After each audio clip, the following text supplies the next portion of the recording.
What is up, YouTube, Facebook, Twitter, Twitch, Apple, Spotify, and everyone tuned in on the Texas Sports Unfiltered app? Welcome in to another edition of Bucky and BK live on Texas Sports Unfiltered and on the free TSU app. Today is Thursday, June 12th, 2025. And the Buck and I are not with you for the next 2 hours because the Buck is continuing his vacation back home in Pennsylvania, hanging out at the slots and at the tables, losing a bunch of money. He will be back next week. We've got a split show today. Joining us on hour one of a Thursday program, the great Tyler McComas, a radio host on the Ref in Norman, also the host of the Diamond Envy podcast, talking OU softball. We got to see how Tyler's doing following Oklahoma not winning the national championship for the first time in 5 years. But Tyler, kind enough to spend the first hour of a Thursday with us on a Red River Shootout edition of Bucky and BK. T-Mac, what's going on, my man? First off, thank you for calling it Red River Shootouts. That is the way that this rivalry is intended to be, Red River Shootout. Did Bucky get to the airport 6 hours early like he normally does for a trip? Can you confirm that? I can confirm that, and I can also confirm that his flight got delayed. So it went from 6 hours early to about 8 hours early when he left town yesterday morning. Beautiful. No, I think that this was strategically planned. I appreciate you inviting me on, but this isn't in January. This isn't in August. It's not in the middle of football season. It's less than a week after Texas wins a national championship in softball. So you like to pretend that this all came together pretty soon. This was in the plan since Friday. Like, I am not naive. Come on, man. Oh, man, it was in the plan since Texas won that first game against Oklahoma in Oklahoma City a couple of weeks ago. And, yeah, I guess we could start right there. You know, it's how are Oklahoma fans doing? It's the weirdest question to ask when you're talking about a team that has won 4 of the last 5 national championships in a sport. But not only do you not win when you are the favorites going into the Women's College World Series as the highest seed still left in the tournament, but also your biggest rival is the team that does end up winning it all. So are Oklahoma fans being rational about this, saying, oh, okay, like we lost the best senior class in college softball history, like we're going to be fine, we'll be in the mix next year as long as Patty Gasso's the coach, we'll be okay? Or is it, oh, the sky is falling because not only did we not win, but Texas did? Big year for Patty Gasso. She's probably on the hottest seat in America going into next year. No, everyone, I think, overall took a step back and said, hey, I mean, they lost the greatest senior class ever, and they were one of the final 4 teams left. It was overall a good season. But that doesn't mean the championship series wasn't painful. It was. Like, yeah, Texas and Mike White, who we just hate around here, right, is in the championship series, wins the national championship. But it's not like anyone around here likes the Sand Aggies. That's what we call Texas Tech around here, the Sand Aggies. No, Texas Tech in Texas is the championship series. Give me UCLA in Texas. God, give me Tennessee in Texas. Don't give me Texas Tech and Texas of the 2 teams. That's exactly what we got. And it was tough. And I was kind of, man, who am I really rooting for in this? Like, who do I really want to win? And once that first game started, it was, yeah, okay. Like, I hate Texas more than anyone. I don't love Tech, but I guess in this instance, I want Tech to win. And then I really talked myself into, like, okay, I hope Nigeria can't. Jerry Glasgow's a good dude. I hope it happens. And then Reese Atwood did what Reese Atwood did in game 1. And that was tough, man. So I'm sure you'll love this. The chat will love this. It affected a lot of us when Texas won that national championship. Even in game 1 when Reese Atwood that was an incredible play at the plate. Yeah, it was. And a brutal series for the Sooners and a brutal series for the Aggies to watch, right? I mean, you're watching, 2 of your biggest rivals, 2 of your most hated schools competing for a national championship, and you're just trying to figure out who the lesser of 2 evils is. Yeah, and exactly. For both fan bases, it was Texas Tech, but unfortunately for y'all, that's not who ended up winning. But yeah, I mean, it's even worse because A&M was the number 1 overall seed and Oklahoma was the number 2 overall seed going into the tournament. And it's okay. The Aggies got gifted a free SEC championship because of that rain out in Athens. So they can relish in the fact that they won that, and they can let Texas have the real championship this year. But a question to you on Texas softball. So if you're ranking the hierarchy of Texas sports, Texas football is clearly number one. And from where I sit, like baseball's always been a big deal. So I guess depending on how good basketball is, good baseball is, it could be Texas basketball 2, Texas baseball 2. Maybe it's Texas baseball 2, Texas basketball 3. Really, the question is, how much has the popularity of softball grown in the past few years? And where do you think it's going to be now that they've won a national championship? Yeah, it's a great question. It's football number one, obviously. I think baseball's a pretty clear number two around these parts, right? I know for most big colleges around the country, men's basketball is your number two. But at Texas, with all of the history that the Longhorns have, the 6 national championships, more trips to Omaha than any other program, baseball's a pretty clear-cut number two. And the excitement is back in the program. Obviously, Texas lost earlier than they wanted to in the baseball tournament. Winning the SEC in year one, the Jim Schlossnagle hire, it feels like baseball has once again solidified itself right behind football. But to answer your second question, I mean, I'll be honest with you, Tyler, like there's been a little bit of a rise in interest in softball over the last 4 years. I mean, Texas has made it to the Women's College World Series final in 3 of the last 4 years. So like people have started to buy in and get invested, but the Longhorns got swept by OU in both of those previous years. And some of those games weren't even close. And so this year just felt different, right? Like you get there, the way they came back to beat Clemson in the Super Regional to get there, I think got some people bought in. And then, oh my God, you start 2-0, you beat Oklahoma, and it's like, oh, maybe this year's different. Like we're in the winner's bracket here. We've got a great spot, and Oklahoma's now on the other side of the bracket, and there's a chance somebody knocks them out and we don't have to see them again. And I think, Texas gets to the final, and then Oklahoma gets knocked out, and all of a sudden you're looking and it's like, well, this is a pitcher that we beat twice in Oklahoma City last year. This is a team that we have owned historically, and we beat twice in the regular season this year. Like we actually have a chance to win this thing. And I think like that made the buy-in even more. And obviously when you do win the championship, that makes the buy-in as high as it's ever been. So I would say it's more so this year, Tyler, just everything that's happened over the last couple of weeks that have really got this Longhorn fan base galvanized. I know season ticket sales are way up for softball. Merch sales from our friends at Sioux Patrick. We've been hearing from Jay that they've already reordered softball national championship shirts 3 times since winning that game on Friday. So, I hope it lasts for a long time. It feels like Texas softball should be in the mix for a few years. But, I'd say it's been more of a quick burn than a slow burn, just based on what I've noticed over these last few years. My next point involves an unfortunately and also involves a fortunately. But it worked out, ideal for Texas softball in the year that they picked to win the national championship.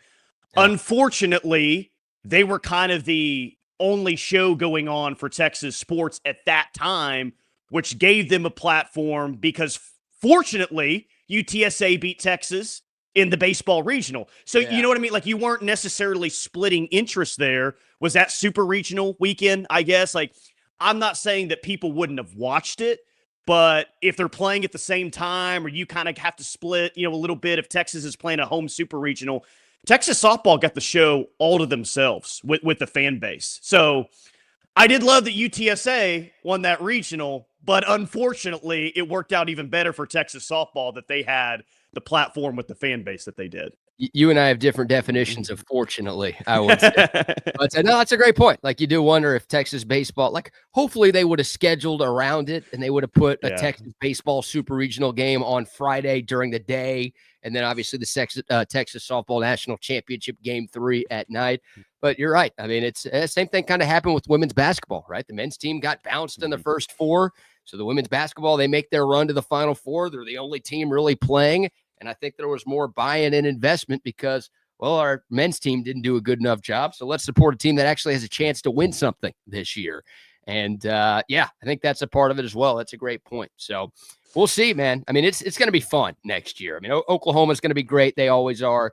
Texas has so much coming back from this year's team. So the Longhorns will be in the mix again. Odds are the 2 teams probably start 1-2 in the country next year. That was what it was this year with Texas at 1, OU at number 2. Maybe it's the same. Maybe it's flip-flop next year. But now we know A&M, despite their embarrassing regional loss to Limu, Emu, and Doug, like they've got a good program there. I mean, you look around the entire conference, 7 of the top 8 national seeds in softball were SEC schools this year, something like that. So it's going to be a lot of fun, man. Like it's worth going to these games. I know OU doesn't have any problem selling out softball games, but I think attendance at McCombs Field is about to go way up because not only is Texas really good, but most of the teams that they'll be playing next year will be too. So it's a fun time, and obviously the TV ratings kind of show just the popularity of college softball growing exponentially. So I think it's all good things for Mike White and his crew right now. Your top 3, any combination of Texas, Oklahoma, and Texas Tech. Like Texas Tech has been doing damage in the transfer portal. Damage. Like the Sand Aggies got a lot of money, and they're just throwing money around like crazy, even in softball right now. But OU and Texas, it's the best college softball rivalry that's out there right now. It is. It's the best college softball rivalry. It's the best football rivalry. Even though people at SEC Media Day tried to throw me this garbage last year, and I don't know if you heard this or not in Dallas last year.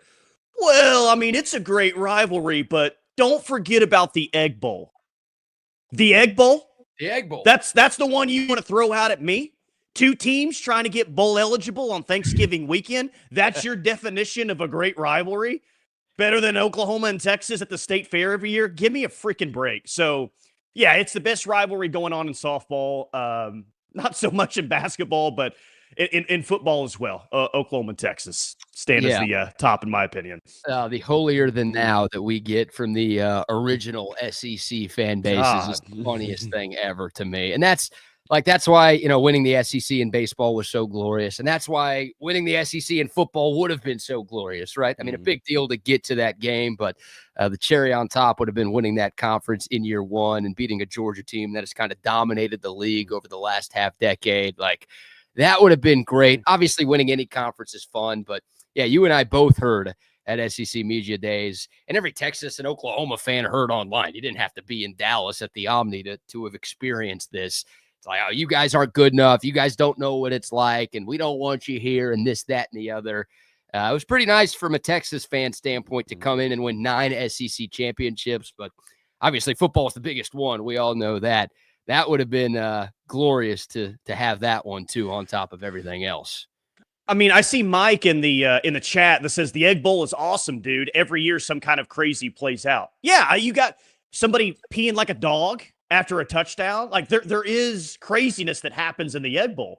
Like it's fine for what it is. It's entertaining, but don't try and sell me that it's better than Oklahoma and Texas playing in the most unique setting in college football every single year. Like, I'm not denying, like, the Egg Bowl is definitely fun, but it's not Oklahoma and Texas, and that's the issue that I had with it. Like, yeah, come on. I mean, at least throw me Alabama, Auburn, the Iron Bowl, something. Like, that's not 2 irrelevant teams on a every year basis for the most part. Yeah, I mean, I think Texas OU is the best rivalry in the SEC. I think it's the best rivalry in college sports. So, again, I've got a little bias in favor of that, but you're right. If you're going to compare Texas OU to any rivalry in the SEC, you got to go with the Iron Bowl.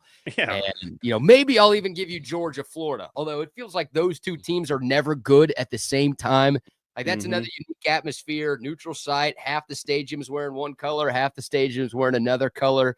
But, like, it's felt like for the last 20 years, it's been either Florida's good or Georgia's good. I mean, I don't have to tell you this. How many times in the Big 12 days was the winner of Texas, Oklahoma playing for the Big 12 championship and ultimately winning the Big 12 title because, when we had the divisions, the South was always so much better than the North. It was like, you win that game, you're winning the conference. You might be winning a national title this year. Like, I know it hasn't always been that in recent years, but there have been so many years in our lifetimes to where that game has just had way more at stake than a lot of these other rivalry games across the country have had. Yeah, don't try and sell me that Jacksonville as a neutral site is the same as Dallas in the Cotton Bowl. Yeah. It's a dump, but it's our dump. We are the only ones that can talk about the dump of the Cotton Bowl, and it used to be a lot worse, 15, 20 years ago. But they're like trying to actively move that game out of Jacksonville, which I know that they're doing stadium renovations. They're going to play it in Atlanta, I want to say in 2026. But I think the Georgia side wants to go to like a home and home. Like nobody, even from Oklahoma side, wants to move it away from that dump at the Cotton Bowl.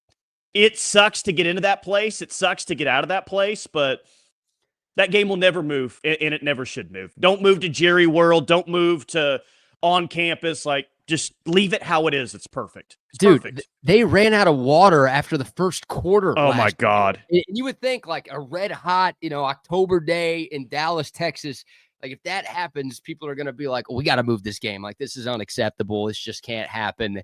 And everyone's like, nah, it's fine. It's the Cotton Bowl. That's how it works. Like, sometimes you got to deal with random crap like that when you go to this game.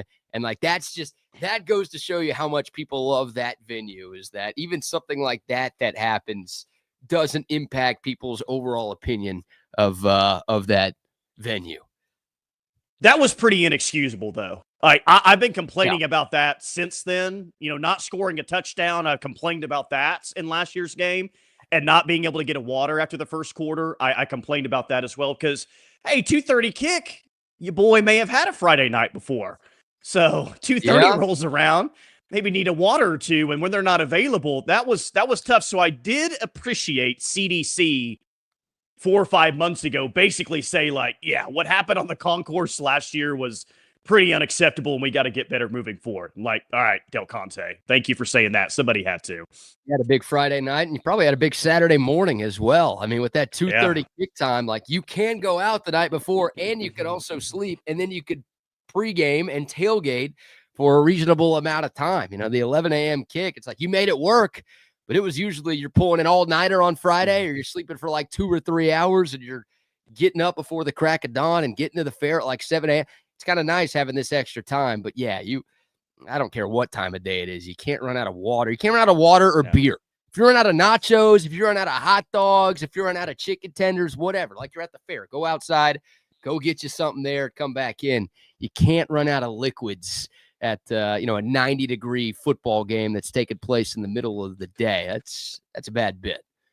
I like the 2:30. It's just more of a status symbol. I think like Ohio State, Michigan plays at 11 a.m. and it's still viewed as one of the best rivalries in the sport. And it's been very interesting recently, though Michigan has dominated. But 2:30 just seems to me like, I don't know. I prefer it over the 11 a.m. I just feel like OU and Texas should be played at 2:30. Do you guys care about the kickoff one way or the other? Do you like the 2:30, or how do you feel about it? Well, me and you guys are two different respondents to this question, because yours truly wants the Red River Shootout to take place at night every year.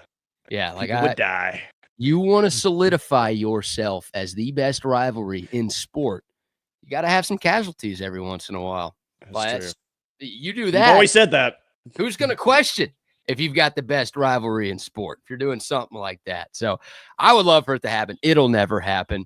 I don't know if there's a super strong consensus. I would say the majority would side with 2:30 over 11 a.m., literally for logistics and logistics only. I don't know if it's like, 2:30 game just feels bigger. I think you just have more time to do everything that you need to do when the game's at 2:30 versus the game being at 11 o'clock. So I would say, the majority, I don't know if it's a strong majority, but majority of Texas fans would prefer the 2:30 kickoff over the 11 a.m. bit.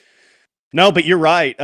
We need casualties kind of on all fronts. Casualties before the game outside the stadium, certainly inside, and then trying to get out of that place after. That solidifies you. Maybe finally people in the SEC would say, all right, 8 people died this time around. It's probably better than the Egg Bowl. It's better than the Egg Bowl. This is what we need. Yeah, but in 1892, the Iron Bowl, 15 people died. So we got our numbers. Those are rookie numbers there. Oh, man. Tyler McComas from the Ref joining us here on Texas Sports Unfiltered. We're already talking plenty of college football. And look, it's always good to check in on your rivals, right? So, last year, this, not a great year for Oklahoma. It felt like things were going in the right direction. The Sooners go 6-7 in year one under Brent Venables. Then they win 10 games in year two, just missed out on a conference championship, but a 4-win jump. Felt like, again, things were moving the right way for OU. And then all of a sudden it's 6-7 again in year three. We'll just start with Brent Venables, I guess, before we kind of talk about expectations for the team as a whole. How hot is the seat for Brent Venables? Is the seat hot for Brent Venables? Is there that magic number of games he has to win to get guaranteed a year 5? What's sort of the pulse on the Oklahoma head football coach right now? He's on the hot seat. Like there's no denying that. He should be on the hot seat. Like, dude, this is OU, and it hasn't been good enough for the past few years, which is odd to say because I know that you've dealt with your fair share of coaches getting fired kind of throughout your media career. I haven't. In terms of, this is the first time since 1998 that an OU coach has been on the hot seat, which is crazy to say. Bob was never on the hot seat. Lincoln was never on the hot seat, but Brent is. In terms of how many games he has to win, that's the tough one, man, because you have to factor in how ridiculous of a schedule they have this year. They got the toughest schedule in college football. I feel safe saying that a 6-6 regular season, he's gone. A 7-win regular season, which would be an improvement from last year, I still don't think that that's good enough. I think the question is in that 8 or 9 range. Like, what does he need to do? I think that they need to be in contention for the college football playoff in November. Like, I think that that's a starter. And here's why I say that. Like, yes, they have the toughest schedule in the entire sport. As it looks today, I think all 8 of your SEC games are tough. And then you got to play Michigan as well. But here's what OU did this offseason, and I'll give them credit for doing this. But I also think it was, we're going to give him everything and really have our best evaluation as to if he's our guy or not. You went out and got the best quarterback in John Mateer. You went out and got the best running back in Jaden Knotts. Like, I've got a Lindy's preseason magazine in front of me. I've seen CBS rankings that say Jaden Knotts going to be the best running back in the SEC this year. They went out and got more weapons on offense, more weapons on defense. They got him a new offensive coordinator. They got him a new linebackers coach. They got him probably the most popular GM hire of the sports. And I'm even leaving some things out. Like, you get the point. Oklahoma said, all right, it wasn't good last year. It's not going to be because we're not throwing money at it. Like, we are going to put money and resources into this. And if it works out, great. And if it doesn't, we did everything from our side to put him in the best situation to win, and it didn't work out. So the exact number of wins, that's tough. The conversation for me really starts at 8 wins.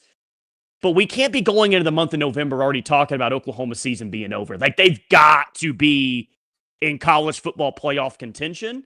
And yeah, man, is he on the hottest seat in the SEC? I think Mark Stoops at Kentucky's probably on a hotter seat. Sam Pittman at Arkansas, probably on a hotter seat. And for him being on the hot seat, people still believe, I'm not saying everybody, but I'd say the majority of these people believe that it can happen. And everyone around here really wants it to happen. I mean, come on, everyone wants Brent to succeed here. But this is the biggest prove-it year for OU football, maybe in my lifetime. Like, it's got to happen this year. Or, dude, we're not just talking about a head coach being replaced. We're talking about a lot of people, maybe even in the administration being replaced as well. Could it be like that? I mean, could Joe Castiglione be on a hot seat too as the AD? I mean, potentially, yeah. Wow. I mean, yeah, there is that talk around here that could potentially be the case. Like, I don't know if they win 7 games that they're looking for a new AD, but there's a thought that a lot of change could happen in December if this doesn't go according to plan. Look, I don't like defending Oklahoma, and I don't like defending Oklahoma people, but wouldn't you argue Joe Castiglione got dealt a pretty rough hand by Lincoln Riley, a.k.a. Tebow, as y'all like to call him? That doesn't happen at blue blood programs, right? Like, maybe you go to the NFL, you pull a Barry Switzer, and you go there, but, like, you don't see coaches at places like Texas and Oklahoma and Alabama and Georgia, like, leave for other college jobs. And it felt like kind of overnight that Lincoln Riley did it. Lincoln Riley was doing some great things in Norman. I know he couldn't win a playoff game, but y'all were still winning Big 12s. Like, y'all were still in the mix every year. Like, I just, it's kind of a tough spot, and you didn't have a whole lot of time to prepare for that coaching hire, no? Well, I mean, that's part of it. I think you also have to factor in, and maybe this is the most important element of anything else. He took a Heisman Trophy winner with him, right? A young quarterback who was going to be, the future of your program, and took some other pieces as well. And I mean, yeah, that was tough to deal with, but look, it's year 4 now. Like, you've had plenty of time to get this roster where it needs to be. It's a prove it year. And I contend that with the tough schedule that you have, the 9, tough games that you have, OU's got to get into Dallas undefeated. And clearly, I'm not guaranteeing after a 6-7 season that an undefeated top 10 Oklahoma team is going to be rolling into Dallas. But we've had this conversation several times this offseason. the most important game on the schedule. Yes, it's a new conference. Yes, it's a more exciting, more difficult schedule. But one thing remains the same for Oklahoma. Texas is and will always be the most important game on the schedule. I don't care if Alabama's there now or LSU's on there now or Georgia's there in the future. It does not matter. Texas is and will always be the most important game, most important to the fans, most important to the boosters, most important to recruiting, just in terms of everything. And Sure. that's still the case this year, especially since Texas might start off preseason number 1. The second most important game this year, I think, is that Michigan game in week 2. Not because Michigan is the second best team that they're going to play, but Michigan is the first good team that you're going to play this year. Like, that is a very winnable game. That is a home game. Like, this team, man, they have got to find some confidence early. Like, they've got to find some rhythm early. So I think that you've got to beat Michigan at home if you want to be in contention to be a playoff team. And I think you got to beat Jackson Arnold and Auburn at home in your SEC opener as well. I think that those are 2 must-win games. So back to your original question, what has to happen? Well, I think OU's got to be a playoff contender this year. Well, if that's going to be the case, it's going to be hard for me to think that they're a true playoff contender if they lose to either Michigan or Auburn at home this year. Got to win those games, man. You just have to. I mean, you know, I don't want to excuse a Michigan loss because that would hurt because that feels like a game Oklahoma can win, but you can't lose to Jackson Arnold, right? Like, you can't my God, that guy dude. go into his old house and beat you, because they've got a coach on a hot seat, and they're a team that's been kind of treading water for the last couple of years. You cannot let Jackson Arnold, who you let walk, and understandably so after last season, but you let him go, and you're like, we don't need you anymore. We're going to try to find somebody better. You can't let that dude roll into your barn and beat the new guy that you spent all that money to go get in the portal. Well, I mean, what would be the best comparison for you guys? I'm thinking of like 5-star, highly rated quarterback who had a ton of promise but had a bomb of a season. Would it be like if Garrett Gilbert came back to Austin and beat Texas? Is that a good one? I think so, right? Yeah, that's a perfect example. Garrett Gilbert ends up transferring to SMU if somehow SMU plays Texas in Austin. And, they come in here and he wins and he throws like 4 touchdowns and 300 yards and they get the dub. Yeah, that's probably the best comp. We haven't quite had something like that, I don't think, from a quarterback standpoint, but that one would stand. I mean, that'd be like Tom Herman at Florida Atlantic coming in here and winning a game. Like, that's bad. He can't. And he would definitely flip off. I mean, we know he likes the double birds. He likes to throw it. So he's definitely throwing the birds to the Texas student section or somebody. That's happening. He did that when he was the coach at Texas. So yeah, when he's playing against Texas, of course, he's probably mooning the crowd. And it won't just be the double birds. It'll be more than what we saw when he was here. So, okay, what about like Vegas isn't buying in? I just double checked this to make sure I was right. The win total over under for Oklahoma football this year is 6.5. So, like, in Vegas's eyes, 7-5 is a successful season. That's a winning bet right there. But it doesn't sound like in your eyes that's enough. You know, why the difference? Why Oklahoma fans think 9 wins is what needs to happen, and why is Vegas at that 6.5 number? Well, I mean, they're not putting out the over-under, obviously, for Brent to keep his job. I'm just throwing out the number to keep his job and going into 2026. I mean, I think it's all about the schedule, man. Like, having the toughest schedule in the country because, like you, throughout the offseason, when you're looking for content, you're somewhat paying attention to what everybody else nationally is saying about the team that you cover. And I'm clearly doing that. And I'm hearing really the same message here from everybody when they think about Oklahoma. It's, well, hold on now. I know they were 6-7 last year, but they got John Mateer, who's really, really good. They got this Jay Knott guy who's really good. They got like Jim Nagy. Like, they got all of these. Like, I think Oklahoma's going to be better. Like, Oklahoma's definitely going to be better, but I don't know. I can't pick them to win 9-10 games because of that schedule. It's almost, but when talking about Oklahoma this season because of that schedule. And again, let's be honest. Let's not act like it's been great with the Brent Venables tenure up to this point. So, like, I adamantly believe it will not be as bad as last year. And I did learn last year not to challenge worse. I challenged worse a lot of times, and I saw worse the very next week, more than once last year. But, dude, they're going to be so much better offensively, which is going to change things. But if someone says, well, if Vegas says, well, here's the over under, it's hard to argue because that schedule is just so damn difficult. Like Michigan, where would I talk about the importance of the Michigan game. Well, where would the Michigan game fall in terms of most difficult games on the schedule? Well, I think, Texas and Dallas is up there. At Tennessee is probably still up there.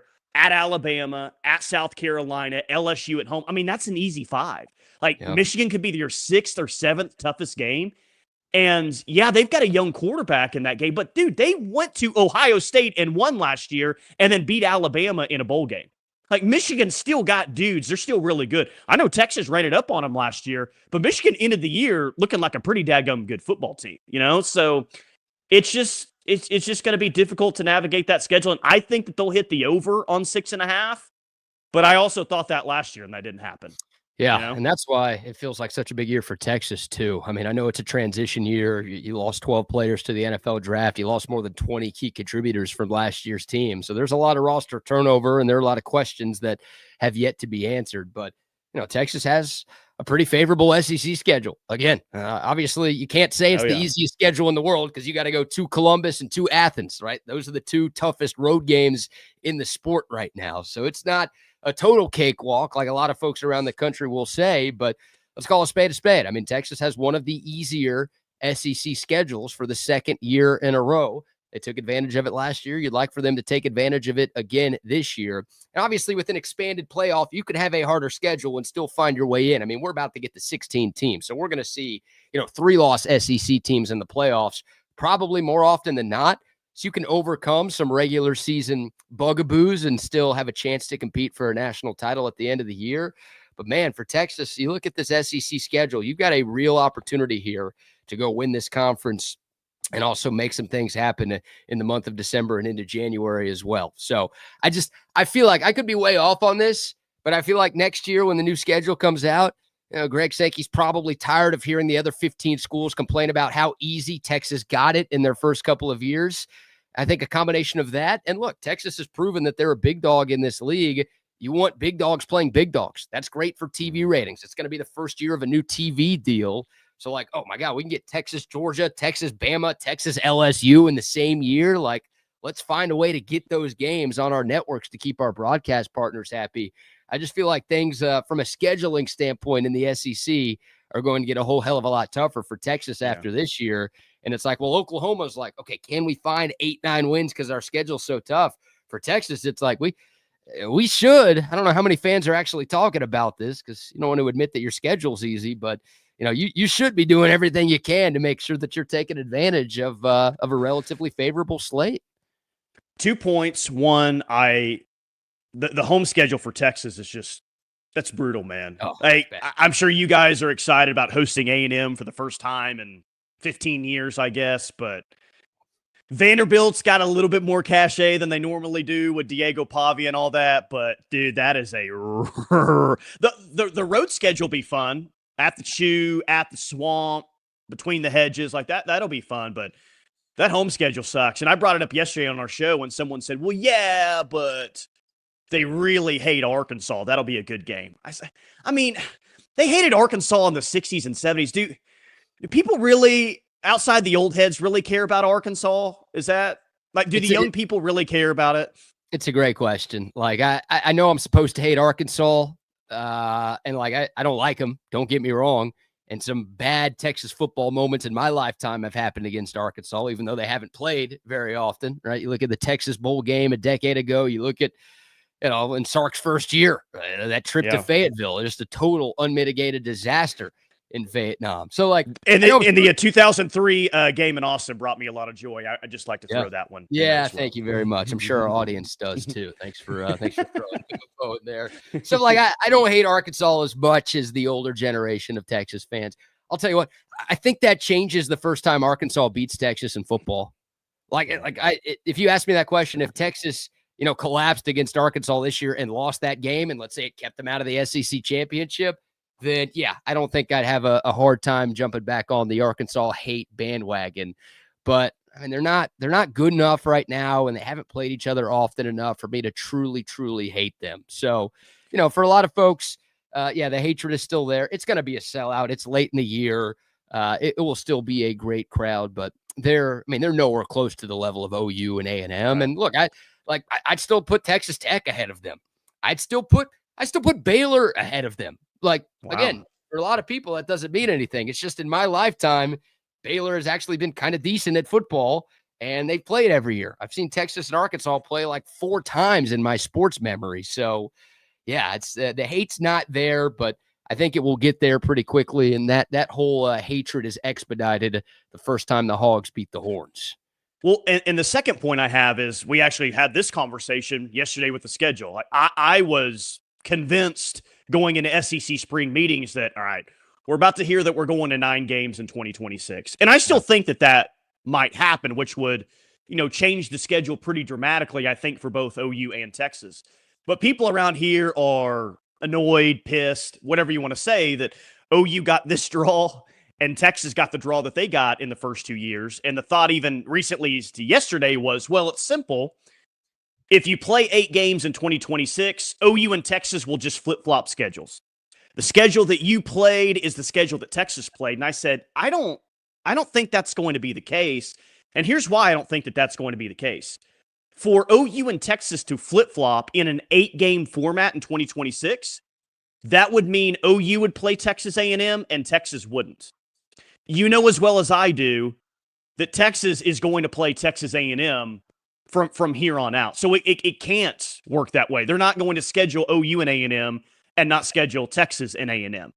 Now, maybe they would say, all right, OU and Texas, you still play each other. Texas and Texas A&M play each other, and maybe OU gets the rejects of freaking Missouri that you got to play every single year. I don't know, and you flip elsewhere, but I don't think it's going to be as simple in an 8-game schedule as OU and Texas just flip, if that's what it looks like. That ain't going to happen. They're not that lazy, are they? Like, I mean, come on. I don't think so. If the NCAA was making the schedules, I would say, yeah, they are that lazy. Right? They don't like doing any work, and whatever's the easiest way, they will take. But I think Greg Sankey in the SEC office actually put some time into these schedules to where, look, they were lazy with these first 2 years, but it felt kind of simple and it felt kind of obvious with just the way the TV rights contracts lined up. And, of course, Texas and Oklahoma weren't supposed to be in the conference until this year, right? So that was moved up by a year, which it's almost like, all right, if we're going to throw y'all that bone and let y'all in a year early, then here's how we're going to do things before it gets really confusing. So yeah, I think it'll be way more complex than just, hey, let's flip flop schedules. I'm sure Oklahoma fans would like that. I get why you guys are in favor of that, but I think there will be plenty of different opponents for both sides when we get to 2026. I know I threw someone call it a necessary shot, a reminder of that 2003 Arkansas-Texas game. But look, I'm here to play to the crowd. I don't root for the same teams as you guys do. But I'm here for the crowd. So I will say this as a bit of a makeup. Speaking of Texas A&M, I didn't really dislike or hate Texas A&M in the Big 12, but I hate them now. I've hated them ever since they entered the SEC. Who the hell do they think they are?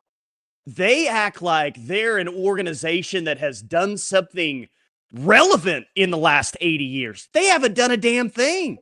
And that's what annoys me so much about Texas A&M is, dude, like, you would think that they have won 8 national championships in the last 20 years. Yeah. They haven't accomplished a damn thing other than, in a lot of years, start off 6-1, 7-1, and completely crap their pants in the month of November like they did last year and like they're probably going to do again this year. So I never really hated Texas A&M in the Big 12. Dude, OU hasn't played them since Johnny Manziel was there. I hate Texas A&M. For no other reason that know your role in the grand scheme of college football. You're a nobody in the sport. Stop acting like you've done anything. You haven't won a national championship since 1939. Hitler was invading Poland the last time you won a national championship. Calm down on the arrogance that you have. That's cool. You bring in a lot of money. That's the only thing that you do of relevance. Thank you, A&M. Well said. Thank you for that soapbox right there. Look, Texas fans have known that about A&M fans for years, and now SEC fans have learned about it. And, that made that Texas win over Aggie so much better at the end of last season because, it was just first spot in the SEC championship. right? And A&M's been there for more than a decade, and they have yet to play in that game. And in comes Texas, who A&M did everything in their power to try to keep Texas out of the SEC. In comes Texas walking into their barn and winning that game to get the Longhorns into the conference championship in year one, and then once again keep A&M out. Like, you always love a win over one of your big rivals, but with everything that was on the line last year, that made that win so much more glorious. And hey, but their spirit fingers were really on point that game, right? You know, the jazz hands, spirit fingers, man. They got to practice cheering. Like, yeah, they got to practice cheering because they don't know how to do it. It's an interesting fan base, man. It's just weird. It's weird in College Station, and I get it. A&M's a pretty good academic institution, but I always judge people who tell me that they went to Texas A&M. It's just, you had other options, right? Like, maybe you couldn't get into Texas. Okay. But there's plenty of other options around the state and around the country that you could have gone to that didn't involve all of the weirdness that Texas A&M possesses. So I don't know. All right. Before we shift gears, I'm going to give a few sponsor shout outs here. Give us a moment to recollect our thoughts. First, how about a video and a word from our great friends at Covert Bee Cave? It's really a family experience. I walked in the showroom today and everybody greeted me by name. How are you doing? What's going on? How's everything going? From a price standpoint, from a customer service perspective, just conversation when you come in, it feels no pressure. I want to buy cars here. The family buying car experience, one of the best that you will ever have. Come and experience it for yourself. Covert, born and raised in Austin. Yes, indeed. Love Covert Bee Cave. If you're in the market for a newer pre-owned car, truck, or SUV, go see our friends at Covert Bee Cave. Also, some love to Altstadt Beer, the best beer that you could find all throughout the great state of Texas. We got to get this across the red. Actually, I don't know if Oklahoma fans are worthy of Altstadt Beer. Maybe we keep that here in the Lone Star State. Maybe you guys have to come and spend your money here in Texas to drink the great Altstadt Beer. But the good news is, if you are tuned in across the Lone Star State, whether you're in Austin or Houston or DFW or San Antonio, you can enjoy all of the great brews that Altstadt has to offer. And if you're looking for something to do this weekend, how about a trip down to the Altstadt Brewery? You get plenty of samples of the beer. You get to see how it's made. They've got live music. They've got a German-style restaurant whipping up great European-style cuisine. They've got everything you want. It's the perfect day trip for the beer drinkers in your life. And next time you're at 34 Wine and Spirits or any place that sells beer, make sure you are getting the best. That is Altstadt Beer. No impurities, no regrets. And also a shout out to our friends at Waterloo Printing and Graphics. I'm rocking the TSU lid this morning. All of our TSU merch was made by Waterloo Printing and Graphics. Hats, shirts, signs, stickers, you name it. They can do it for you and your business. They're based right here in South Austin. They will get you what you need, and they will get it to you very, very quickly. You can find them on Instagram at Waterloo Printing. Just shoot them a DM there, or you can reach out to our buddy Adam, 512-300-9641. Tell him what you need, and he will take care of you. All right. Back into the Texas-Oklahoma football conversation. I kind of want to expand this. We got 15 minutes left with Tyler, and then Joe Cook of Inside Texas will join us at the top of the hour. But, okay, I'm gonna change my mind. We'll get to some SEC storylines in a second. But I've got to ask you, as an Oklahoma fan, and I'm kind of curious to get every fan base's perspective on this, but definitely Texas's biggest rival. I want to get your thoughts on the Arch Manning hype train that is going on right now. I mean, it's, you're seeing all of these lists. We're in list season in college football, and everyone is ranking their top 10 quarterbacks in the country. Everyone's ranking their top players in the country and their Heisman front runners and this, that, and the other. And Arch Manning is showing up at the top of pretty much every single one of those lists, despite the fact that he's only started 2 games in his 2-year college career. How much does that piss Oklahoma fans off that Arch Manning, despite the lack of skins on the wall, is getting praised and hyped up by the national media? First off, let me just mention, I tried to play to the crowd a little bit. I know where I'm at. Tried to play to the crowd. And then you got Patrick in the chat saying, yeah, I was at that game where Below You got destroyed by Texas A&M. So yeah, appreciate that, Patrick.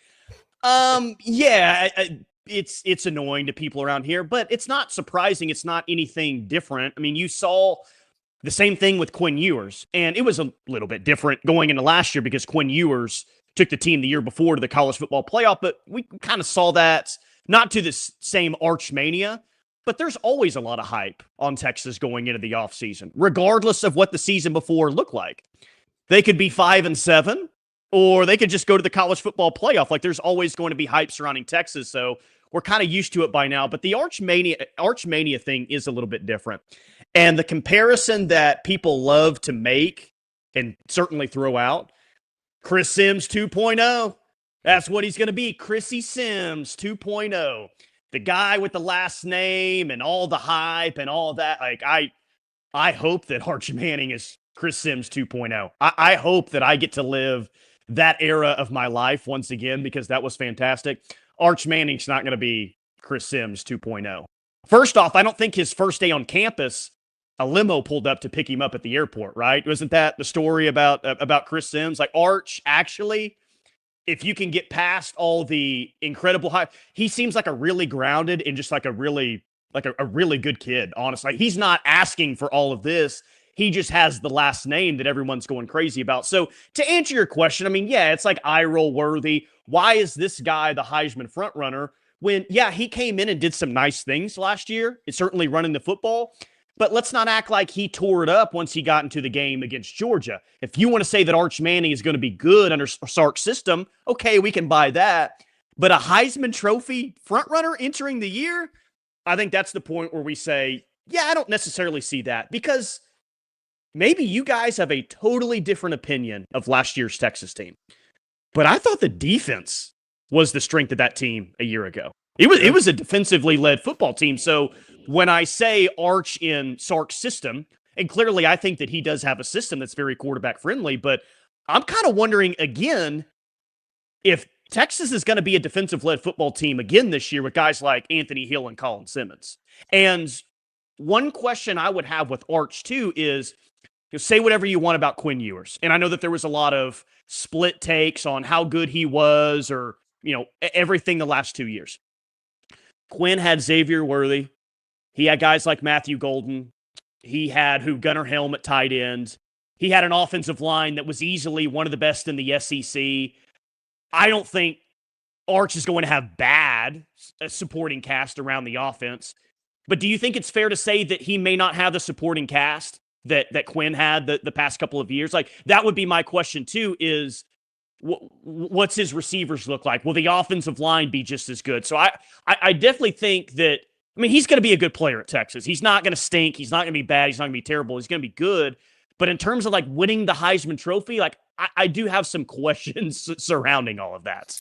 Yeah, and going back to one of your other questions, right? I think Texas will be led by its defense this year again, especially early on. I mean, the defense, look, they lose some talented pieces. Jahdae Barron, the Thorpe Award winner, was obviously great. Andrew Makubo was a godsend to the Texas secondary. It was Barron Sorrell who was a stud at edge. Like, you've got some guys to replace that won't be super easy to replace, but you've got 8 starters back on that side of the ball, and you only have 3 on the offensive side of the ball.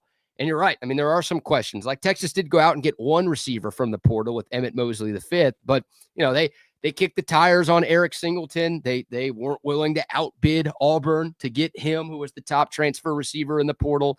They kicked the tires on Zachariah Branch, who ended up at Georgia. They weren't willing to outbid Georgia. And also, I don't think they wanted his brother to come along with him. They didn't think he was good enough. So, like, Texas was in the market for that elite receiver. They end up getting a guy in Emmett Mosley who had a very solid freshman season, but doesn't quite have the hype surrounding him that some of the other portal receivers had. So, yeah, I mean, look, I like what Texas did. I like Jack Endries a lot, the tight end they got from Cal. I think, look, saying anybody's going to be as good as Gunnar Helm when Gunnar Helm just set the school single season record for most catches and yards by a tight end is ridiculous. But I think Jack Endries has a very good chance to be an all SEC caliber player this year. So I think he's a great weapon at tight end. I think Texas has some very good running backs, but there are absolutely some questions at wide receiver. And then, of course, on the offensive line, I mean, you're replacing 4 starters. You had a top 10 pick that's gone to the league. You had 3 guys who were drafted and 1 UDFA who had played more games at center for you than any other center in school history.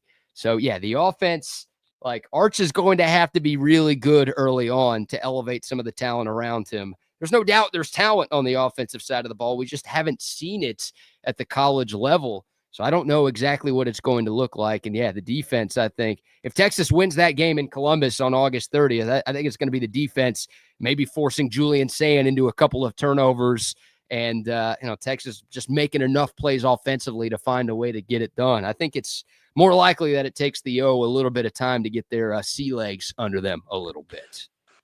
One thing that really surprised me with Arch, and he ain't Vince out there running around. Nobody's Vince Young running around. That should never be anybody's expectation.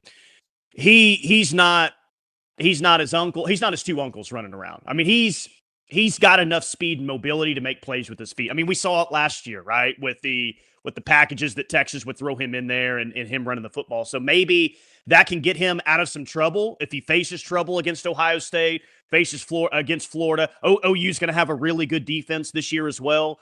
So maybe that's something that's got to watch out for this year. Is I don't think Arch is going to rush for 1,000 yards, but I do think he has enough speed to get himself out of trouble and maybe extend a play and find somebody downfield like that. That is an element to his game that I did not think that he was going to have coming out of high school in New Orleans. A mobile Manning. It's kind of terrifying, right? Just you think of the genes and you think of the uncles, right? I mean, we didn't get to watch Archie play. We've seen highlights. We know he could move. We've heard stories, but you and I remember Peyton and Eli very well. And for as great as they were statues in the pocket.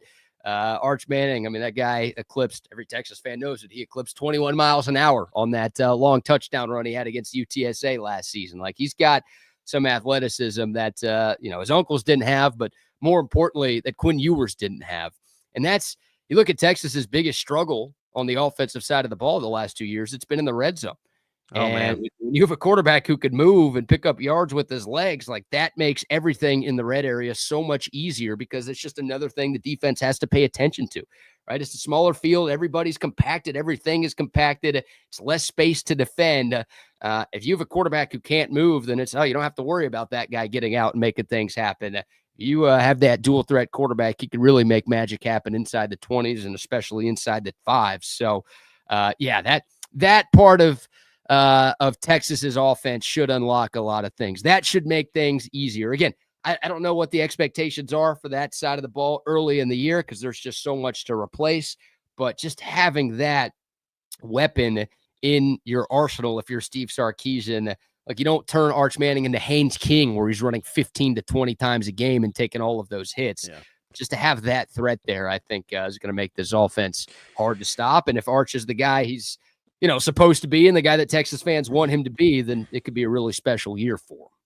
Can't also ask him to be Colt. Was it in 2009 where they didn't really have any, they made it to the national championship game, but they didn't really have much running game outside of Colt, like running around and making plays like that. Clearly can't be the case with Arch this year. And I like Wisner a lot. Like that was a dude that OU recruited a few years ago. I'm going to guess that he's probably Texas starter right now on the depth chart going into the year. I like him a lot. I think he's a very good player, but Arch can't, for all the hype, he can't do it by himself. Texas is going to have a solid run game this year. Yeah. And you guys would know better than me if you think that they're going to have a solid run game this year with Quintravious Wisner and some other backs they have coming back. Yeah, it was 08 when Colt led the team in rushing. And then 08, okay.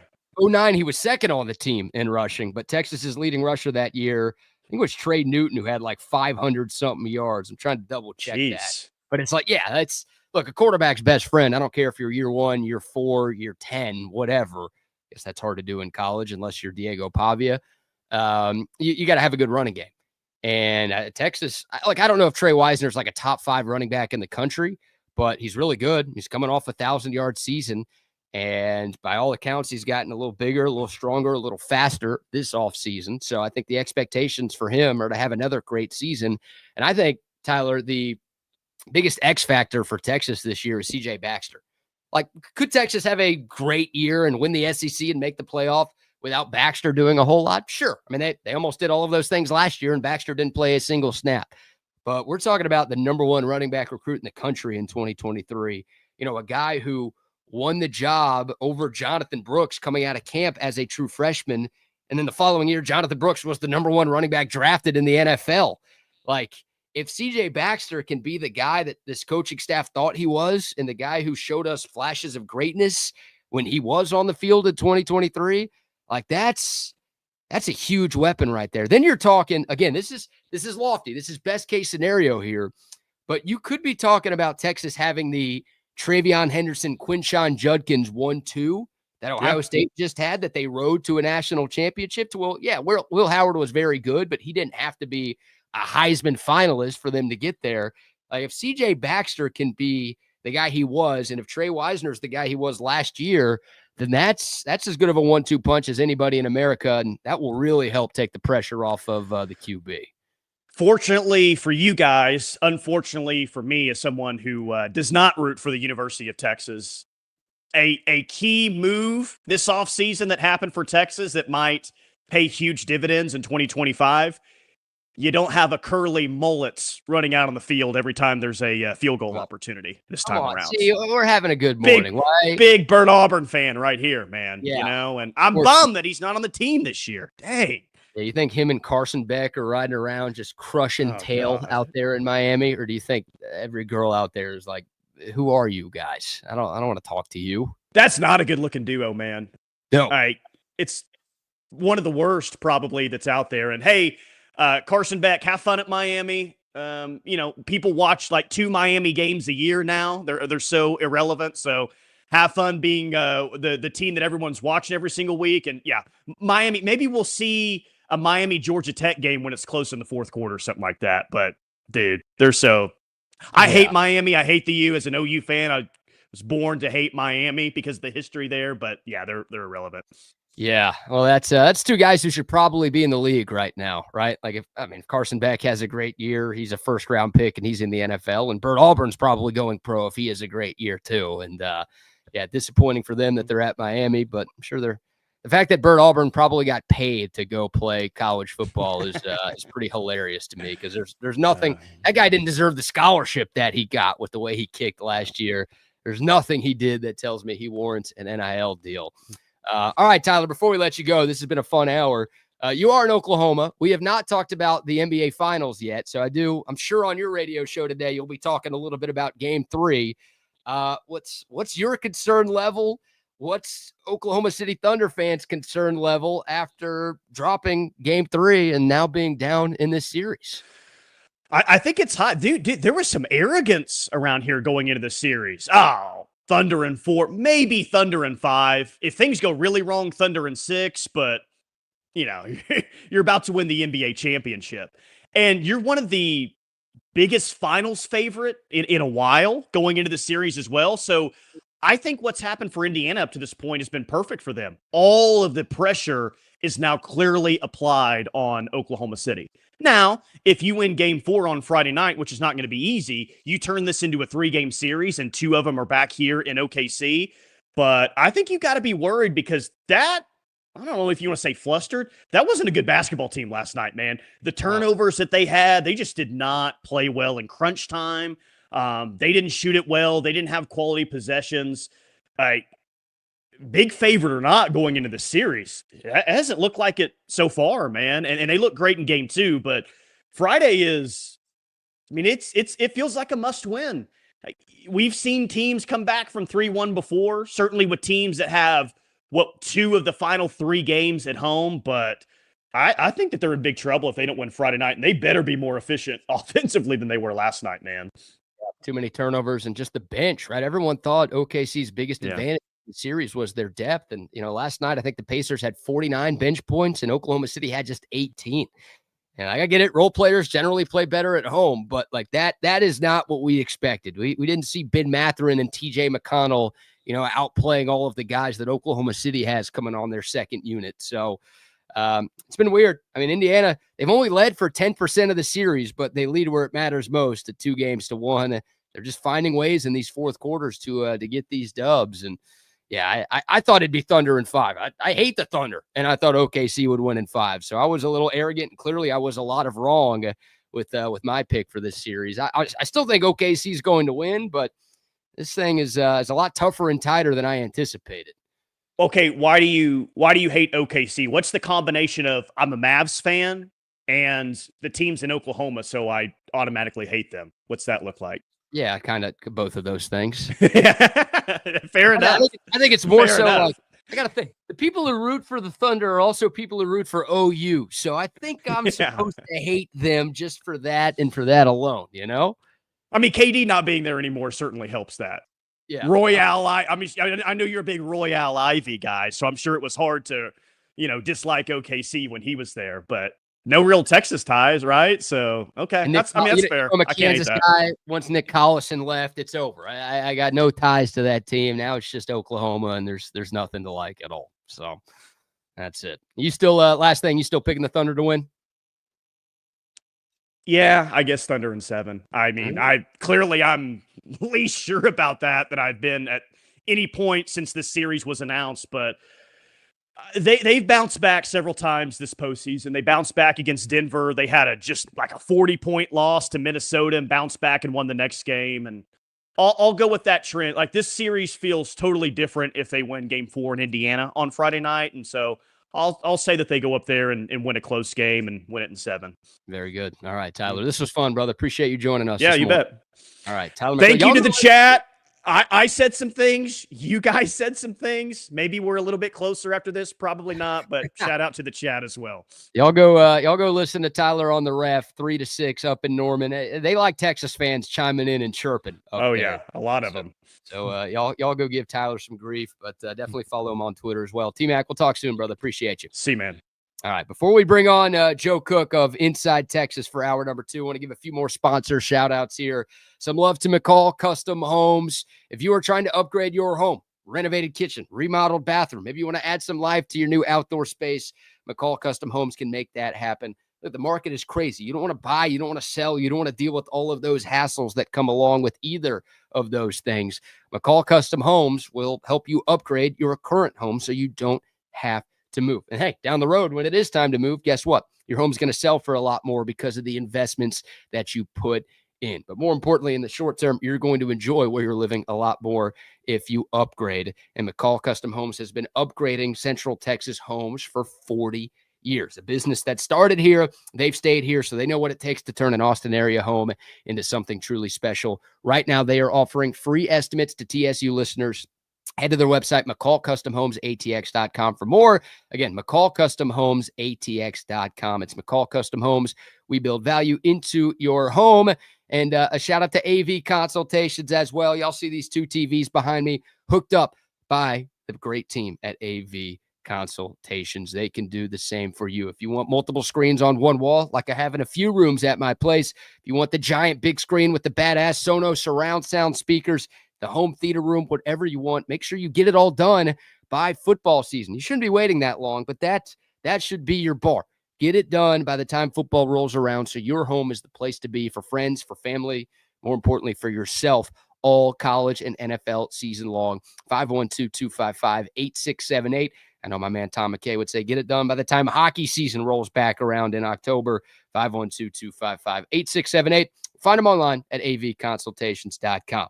All right, excited to chop it up. One of my favorites, one of the best dudes in the industry, one of the best talents covering the University of Texas. Everybody knows him as one half of the best Texas podcast that has ever existed.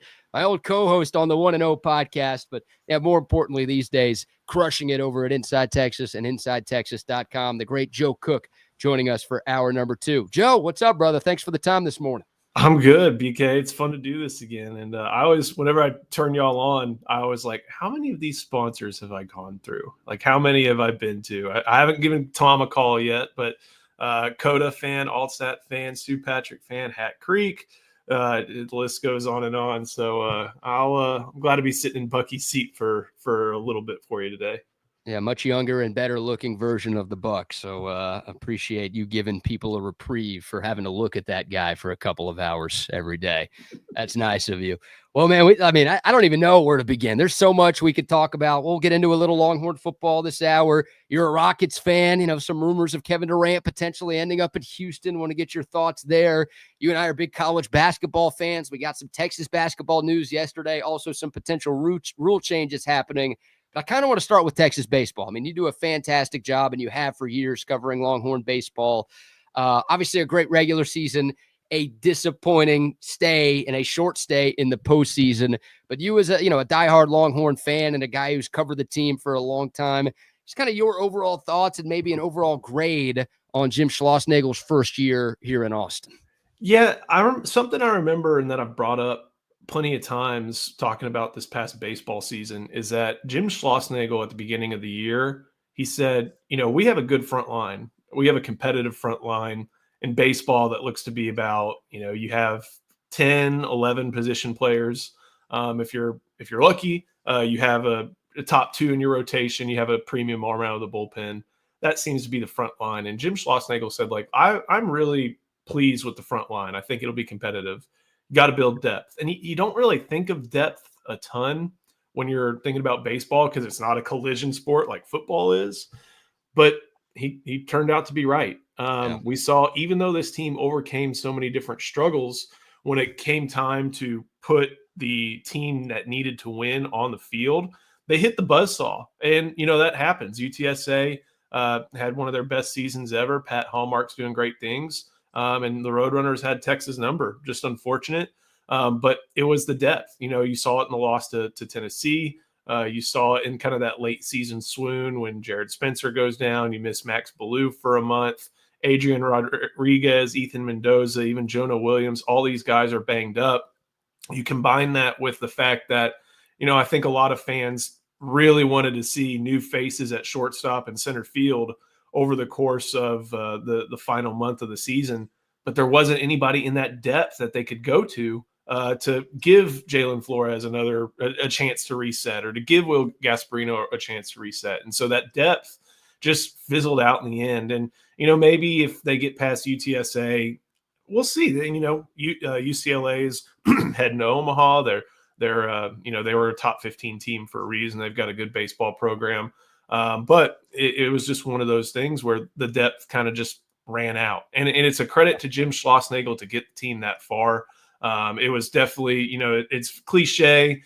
And I know sometimes cliches can be silly, but it was a whole is better than the sum of the parts operation. I know when you're looking at Texas baseball, there's one basket where it's any season that doesn't end up in Omaha. Failure gets thrown around too much. I don't think it's a failure, but it's a disappointment. You put University of Texas at Omaha on all your gear and stuff like that. You've made half of them. You are a regular at the College World Series, and it is disappointing not to be there. But in the context of first year at a program, in the context of starting to build with your own recruiting classes, with a very strange, unique start to the portal. You often see guys take players with them from one coaching stop to the next. Really hard to do that at Texas A&M to Texas, especially when the Aggie players like Michael Early and the Aggie boosters are motivated. So I think it when you look at the context of what it looked like for a first season, they got about where I expected them to. I thought regional final, maybe a super regional, was as far as they'd get this upcoming season. You wanted to recalibrate expectations as they're surging, as they win the SEC championship and things like that.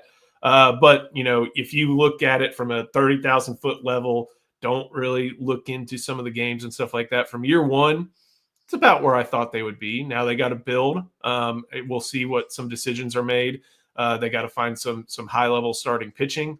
Maybe they find that guy at the back end of their bullpen and move him to starter, and Dylan Volantis. You're going to have to find a new catcher, which is always tough.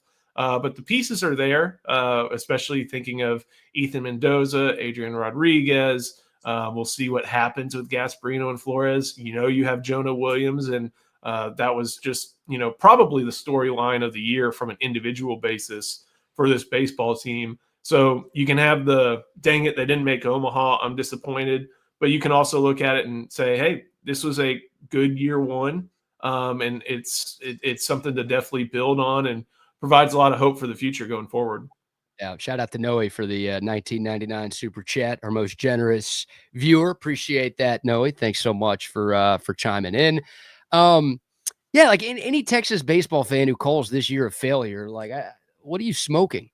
Like, winning a conference is a big deal. Winning this conference is a huge deal. I get it. It's the University of Texas at Omaha, all of those things that you just said. You've been there more than any other program in the country, but like you won the conference championship in your first year in the conference and with your first year as a head coach. So of course the postseason stay was disappointing, but like to call this year a total failure, I mean, that's ridiculous. Like no Texas fan thought Texas was going to win the SEC in year one. And all of a sudden, oh, you win it, but you come up short in the postseason. So this whole year's a waste. Like that's a ridiculous thought and sentiment. And I mean, David Pierce, look, he left a lot of talent behind, but Joe, you and I know the NIL investment into Texas baseball the last few years of the David Pierce era wasn't where it needed to be. Mm-hmm. So Texas didn't have the same talent on its roster that a lot of these other schools in the SEC did. And Texas, swept or beat a lot of these SEC schools en route to the conference championship. So again, I'm not going to say you shouldn't be disappointed when you're the 2 seed overall and you don't make it past the regional. There's obviously some disappointment that comes to that, but I thought it was a very positive year one of the Jim Schlossnagle era. But like you said, you got to build from it. And that's the question. And David Keith Williams, who I know watches you guys on Inside Texas all the time, big Texas fan, big supporter of all of us. Like, you're going to lose Kimball Schuessler. He's gone for sure. You're probably losing Ballou. You're probably losing Galvan. And we'll see what happens with Jalen Flores. But, like, do you feel like, okay, you saw enough from Schloss to where, you think Texas can do what it did this year and maybe take another step next year? Or are you worried that, all right, maybe the losses will be too much to overcome and the Longhorns take a little bit of a step back in 2026? Hey, it's all about what happens with the portal. I know they made as far as Kimball Schuessler goes, they addressed that with the Wichita State transfer in Livingston, probably going to be a 1-year guy. It's like I said, it's really hard to replace an All-American catcher. Max Ballou, a first or maybe top 3 round talent. Those guys don't, it's hard to replace those guys. So we'll see what happens with the portal. I know they're in for a lot of different big names. I see someone ask about the Maryland shortstop, Hakopian, I believe is his name. They're recruiting him. I think he's got some decisions to make. One of the big things with this portal window is that I think there are 2 things at play. One, the opening at Mississippi State, I think, is going to really affect how the portal window operates for a lot of SEC teams. That is a program, a fan base that, they love football, but they know they can win in baseball. They know that they have national championship potential. There are not very many Mississippi State sports that can say that. So they dive right into that and are hoping to try and not only get guys from Virginia to come with them, but to be aggressive in the portal.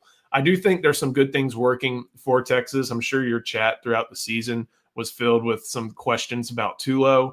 I think there's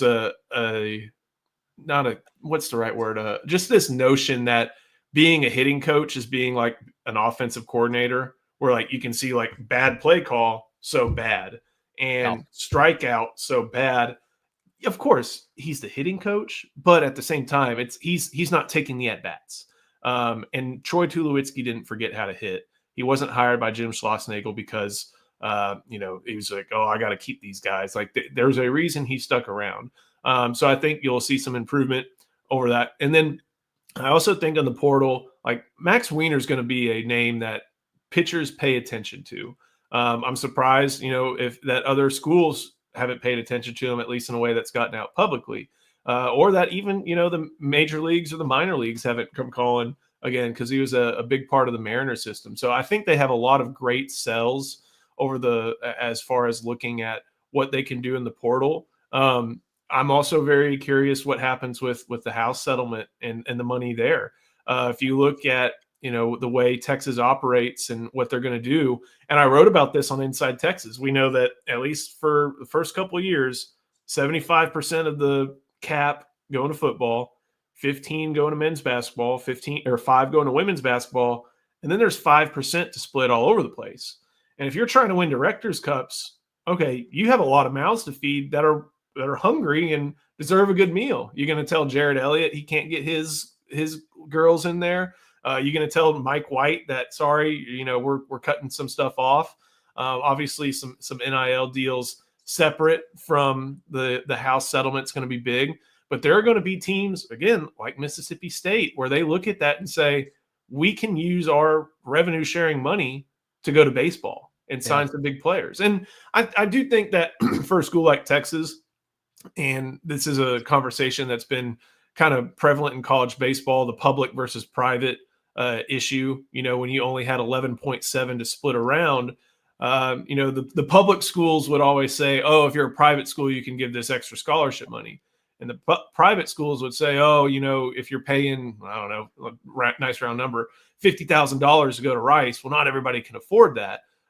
Now everybody's going to be fully funded on their scholarships. You don't have to make hard decisions, at least about education, I guess to say, when you're going over scholarship building and roster building. I think that'll be very beneficial to Texas because it's not something we had to test out, but just getting plain old merit scholarships to Texas from Texas is very difficult.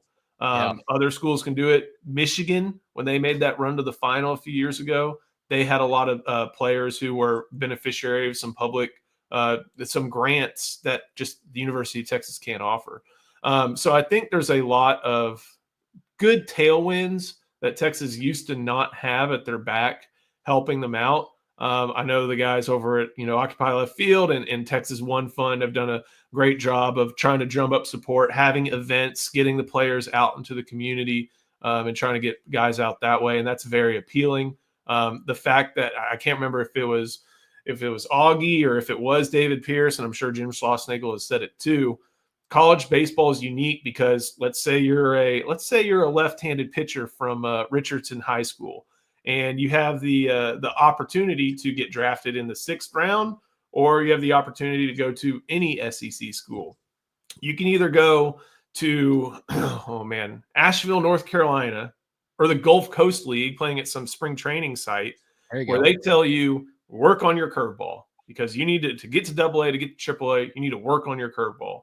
Or you have the option to go to Texas, play in front of crowds you won't see in the Gulf Coast League, you may not see in AA, and play meaningful games. And there's that appeal too, especially at a place like Texas that now gets to play at stadiums like Baum Walker and Dudy Noble and even the Box. So lots of great pitches available to Jim Schlossnagle. They got to get the money right. Everybody's got to get the money right. But I'm confident that Jim Schlossnagle, especially after this year, will be able to drum up support in a way that keeps Texas roster very competitive. Yeah, roster size is shrinking, but obviously the scholarship numbers increasing. And that's, I realize this might be a hyperbolic statement to some, but it's not for me.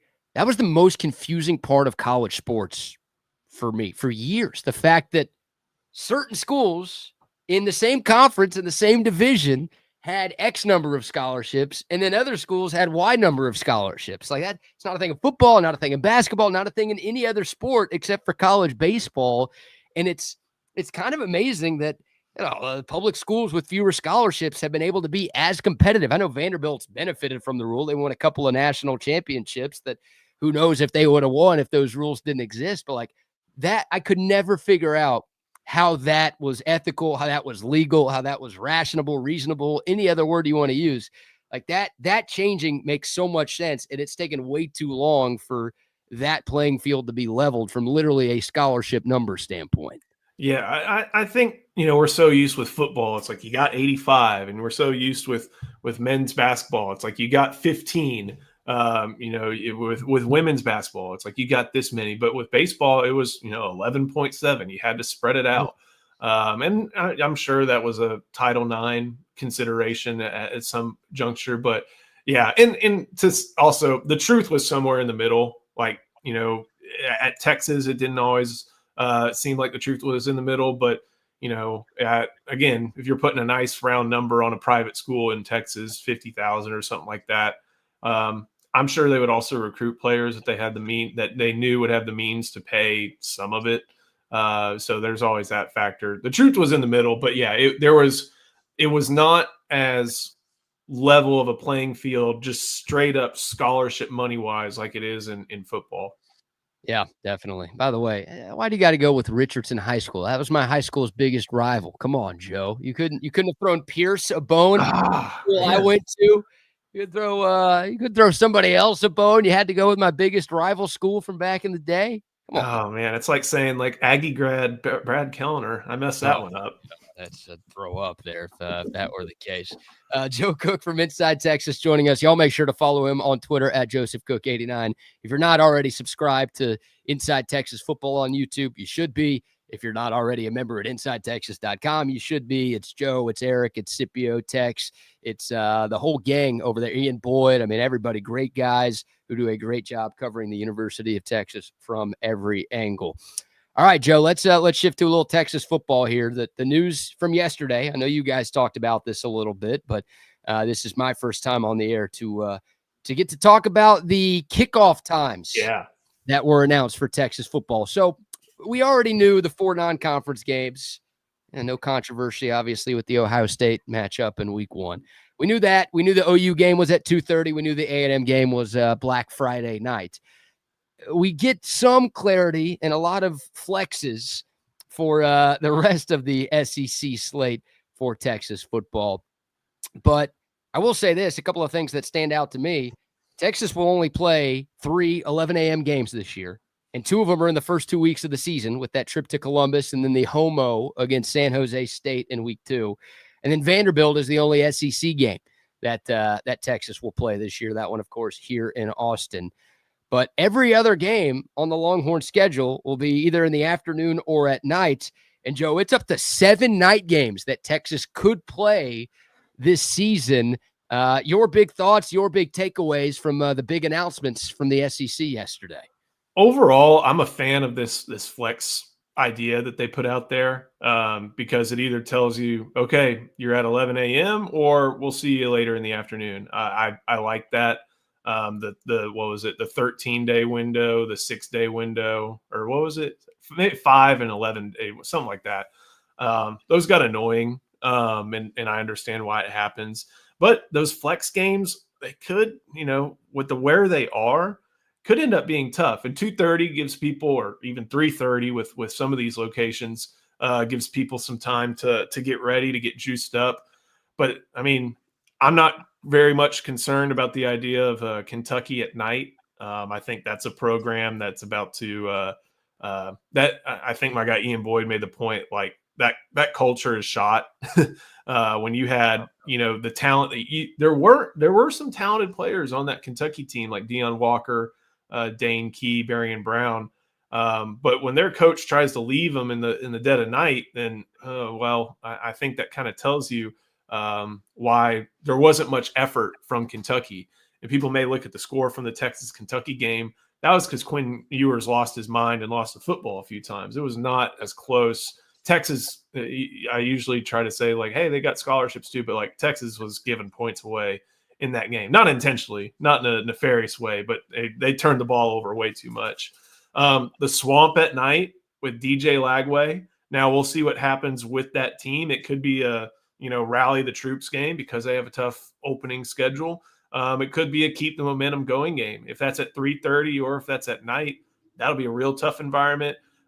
Mississippi State at night. I wonder about that one. Sometimes we forget about the idea that for the SEC, they value that 2:30 time slot. That was their prime CBS game. So we'll see what happens there. And again, remember SEC Network's involved in this, and that's kind of their. If you're not on ABC, you're not on ESPN. It's like, okay, you got Tom and you got Cole there for kind of the third game. Maybe that's what they do with that Mississippi State game. I don't see how Georgia, unless like both these teams are, how many games would that be? That'd be 10 games in. Unless both these teams are like 7-2, or 7-3 or something like that. I don't see how that's not a primetime national game. Doing with that one? Can we not just put night for that game? Like, there is no way that Texas Georgia is not under the lights at Sanford Stadium. Let me see. What would the competition be? Oh, on that day, that's the 10th game of the year for both of these teams. What's the date on it? November 15th. Yeah, November 15th. Texas at Georgia. Like that, you made Georgia play here at night. And I'm not a huge subscriber to the night games are harder. I think that's a ridiculous notion that is so blown out of proportion. If you're looking for an example, look at what Georgia did at Texas. When you're really good, that shit should matter. When you're an average team, maybe that it scares you a little bit. That's another element you got to worry about. But when you're really good, you should be able to go beat somebody at any time of the day, and that should not matter at all. So like I fully expect the it to date be on that one. The 15th, 11/15. Okay, so here's the competition, and some of it's probably going to be all right. OU at Alabama, Texas, Georgia, Arkansas, LSU, UCLA, Ohio State, and let me keep going through the Big Ten, Michigan, Northwestern, Maryland and Illinois. I don't think that'll be a big one. And then Notre Dame, Pitt. Like, there's not a whole lot that's good in the Big 12 that we can see right now. I don't think Delaware and Sam Houston are going to be that competitive for it. And this is for some SEC teams, at least for Tennessee, they're playing New Mexico State. So that there's nothing, unless like somehow the Big 12 has like 3 top 10 teams. I don't see how this is not going to be the game of the week national thing, unless, OU and Alabama overperform a little bit and make them think about putting that one at night. Yeah, I mean, look, even if Texas and Georgia are somehow both 7-2, which that's not going to happen, right? I mean, both of these teams are probably going to be either winless or one loss going into that game, and that will have huge SEC title ramifications and huge CFP implications. Like that game will be at night. There will be too much at stake. It's 2 huge programs, and you just went around the conference and went around the country and talked about some of the other games that day. Like, it doesn't matter. It doesn't really affect things that the word flex is on the schedule, but I'd be stunned, and I'd honestly be a little disappointed if that game isn't under the lights. And one thing that we've been able to watch over the course of these past 2 years is that the last true road loss for Texas was that Oklahoma State game in 2022, where Quinn had the messed up thumb, or apparently didn't, but did. They gave up the lead that they had built at halftime. That's the last true road loss. And I know they've had obviously neutral site losses, Washington twice, Oklahoma in 23, Georgia. I don't need to name them all. They're tough losses. But it's going to be on Arch Manning and company to keep that road warrior mentality going. It starts week 1, obviously, but playing at Florida, that's a tough SEC environment. Playing at Georgia, that's going to be tough, no matter what time of day it is. And, if they want to keep up that, and the other aspect is, I know I'm making qualifiers with true road games, but they're on the road the entire month of October. They don't play a home game until they get back in November 1st for that 11 a.m. game versus Vanderbilt, because you go Florida on the road, OU at Dallas, and then I think the bye I can't remember where the bye is in between, but it's somewhere. I think it's right before the Vanderbilt game. No, before Georgia, in between Vandy and Georgia. Oh, okay. So yeah, you're on the road. You don't have a break, and you're taking chartered American flights. Like, I think you'll be okay. But still, it stinks not playing in front of your home fans, and they're going to have to, under a new quarterback and some new offensive linemen, be able to develop the gumption to do well away from DKR. Yeah, that month of October is interesting. Like, that's the one that could break Texas's season. I'm not going to say make or break, because if you go 4-0 in that stretch, I don't know how much credit you're going to get, right? Because you've got a Florida team that might fire its coach, an Oklahoma team that might fire its coach, a Kentucky team that probably will fire its coach, and Mississippi State that probably should fire its coach. It's like you go win those 4 games. People aren't going to be saying, "Oh, what a murderer's row you just went through." But obviously, if you slip up once there, if you slip up twice, season's probably over. But if you slip up once there and you've already have, let's say, an Ohio State loss on your ledger, then all of a sudden, that Georgia game becomes about as must win as you could possibly have. So, like, that month of October, if things go wrong for Texas, and again, not a super tough schedule in terms of opponents, but you're on the road or neutral site for all 4 of those games. If that road record becomes a problem, then you can cancel Christmas for this Texas football team. What do you think of, I know all the different strength of schedule rankings came out a couple weeks ago. Yeah. And, I understand that if you're in the SEC and you got to play SEC teams, it almost inflates itself. You can't play your own team, and that's why Alabama's strength of schedule used to never be at the top, because you can't play Alabama. Georgia's the same way. And I can't find strength of, or most difficult schedule on a quick search. But I think Texas was like they were in the top 15, right? But what do you think of all the SEC basically being the concentrated home of all the different toughest schedules, especially Oklahoma having the toughest schedule? Oh, it checks out, right? I mean, it's, people will still say Texas has an easy schedule when they're 11-1 at the end of the season, and it makes sense. Like this, we've known this is the best conference in the sport for a long time, and the SEC for years has gotten a bad rap, and deservedly so, for scheduling a lot of cupcake non-conference games. And when you have 4 non-conference games to schedule, you can give yourself some pretty easy opponents. But this conference is doing a better job top to bottom of at least scheduling one really hard game. Obviously, Texas has Ohio State. Look, Texas did that in the Big 12, so that's not new for Texas. But LSU's going to Clemson this year. I know Florida State sucked last year, but Alabama a few years ago scheduled a road trip to Tallahassee. Like, you didn't see that a lot with Nick Saban, them playing true road games in the non-con. You've got Auburn going to Waco this year. Yeah. And you've got Oklahoma obviously playing Michigan over these next couple of years. So, like, that obviously adds to it. Of course, the SEC's great. And the SEC is always going to be a little bit overinflated every offseason because of the draft pick numbers and the recruiting numbers, right? Like that's inevitable. But the fact that, this conference has started to do a better job. Yeah, there's still plenty of November cupcakes, which I have always thought are ridiculous. But because you are seeing power conference games and blue blood versus blue blood type of games, I think that has helped the SEC when it comes to the strength of schedule argument. Do you see Jake Bayless's comment? Both of them. Florida has the toughest schedule. Yeah, I mean, it's right there 1-2 when you got to play Miami. I mean, I don't know how much of I've talked before, I think with you even, about how Hard Rock Stadium does not give you a home field advantage at all. But the next one, the Wake Forest schedule, here's how it starts out. Kennesaw State, Western Carolina, NC State off week.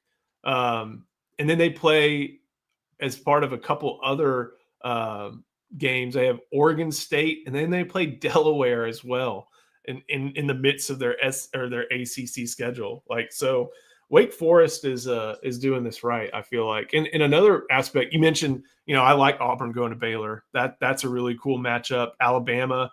I think Nick Saban realized after a certain point that the fans were tired of the neutral site games. Yeah. Because they were either in Atlanta, Dallas, or Tampa. And I know you've got Alabama fans everywhere, but I think they were just getting sick of that. And so they've scheduled, they did Texas, they did Wisconsin, they're doing Florida State. Credit to them. Ole Miss doesn't get the credit. Ole Miss, I think the SEC requires that you play one out of conference Power 5 game every year. And this is Ole Miss's out of conference schedule: Georgia State, Tulane, Washington State, and the Citadel. So I guess Washington State counts. But that's small time program stuff to go ahead and schedule 4 wins without much of a challenge. And last year they had Wake Forest, so that checked the box. Speaking of the Demon Deacons, but I do like it's a risk what Texas does to play Ohio State's, to play Notre Dame's, to play Michigan's. Like, there is a risk to it because independent of what Alabama fans can say about a 3-loss SEC team with 3 conference losses, like, scheduling those games does put you at risk, even in the 12 or 16 or however many teams make the playoffs. Yeah, it does. But the risk obviously goes down with the continued expansion of the playoff. So it's like, we're going to get to 16 teams probably starting next year. It feels like you could schedule a tough non-conference game to bolster your resume. And now if you lose it, if you're good enough, you're still going to find your way into the college football playoff. If you don't, you probably weren't good enough to get there in the first place. Like, I know the future, Joe. I know there's going to be so many arguments about who's 15 and who's 17, who's 16, like the last 2 in, the first 2 out. There's going to be, like, those teams don't have any shot to win an actual national championship. So, like, if you schedule an Ohio State out of conference and you lose that game, and then you lose 3 other games in the SEC. It's like, do you really have a case to make the playoff? And what are you arguing for? Like, you're arguing to get your ass kicked in your first playoff game probably anyways. So that, to me, it's like, I'm okay with scheduling those tough non-conference games. With 4, I understood not doing it. With 2, I obviously understood not doing it, because that's, your season's over if you lose that game. But with 16, it's like, don't be a puss. Play somebody good. That should be the slogan there. All right.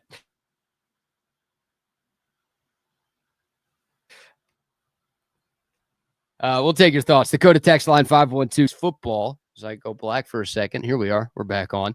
We'll also get into some Longhorn basketball as well. But real quick, a few more sponsor shout-outs to give some love to. Shout out to Relax the Back. Bucky talks about his Relax the Back chair all the time. I'm sitting in a Relax the Back chair as well. If you've got back pain and you don't want back pain, go see our friends at Relax the Back. They've got chairs. They've got massage chairs. They've got mattresses. They've got massage tools. They've got anything you need to make your back pain a thing of the past. 2 Austin area locations up north in the Gateway Shopping Center by the Container Store. They also have one near the Hill Country Galleria down south as well. It is Relax the Back. Shout out to Jason and the gang up there. They will take care of you. Also, some love to Woods Comfort Systems. Something's wrong with your AC unit. Hey, don't try to go through the summer without working air conditioning, and maybe have them out to your place to do a little preventative maintenance to make sure that your AC is able to last through these red hot summer months here in Central Texas. Woods Comfort Systems has been getting it done for nearly 70 years. So they're experts. They've got you with any HVAC problem. They also do plumbing as well. They have your back. And right now, because they are celebrating their very nice 69th birthday, they're doing a $69 off special. So woodscomfortsystems.com, the website, their phone number 512-842-5066. That's how you get in contact with them. Woods Comfort Systems, where comfort is our middle name. And a quick shout out to Sue Patrick as well. You heard Joe mention them a moment ago. They've got the best selection of Longhorn gear that you can find, and they are stocked up. They are restocked up on the Texas Softball National Championship gear. So if you want to rep the best softball team in America, SuePatrick.com. You can order online. They got free shipping on orders over $49, or you could shop in store at 5222 Burnett Road. Tons of free parking. Great Father's Day gift ideas. Father's Day's coming up on Sunday. Take care of your old man. Or hey, if you are an old man, tell your kids to maybe get you some gear at Sue Patrick. They've got all the Texas gear you need for the Texas fans in your life. Again, shop online at SuePatrick.com. All right, Joe. Let's shift gears here. Let's do a little Texas basketball conversation here. Man, like, we're talking about scheduling tough non-conference games for Longhorn football. Kind of the same thing for Longhorn basketball right now. We find out the date of Texas Duke. The Longhorns will play Duke in Charlotte on November 4th. Texas will also play a non-conference game against UConn on the road at Stores in December. And yesterday, we find out that Texas will play Virginia as a part of the SEC ACC Challenge. So 3 pretty tough non-conference games, plus the Maui Invitational early in the season. You can't fault, Sean Miller, and some of this is the previous regime, but you can't fault Texas for ducking the competition in college hoops. Yeah. So is that one in Stores or is it in Hartford? Because I don't think that I even asked Sean Miller about this at SEC spring meetings, and he didn't have a hard answer for me yet. I think that one may be end up in Stores. And then that SEC ACC, is that Austin or Charlottesville? That will be in Austin. Okay. So my one complaint with Texas basketball scheduling, and I know Beard did this, Rodney Terry did this, he wanted time for his teams to gel. And I get it. If you are bringing in 7 new guys every year, you want them to be able to beat up on some teams, especially when your conference slate can help your RPI, your net rise up. I get it, but it's a disservice to the fan to have Delaware State and New Orleans, and New Mexico State's usually okay, but they weren't this past year. You do get, and just to say that one big non-conference game is enough to make it fine and make it right. And I didn't like that, and I think you can find a healthy balance, even with some Big 12 teams, if you really wanted to go that route on making a better schedule. I like what Sean Miller's doing. I wish some of them were home games. I know some of those are out of the equation, but Maui, that's fan service right there. Give the people a chance to go out to whichever island it is during Thanksgiving week, during feast week, and go see everything at the Lahaina Civic Center. Isn't that what it's called? It sounds right. That's always been a big, and you're getting good games on your schedule for fans to watch back home. I think that because, hey, it's not cheap to go to the Moody Center. It's not cheap to get basketball season tickets. They're their own purchase these days because they're not part of football season tickets anymore. And so if you're going to have fans and if you want to get people there inspired for the new coach, put together some better out-of-conference games. Looks like Sean Miller's trying to do that.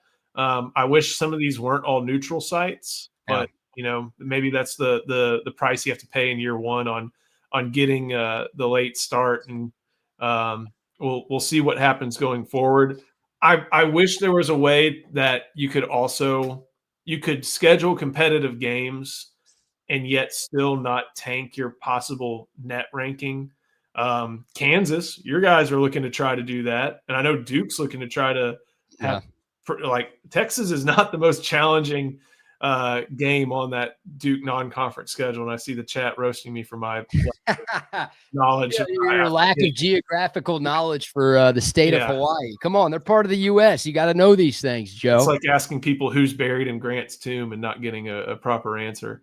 But I like the schedule. I wish there were more home games. We'll see what Sean Miller does going forward. And how fun in Chris Beard's year one. What was it, like Creighton and Gonzaga within the span of a month? Like two, perennial top 15, 20 type of programs. And those, you ask Texas basketball fans, like those are the two best atmospheres Texas basketball has had in a long time. And that was, early on in the Moody Center too. And the team was really good. And there was so much hype, and people were excited about those home games. So I'm with you. You're right. It feels like, college football is doing a better job, like you talked about, of putting more games on campus. And I think college football needs more games on campus. Like, the Peach Bowl crowd was a joke last year. Like that sucked. Playoff games, I get it if you want to put the semis and obviously the final, those being neutral site games, that makes sense. But that's where the NFL gets it so right, is literally every game except the Super Bowl is a home game for somebody. Like that just makes these games feel a whole lot bigger. So, college basketball, the neutral site is such a huge bit for them, but I wouldn't hate more big games at the Moody Center, and I wouldn't hate Texas having to play more true road games either. To that point, I got to make one football comment, but I'll get back to basketball. Like I asked Del Conte at spring meetings, because of all the SEC athletic directors in the room, he was the only athletic director who had a home playoff game. Tennessee had to travel to Ohio State. Georgia got the bye, and then that was it, right? Yeah. So no other SEC team got to host, and he talked it up. And I think any Texas fan who went to that game would talk up that experience. It helped, of course, that they won, but playing that game on December 21st at home against a good Clemson team, like, I don't think it'll go down as like one of the best environments ever, but it was a great one. It was, and the like I said, the result made it even better.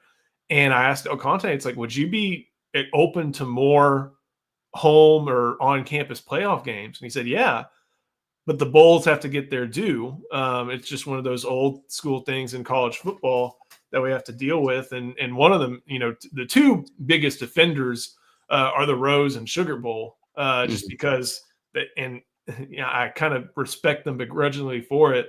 You have to get those panoramic pictures of the San Gabriel Mountains as the sun sets on the Rose Bowl. And then the Sugar Bowl is just hard and fast dedicated to being on New Year's Day, no matter what. They want to be on New Year's Day. They kick off at 8 p.m. local because they want to be on New Year's Day. And that shows some of the control that the Bulls have in this operation. But like, how cool would it have been for, let's see, what would it have been at that point? If you go, I think somebody's mentioning that semis and national title be the neutral site games, then that means you have Ohio State at Oregon again. That'd be entertaining. You would have Notre Dame at Georgia. What would it be? Who would Penn State have hosted? Easy. They would have gone on the blue field. Yeah, you're right. Yeah. They would have played at Boise State, and then Texas would have had to travel to Tempe. So I know there's weather concerns. Playing on the blue field in early January presents its own issues, but that's why, hey, NFC North teams are built a certain way, maybe teams from Big Ten and Mountain West. So I love the idea of making more things, even in this more professionalization of the sport with playoffs, with salary caps and stuff like that, more things that make it look like college football, and on-campus playoff games are part of that. But to swing it back to basketball, and unless you had something on it, no, I'm excited for that. I'm just hoping that for that Duke game, they don't wear black jerseys, because you remember that, don't you? Yeah, as much as I'd like to forget, of course I remember that. Come on, why are you doing that? Why are you bringing up one of my worst memories here today? Come on, dude. Yeah, I'm excited to see what they do, and I know a lot of the big basketball guys are starting to leak out aspects of the schedule, who's playing twice in SEC play. Yeah. I'm excited for that again, just to see what they get back on the second year of this system, if they do that system again. I wonder, the thing with college basketball is, we asked all these SEC coaches, like, when you're talking about football, it's revenue sharing, it's power it's the playoff, it's all the different stuff with 9 games, 8 games. There's not as much controversy in college basketball, and even these rule changes that we may talk about is not all that controversial. But I think the one thing that college basketball and power, like football school basketball programs, have to figure out is, how do you compete, or do you have to compete with a St. John's who doesn't have a football program, or with a Villanova who has a FCS football program, or to bring it close to home, with Xavier who doesn't have a football program. Like, I'm very curious to see how that goes, because, or even with a school like UConn. Like, UConn has football, and I'm sure Jim Mora wants his, but I think what's his name, Danny Hurley may finally take the Lakers job if they cut into his salary cap or something like that. So yeah, shoot. That was the thing, and I was curious to see how they talked about with that with basketball. But COVID seniors are gone. The transfer portal is what it is. College basketball scene, it's not stable, but it's a little bit more stable than before. So I feel like there's going to be a good couple of years for college basketball coming up soon. Yeah, I'm with you on that.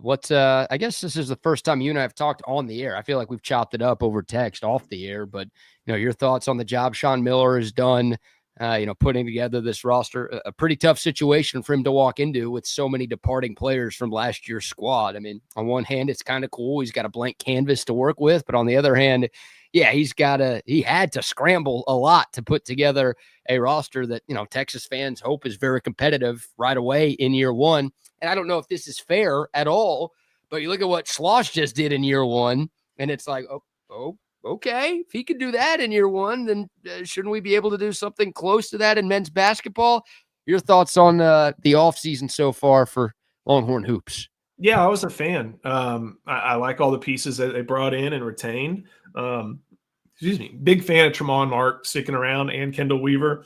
I think those were, two guys critical to next year's team, because you didn't have to go get them.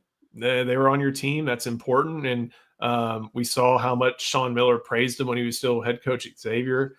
So I like those guys. As best as I can recall, it felt like the biggest miss was Ryan Cronwell. And I think they just got a big bank took little bank on that one with Louisville. But I do like what they have coming back, and I like that they really addressed size. I think Lucena Traore is going to, when he's finally healthy, and it sounds like that's on the right track. That'll be a big man that Texas really hasn't had in quite some time. Just someone who's athletic. and someone who's actually, skillful in what he's able to do on defense and rebounding the ball. I like Vokititis. He's going to have to learn how to not foul, which, okay, young players, it is what it is.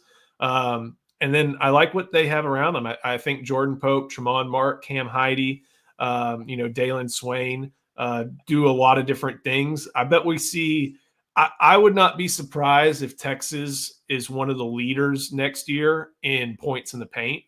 I just think there's going to be so much movement toward the basketball.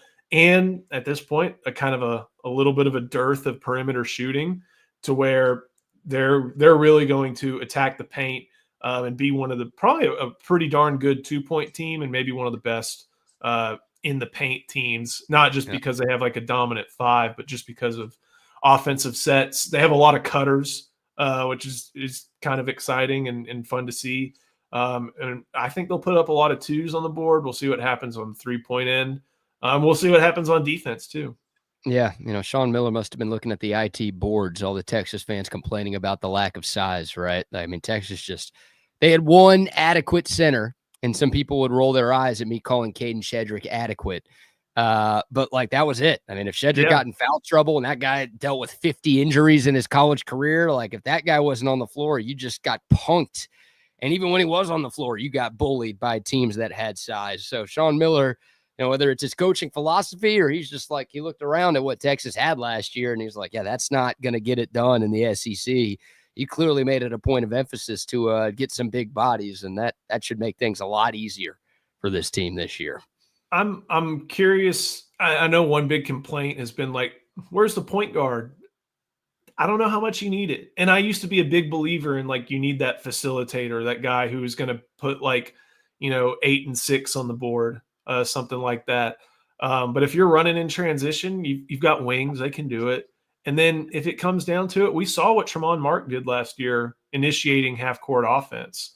And, I think people just wish like you had someone who could take pick and rolls and go off the dribble and get around guys. But basketball doesn't look like that anymore. It's a hard adjustment even for me. And there are going to be situations where maybe they wish they had a better point guard option. But I think what they have can still make it work. Yeah, not having a big point guard, or a good point guard, was a big issue last year, but not having a coach who knew how to run offense was, I think, a bigger issue. So hopefully Sean Miller and just his offensive system can kind of mitigate maybe Texas's stagnation that we saw too much from them on the offensive end of the floor. Joe Cook of Inside Texas joining us for a few more minutes here. A couple of quick sponsor shout outs, then we'll get to these college basketball rule changes. And hey, Joe's a new father. We got to ask and see how fatherhood is coming. And it's his first Father's Day coming up this weekend. So we'll get to that. Maybe some of you people have some advice for Joe out there that he could use going forward. But a couple of quick sponsor shout outs about the Hecht Law Firm. Yeah, there's a storm coming to town. Hurricane Hecht has you covered. He is your go-to personal injury attorney right here in Austin. And there are a lot of things to like about Hurricane Hecht, but the best part, when you call Hurricane Hecht, you are going to get to work with him. You see all of these bigwigs on TVs and their Rolls Royces and their private jets standing on top of cars, whatever. You call their firms, you're going to talk to a random person who's going to pass you off to another random person who's going to pass you off to some lawyer who just graduated law school who has no idea what they're doing. That's not what you want. You want to work with the person whose name is on the firm, and that is what you get with the Hecht Law Firm. Ryan Hecht, a great dude, a guy that I've known for years, a Texan by birth, a guy who graduated from the University of Texas. He is a friend of the show, and he is a fighter for the people. So he will take care of you. If you've been in a car accident, if you get hurt on the job, whatever, Hurricane Hecht has been fighting for justice for a decade, and he will fight for you. Give him a shout.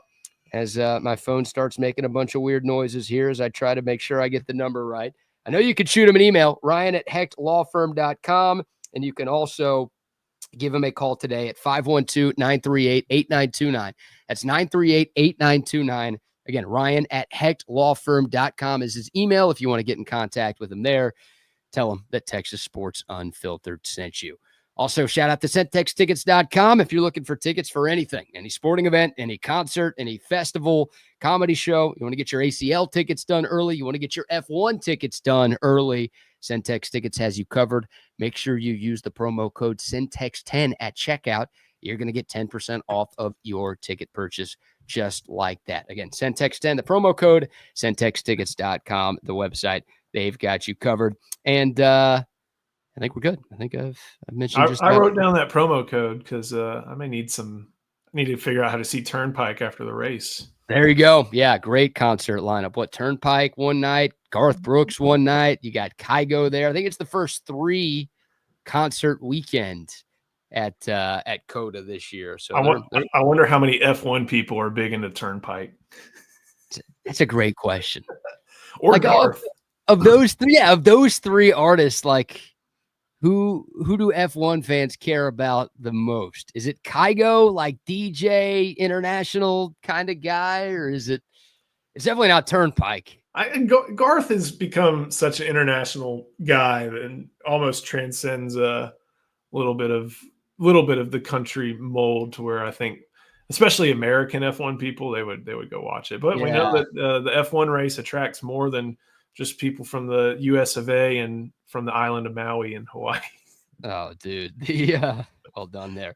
The F1 crowd. I mean, you talk about people watching. That is one of my favorite places to people watch ever, right? If you haven't been to an F1, like anytime there's something at Coda, look, if you go to NASCAR, you're going to get some great people watching there too. Don't get me wrong. But F1 brings out all sorts of folks, the best of the best and the worst of the worst from like a bunch of different countries.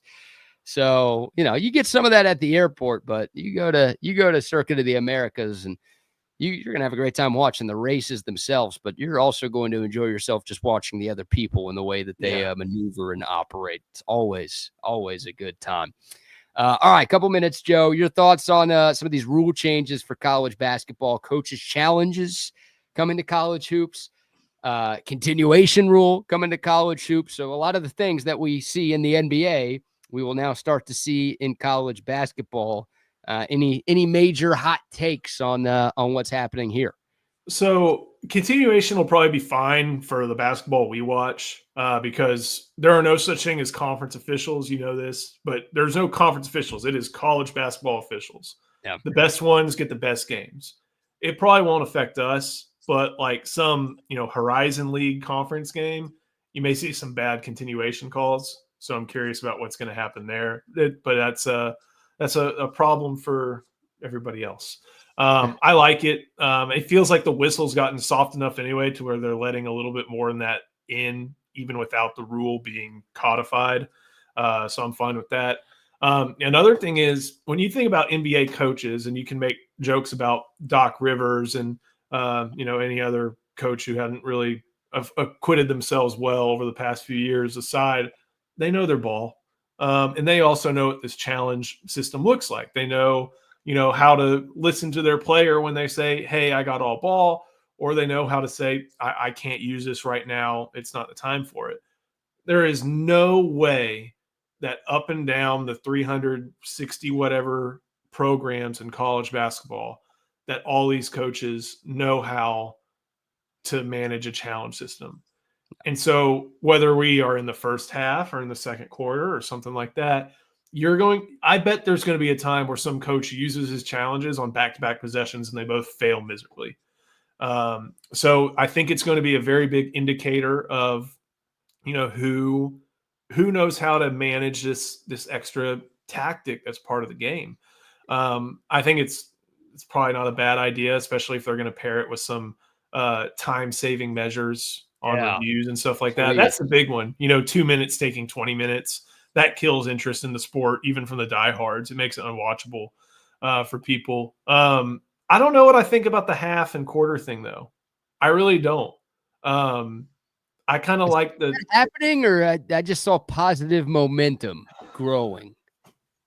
That's the headline grabber because men's college basketball is the only form of basketball, at least in the United States, that has that. You got 8-minute quarters in high school. You got 10-minute quarters in women's college basketball. I don't know what the WNBA does. FIBA, isn't it 12-minute quarters? And then the NBA's 12-minute quarters. You talk about playing 48 minutes a night. But at the same time, like, I don't know what you gain by switching to quarters. Really, like you still have all the TV timeouts.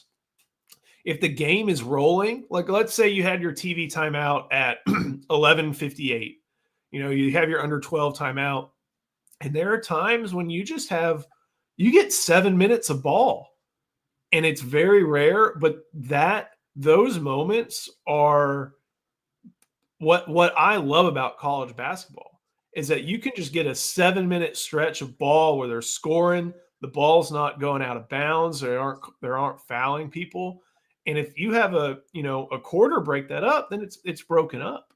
I like that unique aspect to where, hey, you don't have to call a timeout at under 8; it could run all the way to under 5, and I think that's really cool. And I think while that's rare, college basketball would lose that if they went ahead and did the quarter system.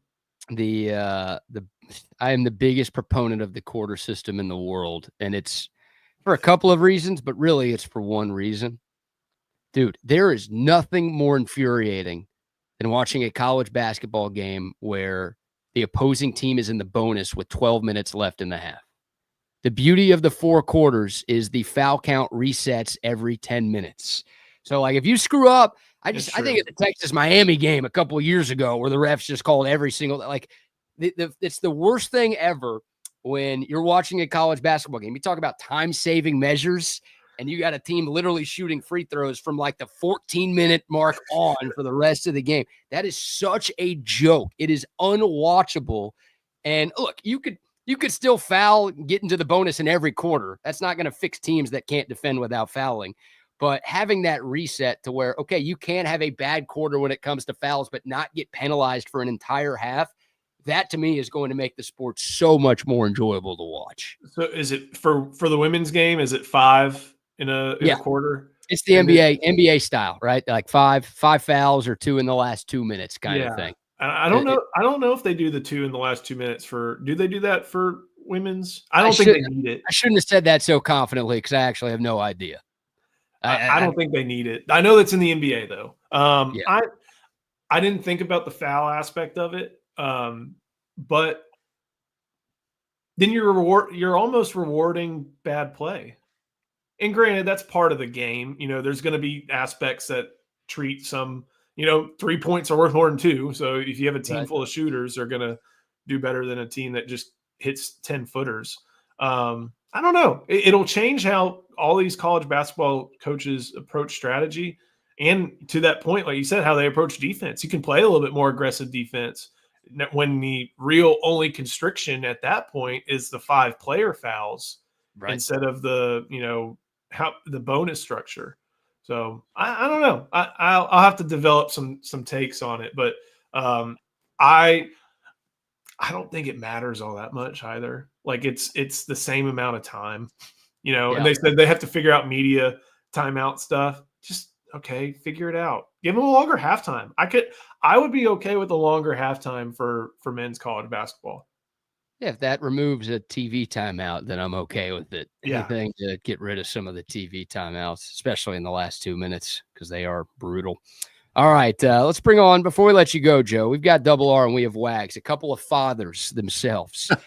Guys, fathers of children, yes. Joe has a baby girl who's under the age of 1, so he's about to celebrate his first Father's Day. Any fatherly advice you could give our great pal Joe here? Just get a chocolate cake and let her go to town, man. Just get out of the way. Seriously, like it's just get ready to take pictures, and it's the first year, right? It's the first birthday. No, not a birthday. It's Father's Day. Wags. I thought you said it was my bad. I misheard. Father's Day. Well, I ask for it every Father's Day, and I never get it. But it's the obligatory, hot dog and a Hummer, but it never really happens. But from the kid? It doesn't have to do with the kid. From the kid, BK. Where's your mind? Reed is a good man to not do that. Deduce the fact that the kid can't go out and buy anything yet. Right. Oh, I'm sorry. I thought I was going to help you here. Now, Tell him Wag sent you. There it is. Tell him Wag sent you for. There you go. Joe, boy or girl? Little girl. She's Girl. 7. She just turned 7 months yesterday. Oh She man, ain't buying anything. enjoy like 1 through 10. I'm trying as hard as I can. Man, So. those are so cool. I will tell you, for your first one for Father's Day, get as many pictures as you can, because I still go back and look at those, and I've got a 25-year-old. So yeah, enjoy that, dude. That's Joe. Something I wish I would have did was have a picture of me and my kid every year, and have like a not a kaleidoscope, but have like a progression. You know what I mean? And that's something that I don't have. I wish, looking back at something I think would be a cool idea or a cool gift, something that could be presented to you at the end of 18 years or whatever. That would be a cool kind of The one good thing about this with kids is that you can take pictures of everything. Right. And I used to be annoyed by that. Like, oh, and it's like, no, now you're a dad, buddy. You can find the ones that you can pick out and keep. And I'm a big photo printer guy. Like every couple months I'll send them to CVS and print some out. So I'm big on that. Also video too. Like video is great. Like then you can go back and you can take the frames, pick whichever frame you want. And I kind of learned that a little bit too late in the game. But no, for Father's Day, dude, here's the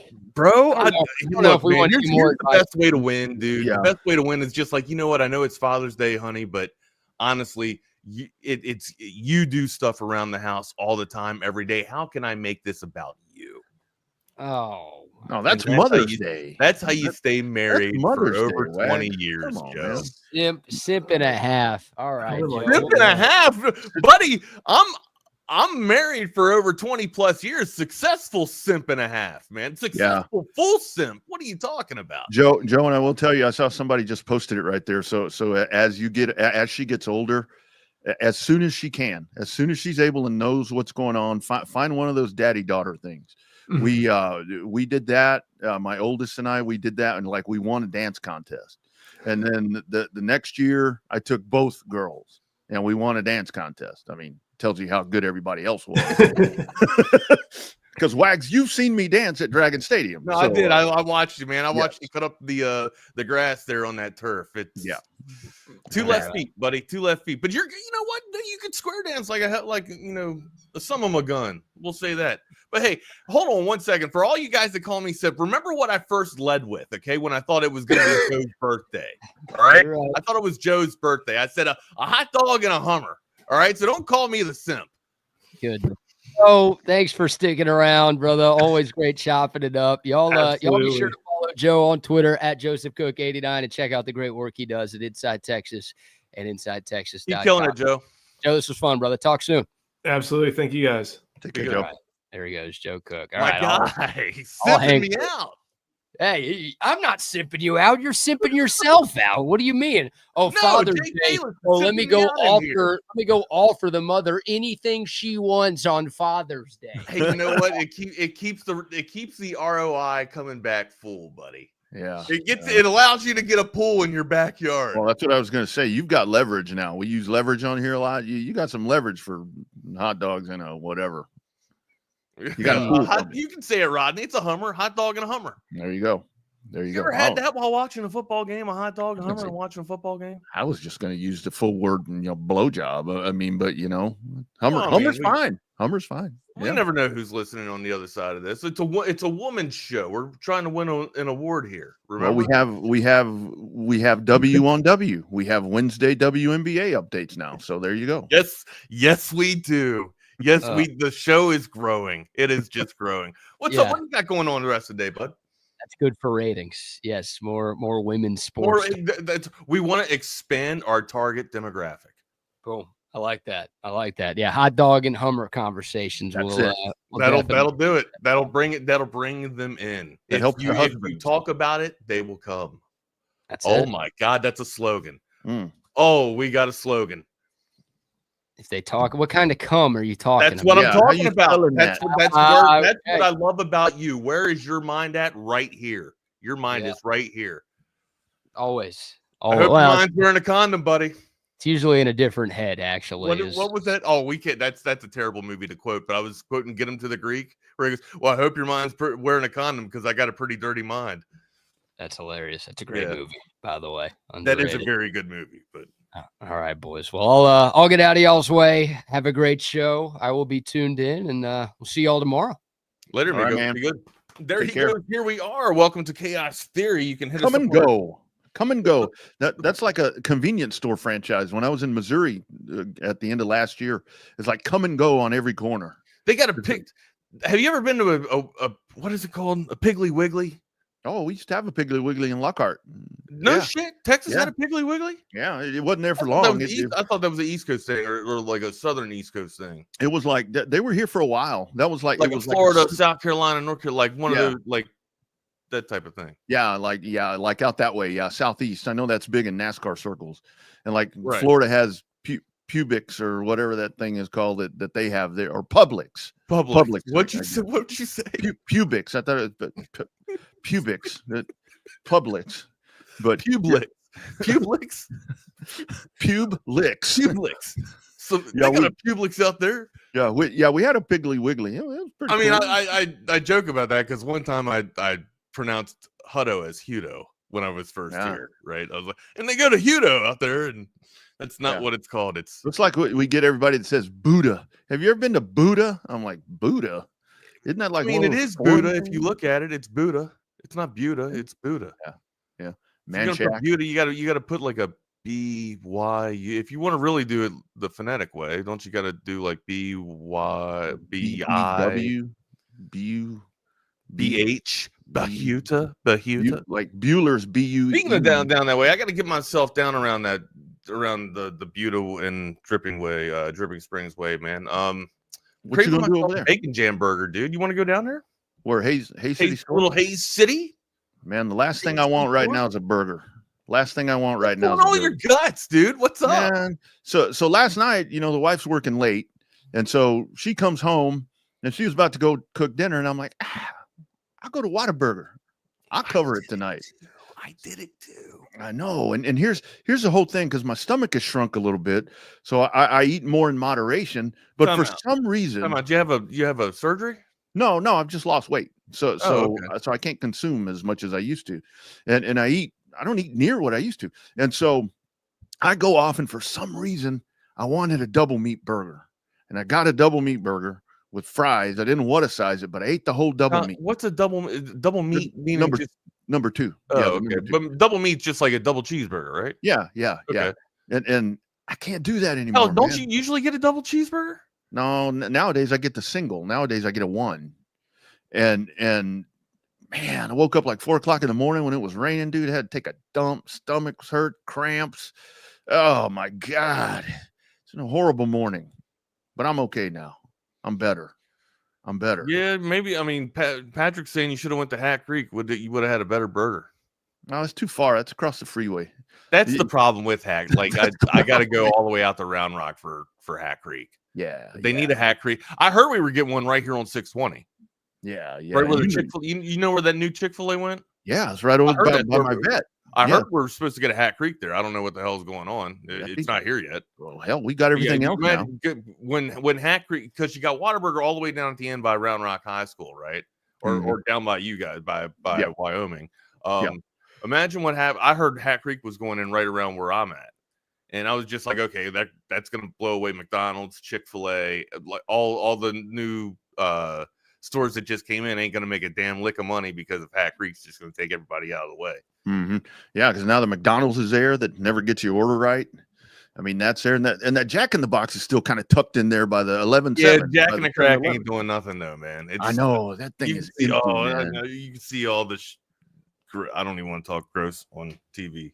Yeah, no, but now we got gross stuff going on in Jack in the Box, right? Yeah, and then Wendy's is over here, and we got Smoky Mo, and then we got Chipotle. We got everything over here. Good little mix where we're at, man. All kinds of shit. What's going on in your agenda this morning? What do you have cooking?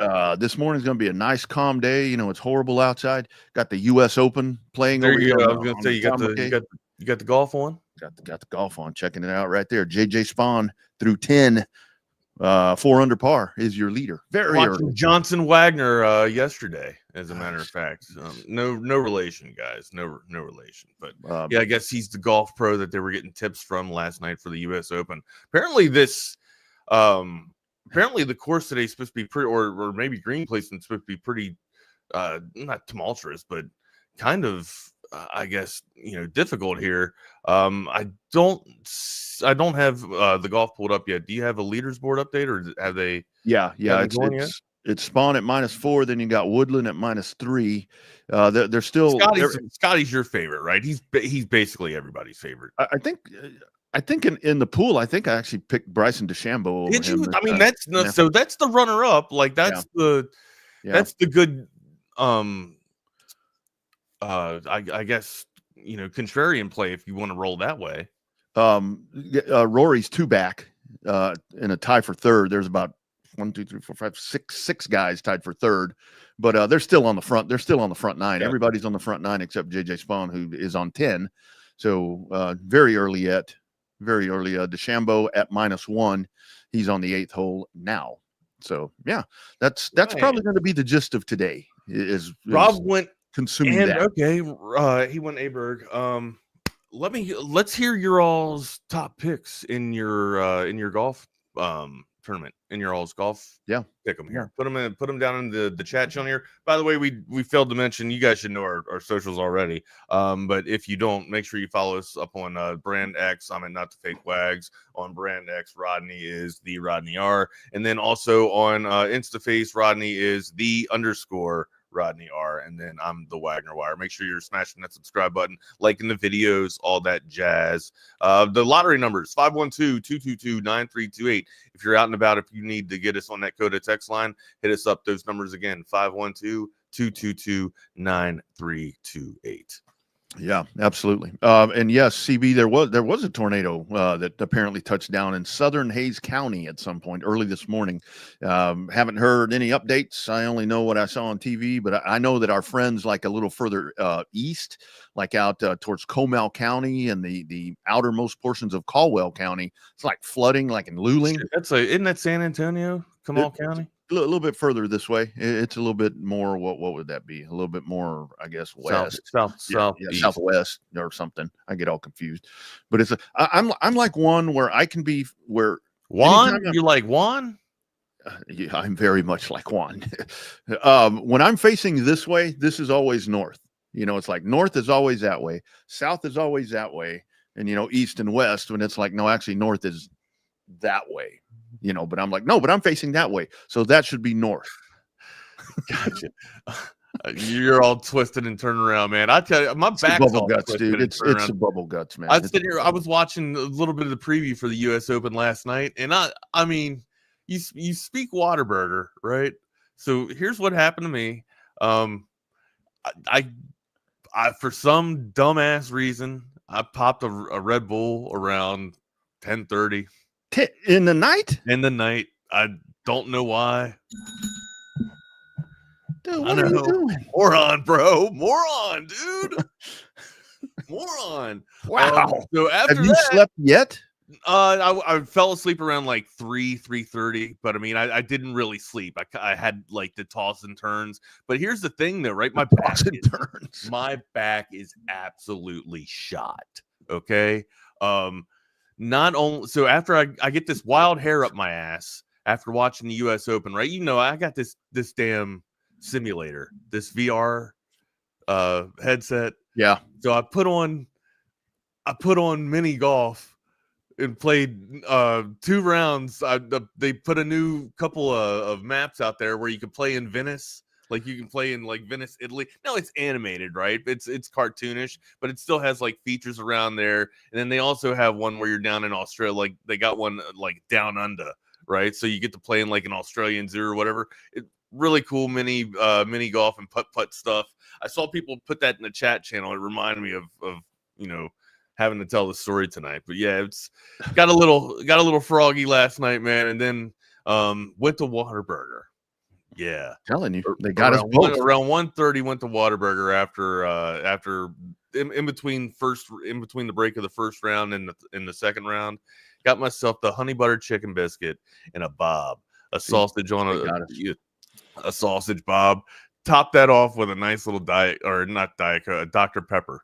I was gonna say Diet Coke. I didn't have Diet Coke. I had a Dr. Pepper. So I had a Red Bull on top of the Dr. Pepper, or excuse me, Dr. Pepper on top of the Red Bull here. So yeah, 3:30. I'm still, I'm not droopy eyed at all. I have to force myself to go to bed, but I mean, I literally turned all night long. The dog wouldn't even sleep with me. I was so much of a mess. I was up and out of it. Man, so here's the funny thing. So when I texted you about my bubble guts and you said you had them too, and Whataburger, dude, like I got them too. So it's funny that you say that about the golf simulator. So yesterday I turned the PS5 on, and I'm like, okay, I need to do some updates. I haven't had it on in about a week. I'm like, there's probably some updates. We got to get you college football 26 now. Yeah, I know, because I played a little bit yesterday, and I was still having to be Quinn Ewers. Lord knows we can't be doing that around here. No, you can put 16 in. Yeah, he put 16. All you gotta do, I gotta show you how to substitute. You gotta substitute stuff on that. So I turn it on and I start searching around and I find PGA 25. There you go. So I bought it. Got my tour card. I'll tell you the right one to get. That way we can play at the same. We can play on the same time. Oh, okay. Well, I we got should start a league in that. We should start a like a contest. Well, a Texas Sports Unfiltered contest. I looked pretty good yesterday because I got my card. I won a tournament. What difficulty were you playing on though? The first one. Yeah, okay. where the club it's slow, it's a slow stroke or whatever. No, I control the swing. Oh, I got you. I control the swing. Yeah. Stick. Gotcha. Yeah, I was having a little trouble putting because I put a little too much steam on it when I would putt, and it would. And the commentator's like, "Oh, that's not good," and this is where I get all into it because then I'm like cussing at the commentator, where he's like, "Oh, well, that's gonna," and I'm like, "Fuck you, man." See, this is what I'm talking about. That's why I love you guys, man. Now you guys are giving us ideas here, man. Whataburger double hatch green chili burger is the absolute best. I don't even think I've had that yet. Not right now. I don't even think I've had that, but I'm a fan of hatch chili. So with college football 26, so you have to download a totally different game, right? Is that? Yeah, you got to pay for a new. It's okay. It's and here's the thing of it, right? And it's like leave 25 there, right? You just like leave that there. Or you can uninstall it to make more room. But here's the thing: this and like college professors have the ultimate game developers, and college professors have the ultimate like gimmick. Okay, it's this. They release the same book basically every year, or the same game almost every year, but they make a couple of additions to it, or it edits to it, right? They don't really put a new skin on it. They might upgrade the graphics, put a new feature in there, and then they sell it to you for $120. All right. Yeah. And it's required for you to have in class. For the professor, that's how the professor gets it. And then for the game devs, it's required for you to have a good time and play with the rest of your friends, because they know one person's going to buy it. And if one person in your group buys it, two other people are going to buy it. And then the circle that had the 25 now has to go up to the 26. Damn. And there you go. Now because you can't disband the league. You can't disband the league, Rodney. Right. So how much is college football 26? Probably $70. I'm sure they're going to put a bundle out there they'll put a Madden bundle with it too. Probably make it, buy them both for $120, something like that. Oh, that's not bad. Yeah. No, it's every year. Well, the PGA 25, I think I got it for PGA 55. 25 would be legit. I would recommend you checking out F1. Like you would enjoy F1.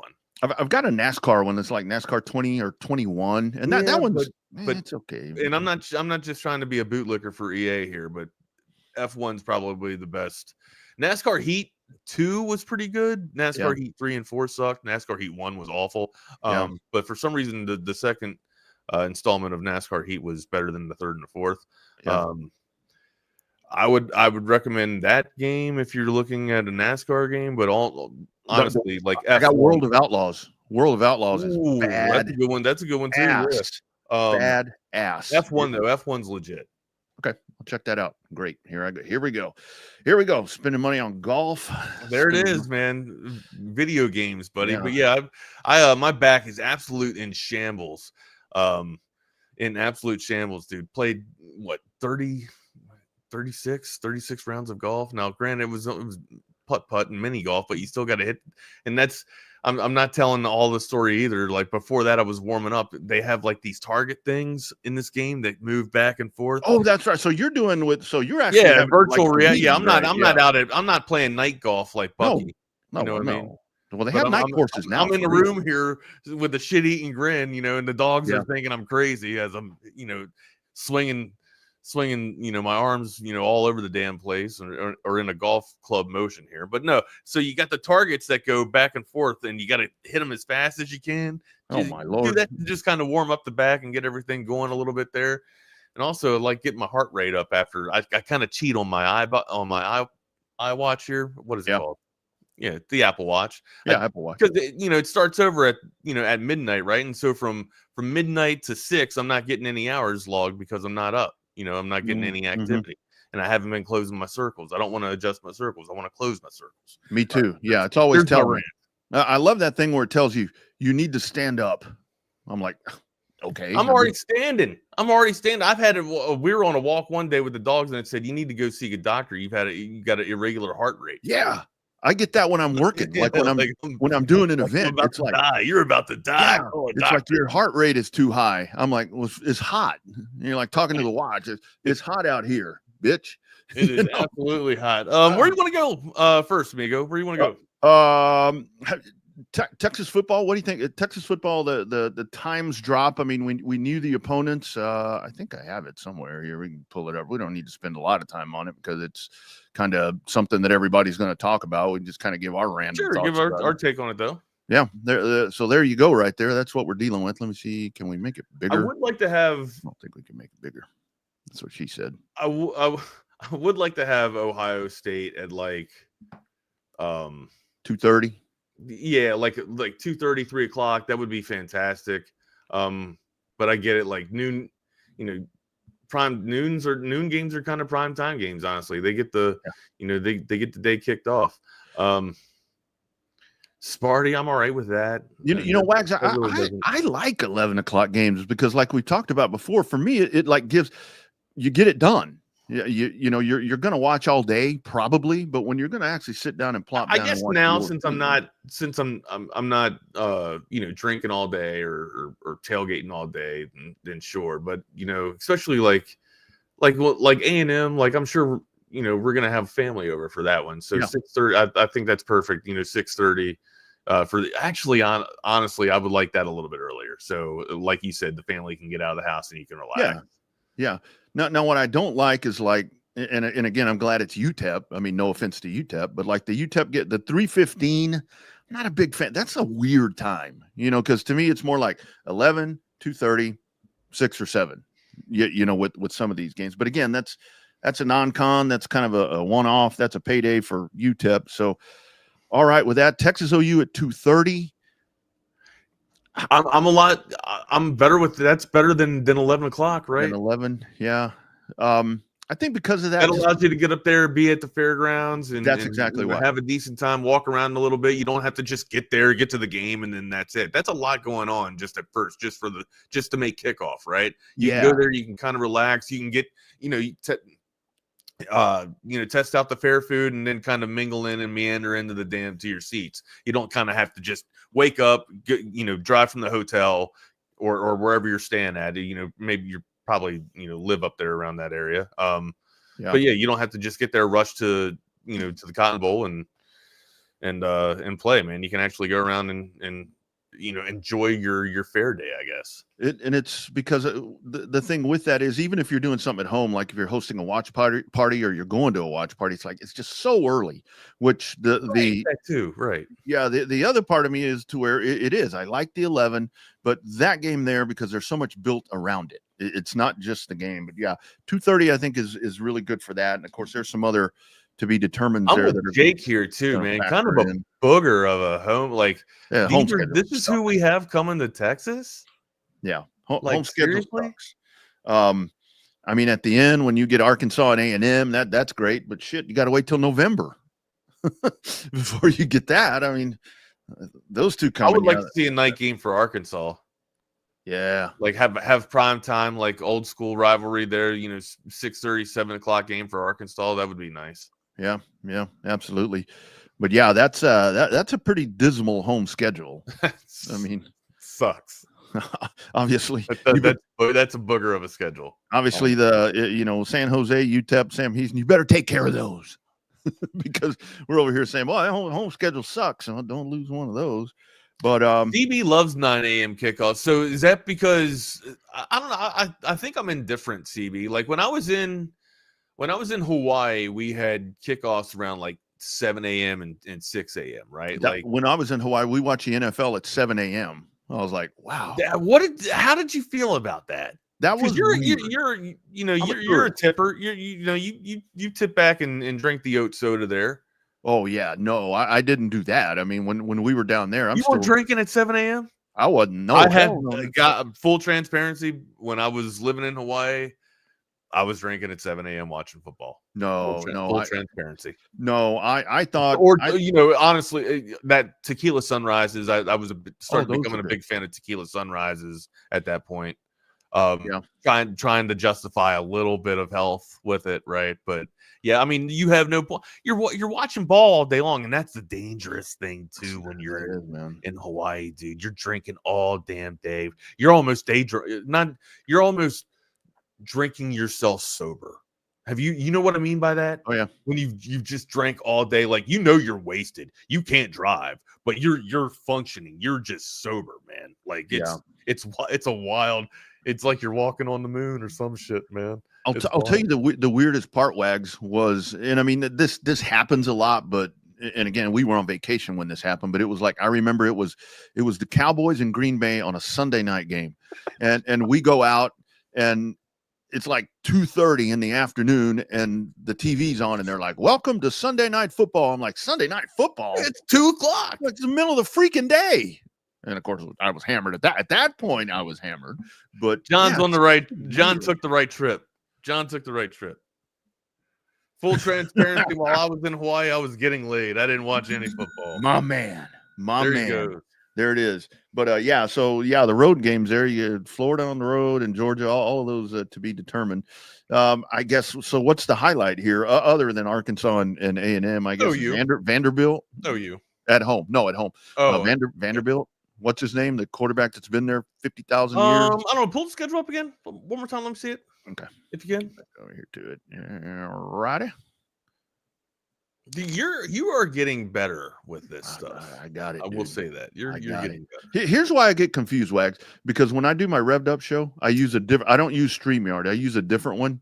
And the control, everything's in a different place. That's why I get so confused here. Do we think Vandy's going to be able to have the same type of success that they did last year? They kind of snuck up on people and surprised people. Will they have that element of surprise next year? I don't. I one-hit wonder. But you say that though. But I mean, the element of surprise is kind of lost after they have snuck up on somebody, twice or three times, right? Like you can't say that they're sneaking up on somebody all season long, can you? Yeah. Well, and I'll have a better idea because I got an email the other day from our man Phil Steele, not directly from him. Oh yeah, but it's like it's coming. Are you ready? Yeah, you ready for it? Yeah. I think I'm just gonna go buy it in the damn store this time. I waited too long for it to arrive, like for it to get shipped. You know what I mean? He said it's coming. Well, not he, but it said it's coming soon. Of course, we're dealing with the U.S. Postal Service here. Got to do our top 20 again. I know we got to do our top 20, but that's a nice thing about that because with Vanderbilt, I don't exactly. I mean, I don't know what their recruiting classes have looked like. I don't know who transferred in and out of there. So that's the other part of it. But I don't think that we see that again. But I could be wrong. Don't think Vandy. I kind of want to. I hope Arkansas has somewhat of a team. You know what I mean? I would love to see a really good Arkansas game at home. That would be fantastic. Yeah. Hey man, I think it's between Vandy. I think it's between Vandy and the Hogs right now. If I'm looking at for home games, I think it's between Vandy and Arkansas. If I had to choose one game to go to this year, I'd go to Arkansas. One home game. I would skip the A&M game simply because of just the mess that it gets to over there. And that's the old man in me to where it's like, I don't want to be in that mess at night. You know, if that Arkansas game, the other part about this with the home schedule with these 2:30 and 3 o'clock games is, dude, that heat. The last time we went to a home game, I forget how many years ago it was, a couple of years ago, we went out there and it was just unbearable. Gotcha. I mean, I would love to see A&M.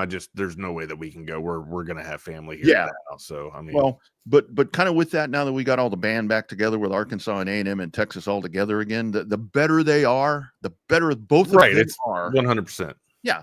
When 100%. It comes to the crap talking and all the back and forth, that just makes it even better.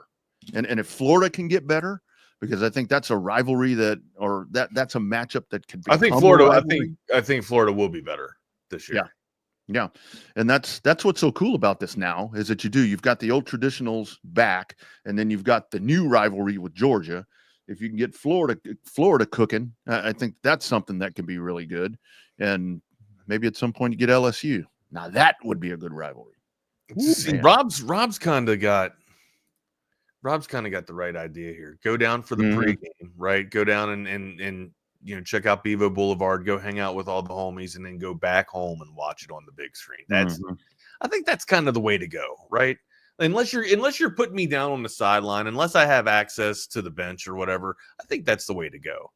I mean, 50-yard line tickets are great, but yeah, I gotta be close to the field. I got to have a better view than I have in my house with audiovisual consultations, and that's really hard to beat.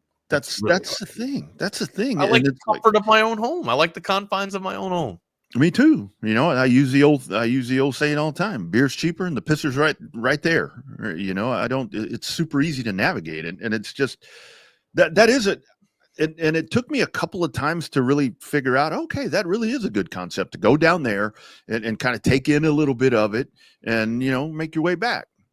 I recommend Ubering. Don't have to deal with the mess either. You know what I mean? Yeah. Trying to get out of the stadium and off campus. So, and the nice thing is, Wags, if you do it like we're talking about on the chat right there, as everybody's coming in, you're leaving.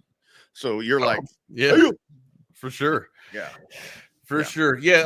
I'll say, without Texas A&M, I'd say Arkansas. Arkansas is probably the game I would go to. I'd pick to go see. All right, amigo. We had a basketball game last night too, dude. Huh? Had a basketball game. Wrong team favored. WTF. And we've got a series that has changed, but first, something that hasn't changed is Covert Bee Cave. They treat you like family. My husband and I have bought several vehicles from the Coverts over the years, and it's always just been easy and effortless. By the time we walk into the dealership, paperwork's ready and we're ready to buy. I walked in, literally signed a couple of things, and I was 10 minutes in and out. They just take care of everything. I personally feel like people took care of me. I feel like as they're taking care of me, if they take care of other people that I know, it's just that much of a plus. Covert, born and raised in Austin, where you are always treated like family. That's right. Thank you, Dan. Thank you, Hayden. Nobody beats a Covert deal. Not now, not ever. Friends, McCall Custom Homes. You see them right there over my shoulder. If you're looking for that home renovation project coming up over the summer, if you're looking to add value to your home, thinking about selling your home, well, let me give you an idea. Here's a tip from old Double R. Why don't you add some value to what you already have? You have equity in your current home.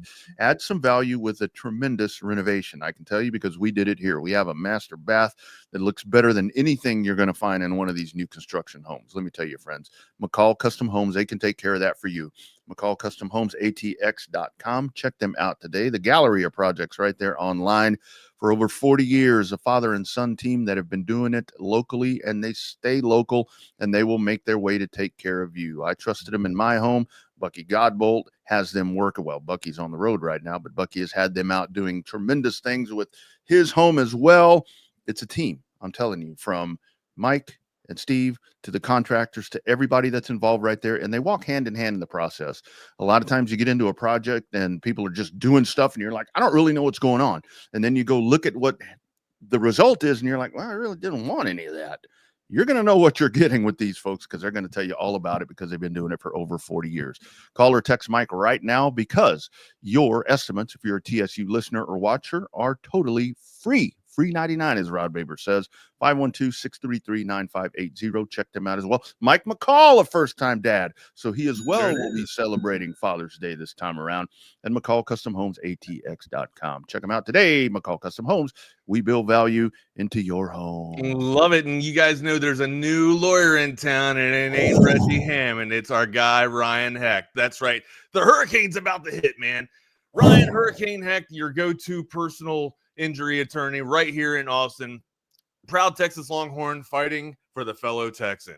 Ryan's not just a lawyer, he's a Longhorn through and through, and he brings the same fire and pride to the courtroom. Injured in a car accident, you got a dog bite, or for you hurt on the job, just give Ryan a call, man. The hurricane's going to be coming.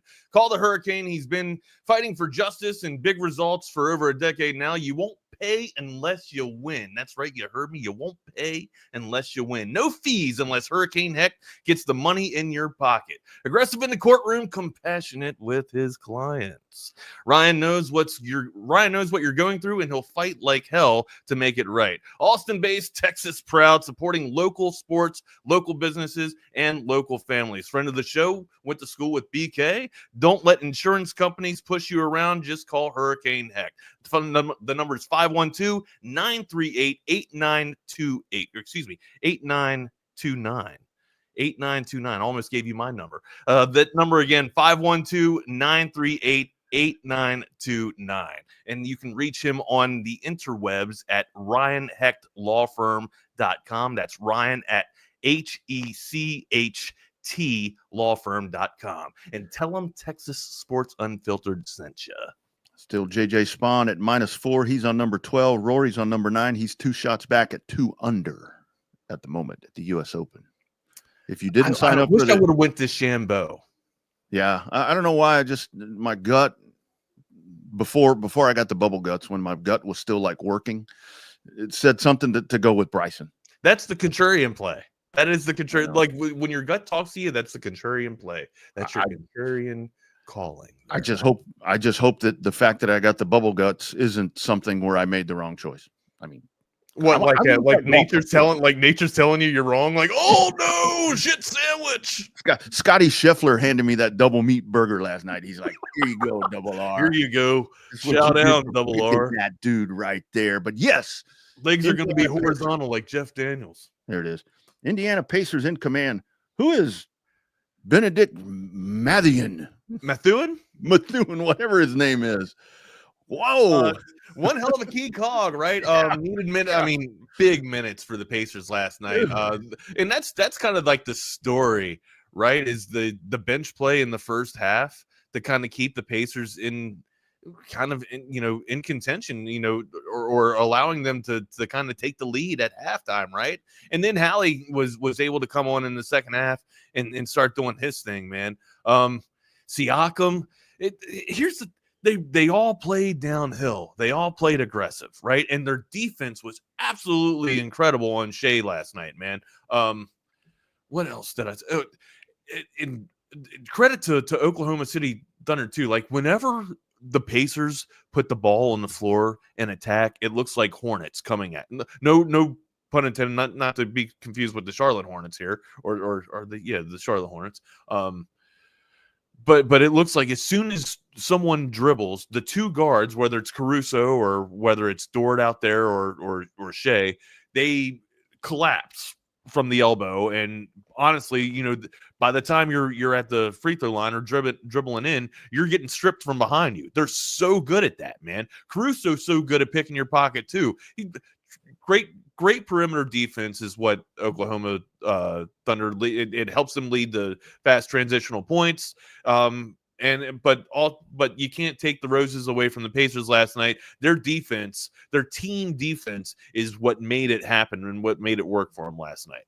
Yeah, man. And to John's point right here, I had pretty much thrown this away and quit using this a lot, to where it's like they did. I mean, they definitely they kind of looked young again. I know that when the playoffs started, or as we were getting towards the playoffs, that was at times the youth in this team comes out. And again, this is kind of where you go back to where we talk about kind of the dud game in some of these series. Is that what that was? Or is Rick Carlisle figured something out? Carlisle, put some respect on Carlisle's name too, right? We didn't we give the stat a couple of weeks ago, like he's about to enter, if he gets this chip, he'll be entering a realm of Riley and Jackson.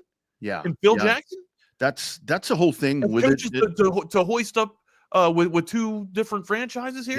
Yeah. And the dude's doing it with with all due respect, with the lesser talented team. You don't have to lie. You ain't gotta, be coy about this. It's not the greatest team. It's been a team that's been pieced together. It's been team basketball all year long. That's been the MO. That is, he has gotten everybody to play. And Mathurin, Mathurin able to come off the bench last night. I mean, that's kind of a testament of what he's able to do. What did he have?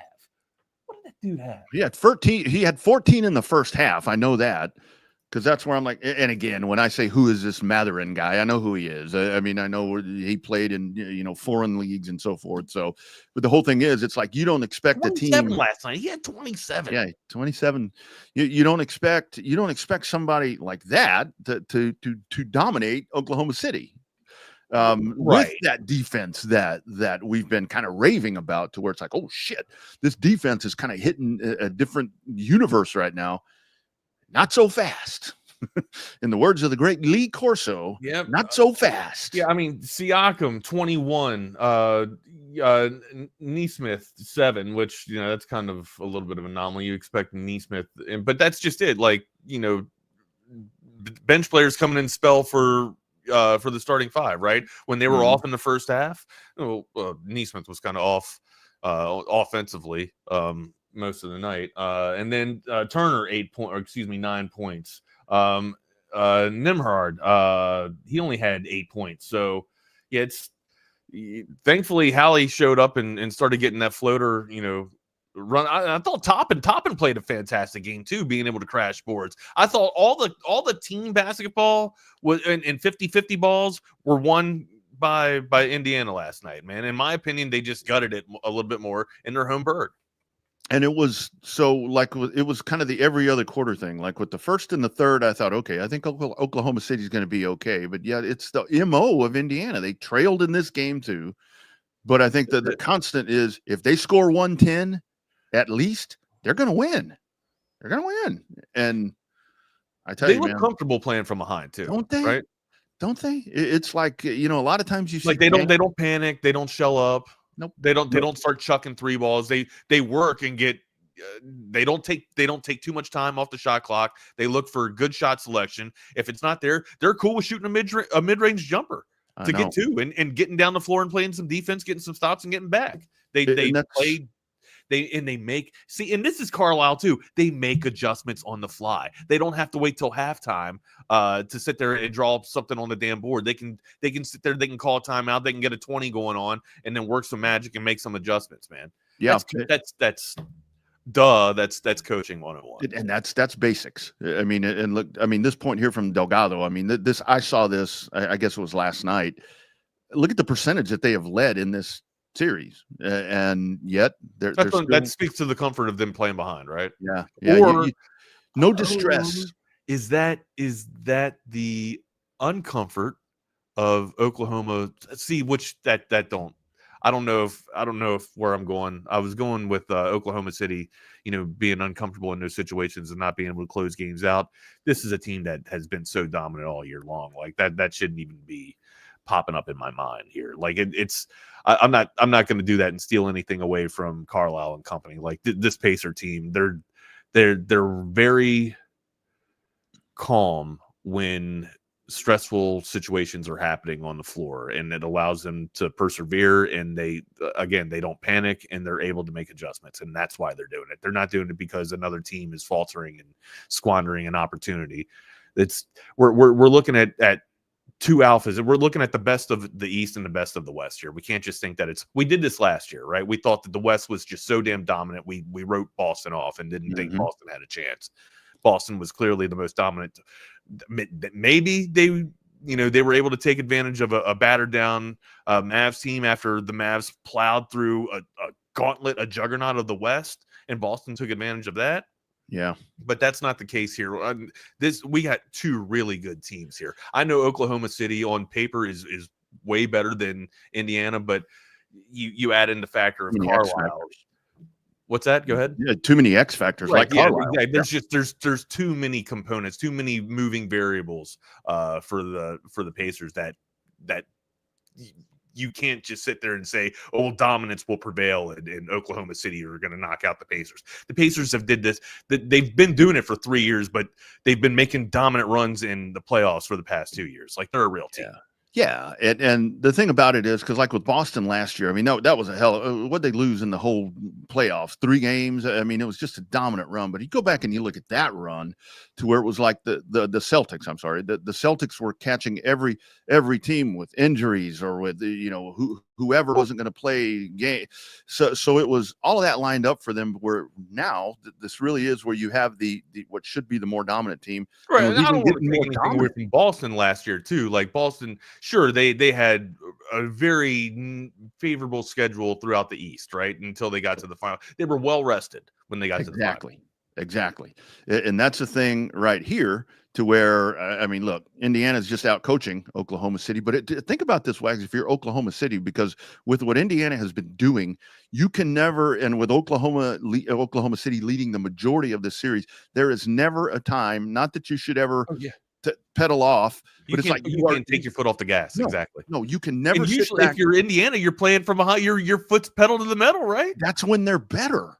It's like they thrive on this series. If it ends with Indiana trailing by 22 points and this massive comeback, and they win it in 5 or 6 or whatever it is, that would be the perfect storybook ending for this to happen with what Carlisle has done here.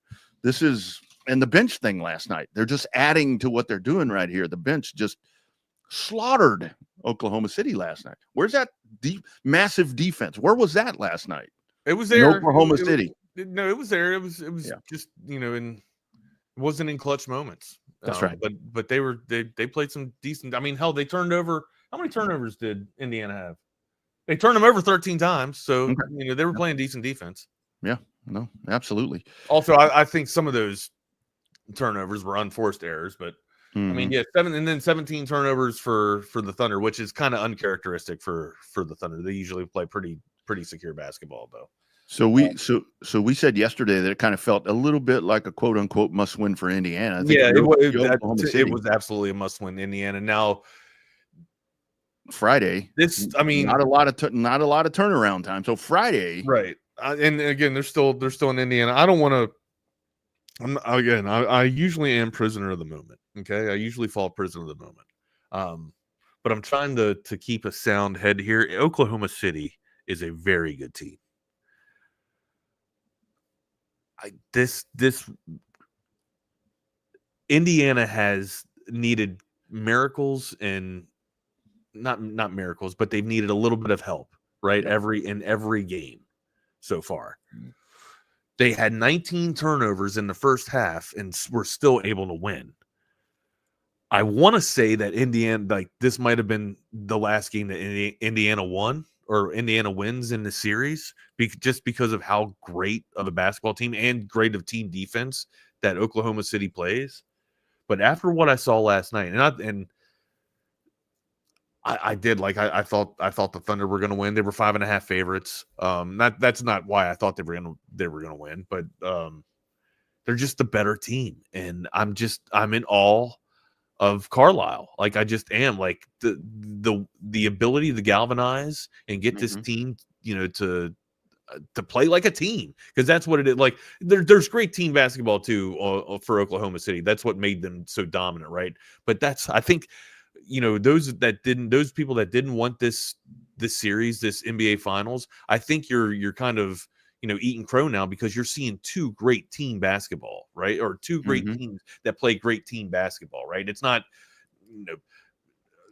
a marquee of just 3 players, like a big 3. Like, this is really good key cogs being able to contribute onto team basketball and play in championship form. And I think we're treated to a dandy here.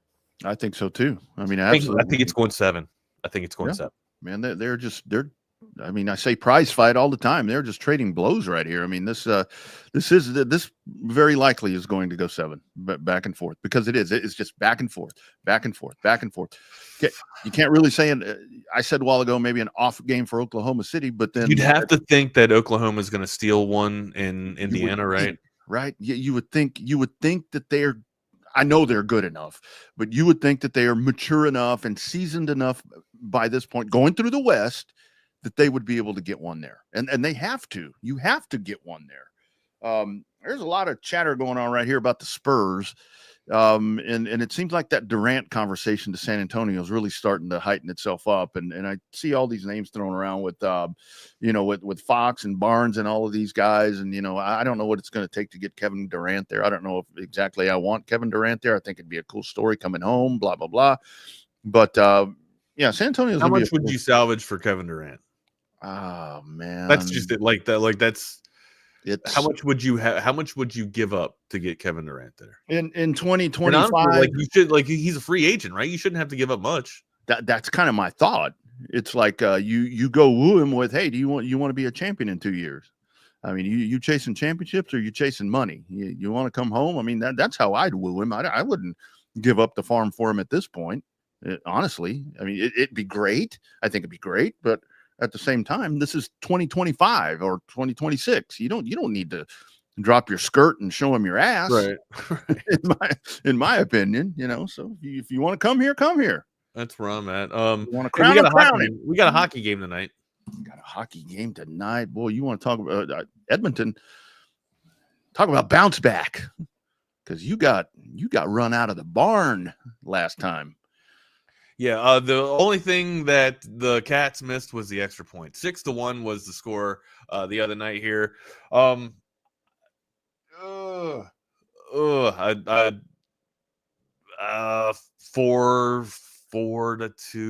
tonight, Florida. I don't expect 4-2. It'll be close, and then they'll get the fourth on an empty netter late in the third, or around 2 minutes left in the third. It'll be a decent contest. I don't expect Edmonton to fall on their face completely, but I don't expect them to get a win here in Florida. Not to show like the complete crystal ball, but this is like we kind of talked about Indiana having a must win. This is an absolute must win for Edmonton tonight. I know that gets thrown around a lot here in sports, especially in a 7-game series, but it's definitely it is. It's like they can't lose tonight and expect to go up to Edmonton and kind of retain everything and win this thing. Like, because Florida's just too good of a team to win on the road, right? They're that good to where they can steal anything that you have. You could be playing, lights out, be up 3-0, and Florida can come back, in your home on your home ice and take it from you. That's kind of why I feel like they have to win tonight. Edmonton does, or else Florida. I don't know how much momentum lasts in hockey too, but I would like to think, wins make bruises go away a little bit better, or wins make the bruises feel a little bit, lighter, right? And they make the legs softer and less jello, and allows you to be out there and skate fresher, I would think, right? You take a loss tonight, you have to go back to Edmonton. There's a lot of pressure on you, trying to keep the season alive. That's why I think tonight's a must-win for Edmonton. Unfortunately, I think the Cats win 4-2. Wags, and it's just, I mean, the thing with Florida, I mean, this sounds kind of stupid, but it's like they're just too good. They're just too good in every aspect. They're fast, they're aggressive, and there's just no answer. And they usually, like, a big proponent for me too is teams that don't waste time on special teams, right? Teams that. And Dallas was guilty of this too. Dallas sometimes would not even get a shot off, and some teams, do this from time to time. Washington has done this, and they were one of the best teams this year. And Washington sometimes would struggle to get a shot on goal during, a penalty play. Right? That's terrible. Like, you have to be able to take advantage of special teams. You have to be able, when you have the man advantage, you have to be able to put the puck in the back of the net. And Florida usually doesn't squander those opportunities. No, absolutely. That's the whole thing. And it's just, and Jake's kind of been on this thing for last year and this year, and he might be he might be right. I'm telling you, Stuart Skinner is a completely different player when he is facing the Stars. Some teams just get on somebody's, or I guess just wear somebody thinner a lot more, right? Not to rhyme with Skinner here, but I mean sometimes some teams just get underneath somebody's skin a lot more, right? Or Not your number, right? Exactly, and maybe Skinner just has Dallas. Maybe that's just it. Maybe he is the arch nemesis for the Dallas Stars. Yeah, I mean, it could be. I mean, you see that a whole lot in sports. But yeah, that's my pick tonight. 4-2 Florida over Edmonton. Man, I kind of go back to just from what I've watched here in the last couple of games to where this might be another 5 or 6-1. You know, where it's just starts out so fast, and it's in Florida. It could, you know what I mean? It could snowball rather fast, but yeah, might get out of control really quick. If you guys are going to watch that tonight and you're going to watch golf, I'm going to sit around all day and watch golf on my time. Yeah. Only one way to do it, and that's Tom McKay and Audiovisual Consultation. Hey, y'all, I'm Camille McKay. And I'm Tom McKay, owner of Audiovisual Consultations. The old man and I are here to give you your summer weather forecast. It's hot. That's right, kid. Which means it's time for pool parties, grilling burgers, and taking a beach vacation, right? Well, I don't know about a vacation, but Audiovisual brings more heat than any tropical destination. It was worth a shot. I'll settle for some outdoor speakers. You know, Audiovisual can do a lot more than that. We provide outdoor video screens, audio systems, landscape lighting, even solar shades for your patio to keep the Texas heat at bay. Well, I'm sold. Let's wrap this up. I'm ready to lounge on a floaty and listen to some smooth jazz. Well, that sounds wonderful, but some smooth reggae is the way to go this summer. Good thing we can listen to both with the Sonos sound system. I call dibs on the floaty, though. Peace out. Kid, wait a second. Give us a call at 512-255-8678 or visit us at avconsultations.com. That's 512-255-8678. There it is, Wags and AV Consultations. Top of the hour leaderboard. Still JJ Spawn at -4. He's on number 12. Gary Woodland at -3. Detry at -3. There's a log jam back for 4th, and then about a 4-way tie for 7th at -1 with Rory McIlroy and Adam Scott a part of that in the U.S. Open, as they've made the turn, a lot of them. As they make the turn. So, John, Connor McDavid's been playing fantastic. He so is Draisaitl too. And I mean, shit. The top 6 for the top 2 lines for Edmonton have been fantastic. The problem with Edmonton is that they struggle on defense from time to time, right? Or they don't hold up. Sometimes their pairs falter a little bit, and you know you've seen terrible play from Skinner outside of Dallas, right?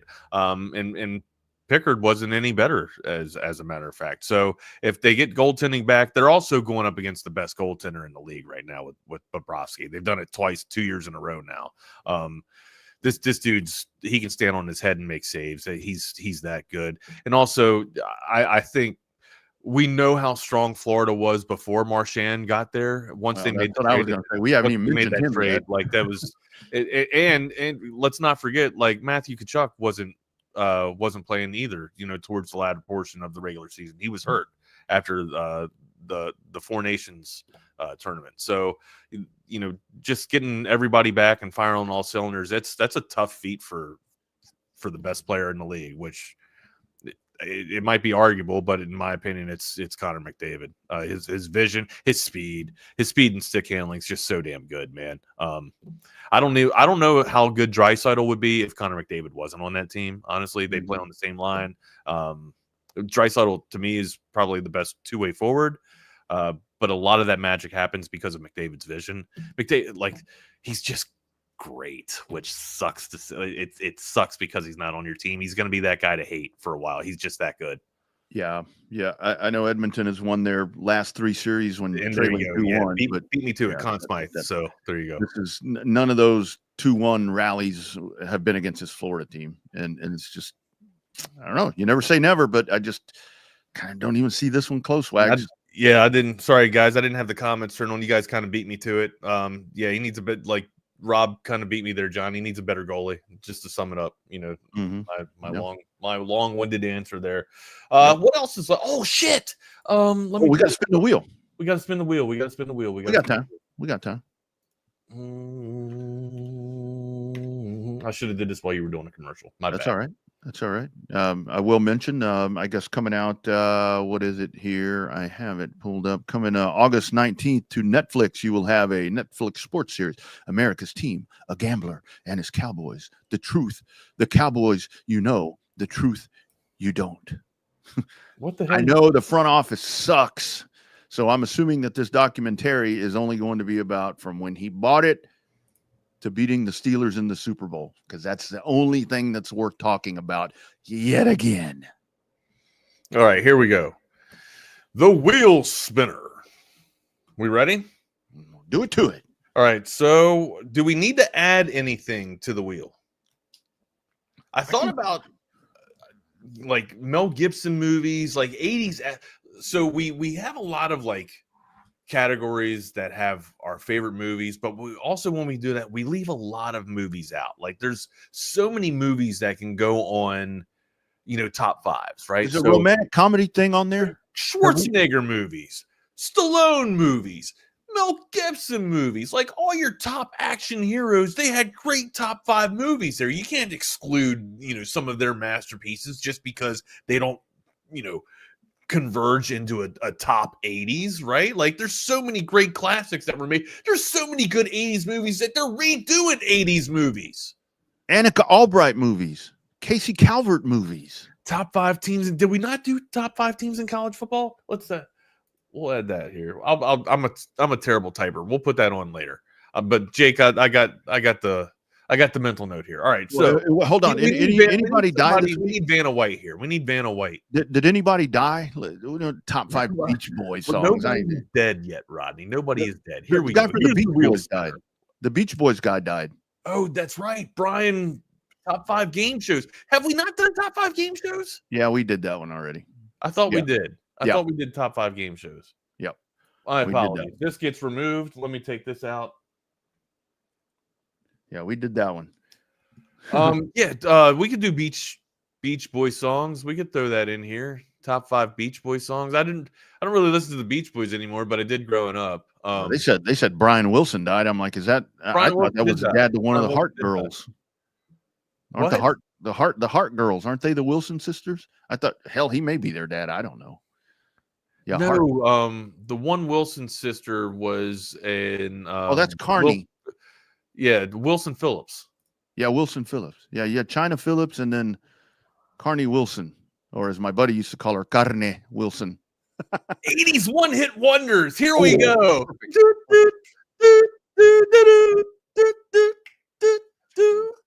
Well, actually, Hall & Oates don't have any one-hit wonders. Hall & Oates got a plethora. Thousand hit wonders. 1,000 hit wonders. All right, so it's going to be 80s one-hit wonders. Oh, I love that, man, because my wife is always oh man, because my wife is like, she says that I love the most random songs, and I do, man. It's like I play shit, and my wife knows music like a lot of us know sports, and she's like, "What is that?" And I'm like, "You don't know who that is? Come on, man." I'm gonna have a Flock of Seagulls had a couple of hits, right? What you call me, Patrick? Oh, that says Toto. I thought it said Toto's got like 3 really. Toto's not one hit wonders, dude. No, they got Toto's got Africa. Toto's got, you know, Hold the Line. Rosanna. Like, don't get me started with Toto. Toto is not a one hit wonder. Toto's one of my favorite 80s bands. Yeah, no, there's plenty. We can share a beer over, Patrick. We can talk and share a beer over. Yeah, see that's gonna be one of them pool conversations when we have. Yeah. We'll be doing that as well. On time. There's Turbo. Will's like, who Turbo. the hell are these You gotta people? get Turbo on the 80s. Yeah, I don't know about this one. One hit wonders. Come on, Eileen. Dexy's Midnight Runners. All right. Yeah, someone said "Come on, Eileen." That was gonna Take on Me. Anyone say Take on Me? Yeah, Take on Me. Funky Town You Jets. that from Corky Romano, don't you? Yeah, there's gonna be some good ones. There's gonna be some good. I bet Jordan knows one-hit wonders from the 80s. Jordan, one-hit wonders, 80s one-hit wonders. You got any? Hell no. Michael I might know Jackson. some of their songs if you play them, but not the artist or the title. If they came on the radio, you would know. Oh, I've heard this song before. Gotcha. Wild Cherry. But man, I grew up so my parents divorced when I was young. In my mom's car, it was Case 101, the Bobby Bones show. That was it, right? Bobby Bones. I was gonna say Tom Allen. Oh no, but you're young. Yeah, okay.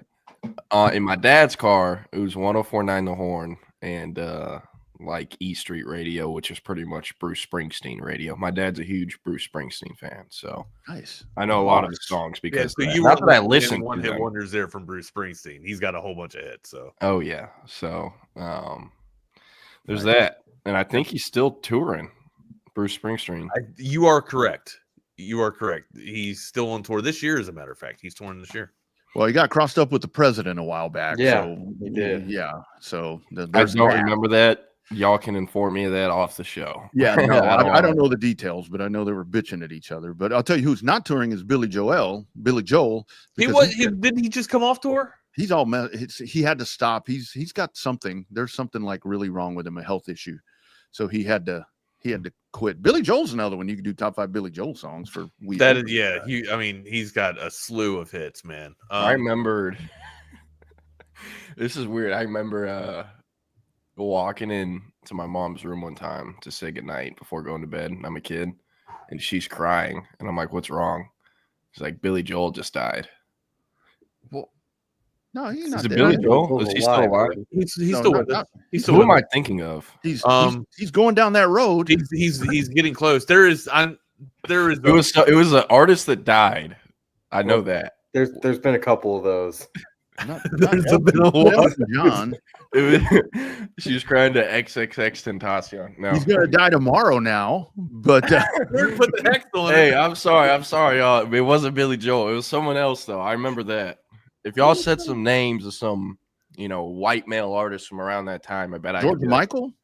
Who? George Michael. It might have been George. The dude Michael. from Wham. Yeah, I know a lot of people like that dude. Oh yeah, Tom Petty. Yeah, it could have I been don't Tom know. Petty. That was pretty recently, though.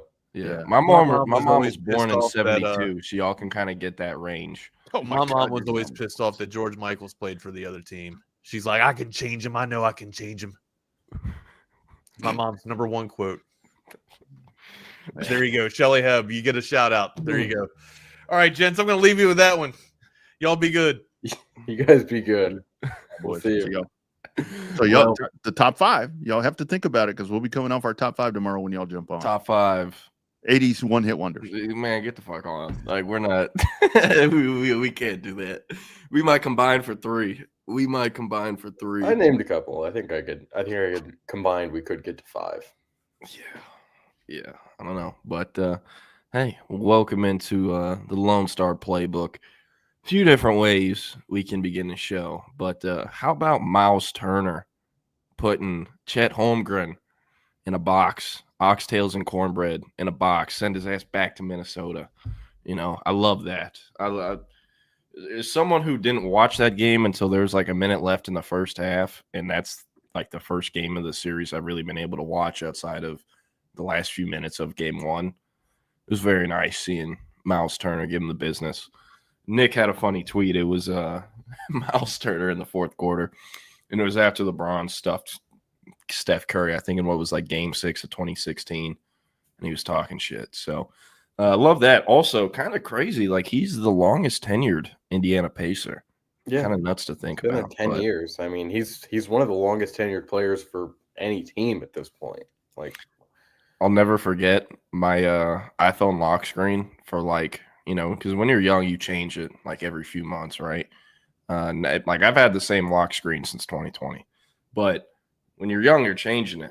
And UT basketball season, when he played his one season at UT, I remember I had the lock screen of him wearing 52, doing this, running down the court for like probably about 6-7 months. And then he got drafted to the Pacers, and you kind of forget about him for a few years because it's the Pacers, and they were obviously bad. But seeing some discourse on Twitter, and Will, as a big NBA guy yourself, I got to ask you, if Tyrese Halliburton wins a ring, this Indiana Pacers team wins a ring, like, is the ring debate not as important when discussing GOAT status? Or I hate that argument. Like, the ring debate isn't like a ring.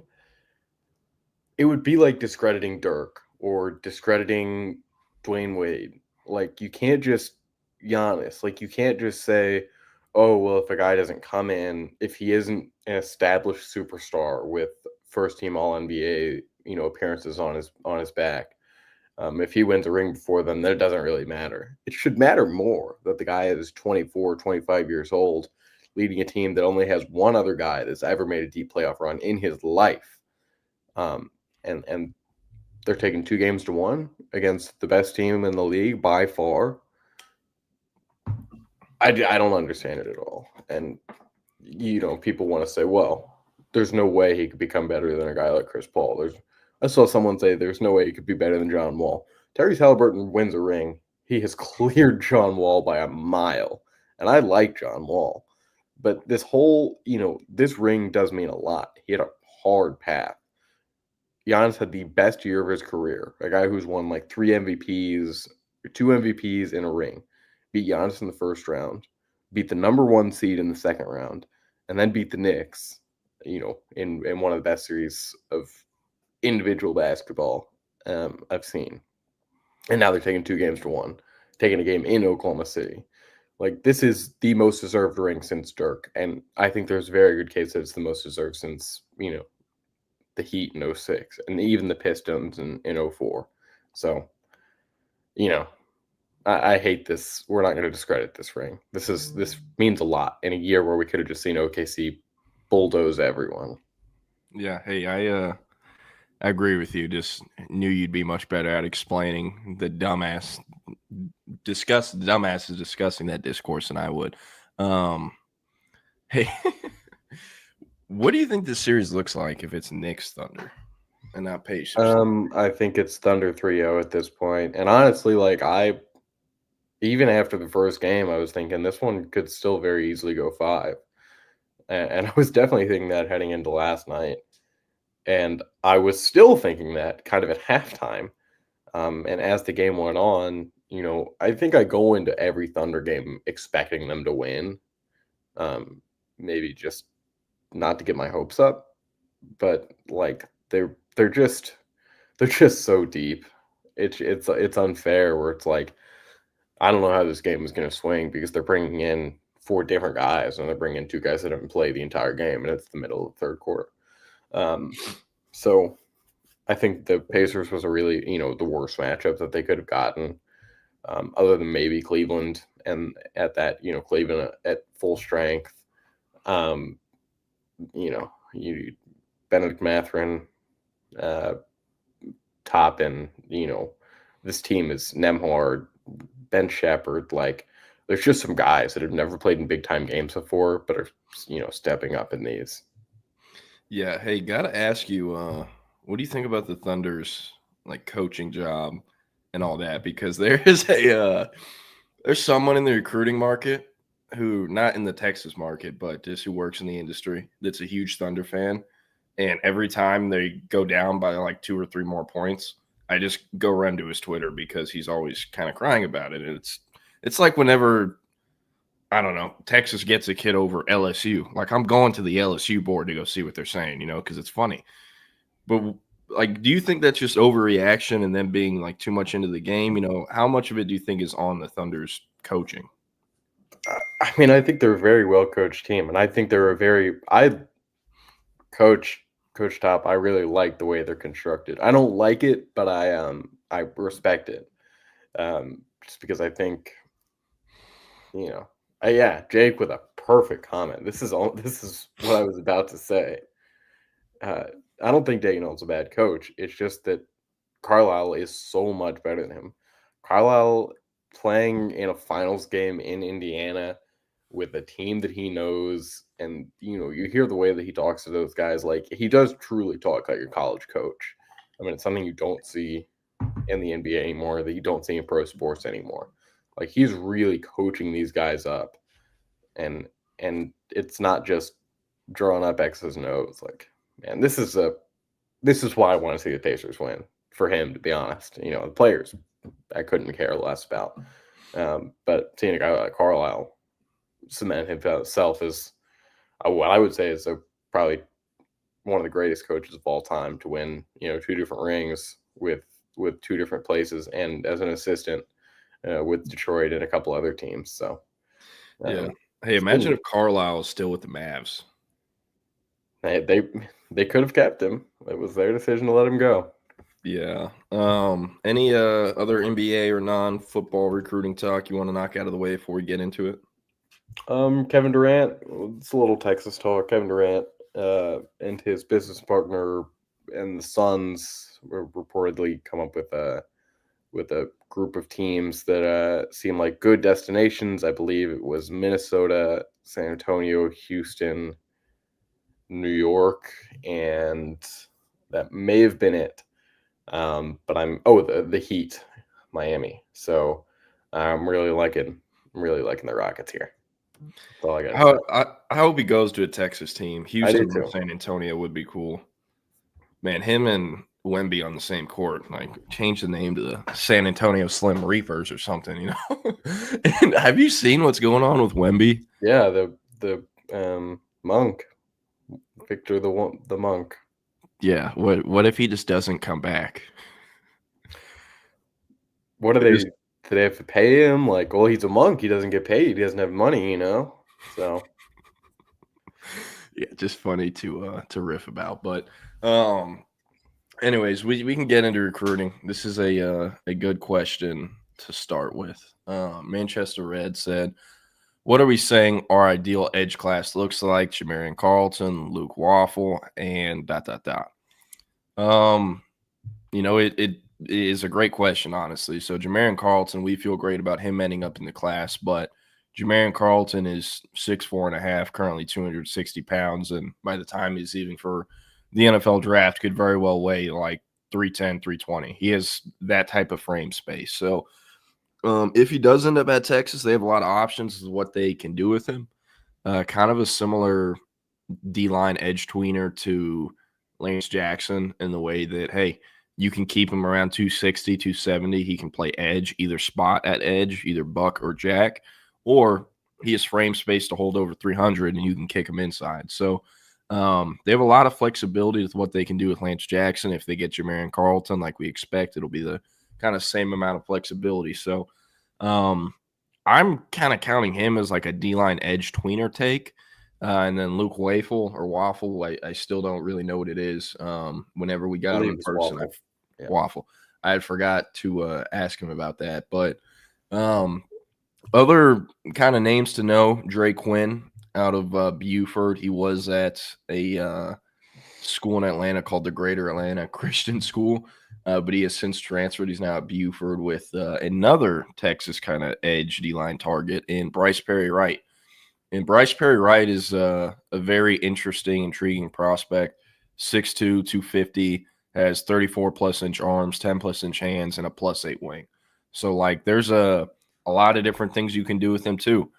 His cousin is Grady Jarrett, who got to college at about 6 feet, 250, and is now in the NFL 12 years later, still playing at like 6 foot 316. So, maybe he beefs up, becomes an inside guy. Maybe he stays on the outside. Maybe he stays between the guard and the tackle. He's super versatile, and you can do a lot of things with him. But the problem with Perry Wright is I very much think he's going to Clemson. Clemson has been the school to watch for him since really the fall. But we really started taking Clemson seriously once we're at All-American. Like there's 5-6 media guys for 24/7 who are interviewing Bryce Perry Wright. And a lot of times when we interview kids, sometimes their mom will or their parent will kind of video it or watch, just, you know, they have a smile on their face. It's cool. Their son's getting interviewed. And she asked, "Are y'all going to ask him about Clemson?" We're like, "None of us cover Clemson." She's like, "Well, y'all should ask him about Clemson." And then we kind of talked to some more people throughout the week, got the sense that, hey, Clemson is the team to beat here. Saw him at Under Armour Atlanta in February, felt the same exact way. And the intel has kind of stayed the same, where unless Texas or A&M or Miami hits it out of the park or gives him a number he can't say no to, I'm expecting him to go to Clemson. So the other name is kind of Drake Quinn and Jake Kruel, Luke Waffle, Richard Wesley. Richard Wesley is going to take OVs into the season. That thing is going to go into the season. And then Luke Waffle, that's Texas, Ohio State, Penn State. Florida's in there, but he's not going to Florida. USC is also in there, but I kind of struggle to see him going there. In Ohio State, it originally was believed to be Texas versus Penn State for Waffle, and then Ohio State improved their standing a lot with an OV. So we'll see with him. Jake Krull, on the other hand, is looked at as kind of an OU/Florida lean with Texas on the outside. They hosted him in April. They're hosting him for an OV this weekend, but he's kind of a wild card, I guess, to the other names. And then Drake Quinn, he has like Georgia, Clemson. Those are kind of two with a lot of buzz. Texas had a great unofficial with him in April, but it's his first time back, only a second time on campus for this OV. So there's a lot of different guys, and then obviously you have Tracy Impala as someone that could come off the edge too. I think there's room for both. I think it really depends on. I honestly think a week ago you would have said there's a good chance he could come off the edge, and then get Trenton Henderson back on the board. That's a great little segue into it. Yeah. So Trenton Henderson, news broke yesterday. He was on campus. It is an unofficial, which is very interesting. At first, I'm like, why the hell would they unofficial this kid and not just do an OV? It is his first time on campus. I understand that. And then, hey, you dig a little deeper. He is an OV set for in season, which kind of sends the message this thing is going to go into the season. He's going to wait to commit until the season. There is some buzz that potentially Texas gets him to cancel the USC OV and he sees Texas the last weekend instead. But I mean, I don't really know what to put the chances on this one. LSU has had a lot of buzz. Michigan has had a lot of buzz. Florida State's in there to some degree. Florida is as well, but it seems kind of open. So we'll see if Texas can get in there, host them for an OV either, late in this month or in the season, but kind of just a target on the board that we're still trying to gather more info on. And I mean, with USC, they're rolling. I know that's kind of like the Oregon of this cycle where everyone's kind of scared of them. Like, are they going to come out at last minute and get the kid? He's a kid from Florida. There isn't a program further for him than USC. On the same note, though, I do know academics. Further than Oregon, Jordan, not than USC. Well, yeah, but Oregon isn't in this recruitment. Oh. Yeah. I will say I know academics are important. I remember, like, how kids, they schedule OVs in March and half of them don't even end up going to that school for an OV. Vanderbilt was at one point on the schedule, and I think they were the first school to book an OV with him. And I've heard through other people, like, academics are a big part. So maybe USC's dangerous there, but hey, Texas can also be dangerous on the academic side of things. So we'll see. The main thing, though, like with the edge guys, with the bodies they've been signing and the level of talent they've been signing at edge the last few cycles, like, I'm just happy they got or could potentially get Jamarian Carlton. Right? Yeah. Like, he's the best take out of all those guys, whether it's upside or floor, in my opinion. He's kind of a hometown kid in Temple. Like, I love that take, and honestly, if you're able to get him, anyone else is cool at edge, whether it's Waffle, Quinn, or who else. So those are kind of my thoughts. I don't know if you have anything else on edge. I mean, I will say that a class of Jamarian Carlton and Trenton Henderson and Bryce Perry Wright, it's not exactly Jamarian Carlton and everyone else, Well, yeah. I know. I'm obviously super high on Carlton. Right. Like, that's so still, these are two 5-star guys. Oh yeah. So the way I look at this, though, like in 2024, Colin Simmons was the guy, and the second edge take is Zeno Umeozulu, who needed time. He needed to put on weight. Last year in 2025, Lance Jackson, he was the guy. The second edge take was Smith Arugbo, who showed up to Texas at 206 pounds coming off of surgery. He needs time. And then Jamarian Carlton is potentially an edge take. All these other guys, no matter which way you order them in there or put two at Texas, no matter what, like, the two takes are closer to each other in level of talent than they've ever been. Right. That's what I was trying to get at there. Yeah. So it is a good point. I'm obviously just a huge fan of Carlton. Sorry, I just saw this Wemby comment. But no, so with Henderson, they're going to have to get him back for an OV. But good news that, it is an unofficial. Have a interesting question here. Oh, yeah. This is honestly, looking at the list right now, I'm not sure we're going to get to double digits. So for those on audio only, it says, will more true freshmen play next season than last year? And Antoine, are you talking about like playing as in appear in 5 or more games, or like I just believe 11 was the number that checked into a game that recorded a stat okay last year. Well, we can look down the list and count how many. Some of them are going to be. I'll tell you right now. Jonah Williams, yes. Justice Terry, yes. Khalil Lockett, yes. Cade Phillips, yes. Lance Jackson, yes. Jamie French, yes. We're going yes. Ooh. Nick Townsend will be an interesting one, but I think he is probably yes. He's 1,000% playing special teams. Like if Jeff Banks tells Nick Townsend to jump, he says how high. He's that type. It might take a few weeks though. But I mean, he can be on kickoff coverage at least like this week. Bo Barnes, I would say yes. At some point, he'll get. He's playing some reps. Grayson Littleton is probably the first one where I would kind of doubt it because of the cornerback depth. He's going to play a lot. He's at nickel. Michael Terry, yes, at either tight end or running back or like whatever, receiver. Could be a couple different things. Byron Charles, I guess, but like you got to remember that Texas just brought in 6 defensive linemen, so there's one of these. It's either going to be Myron Charles or Josiah Sharman that doesn't really see the field at all as a freshman. Smith Arugbo, going to say yes. Dale McCutcheon is the odd man out and receiver. He gets in, but he doesn't really fit and get significant true snaps. James Simon probably gets 1 or 2. No KJ Lacey. Yes, Nick Brooks. No Zealous Hicks. And then I think we're going no from all the way down here. Maybe Ricky Stewart, maybe Amari Winston. Yeah. Okay. So I'm going to go through here and just guess the amount of guys who will appear in 5 or more games. So they aren't redshirting. Jonah Williams, Justice Terry. I honestly don't know about Khalik. We have not heard a ton about the freshman receivers, and the one we hear about most is McCutcheon. So I'm just going to scratch him for now. Cade Phillips is going to appear in 5 or more games. Lance Jackson will. Nick Townsend definitely will, at least on special teams. Not sure on French, so not including him. Bo Barnes will definitely appear in at least 5 on special teams. Grayson Littleton, same. That's 7. Michael Terry, they'll find something for him to do on special teams. 8. Myron Charles, I don't know. That'll be tough. That'll be tough because I think Alex January only played in 4 or 5 last year. And I think he was kind of more ready to play than Charles was year 1. So we'll scratch him. Smith Arugbo, no way, coming off that surgery and the weight that's needed for him to gain.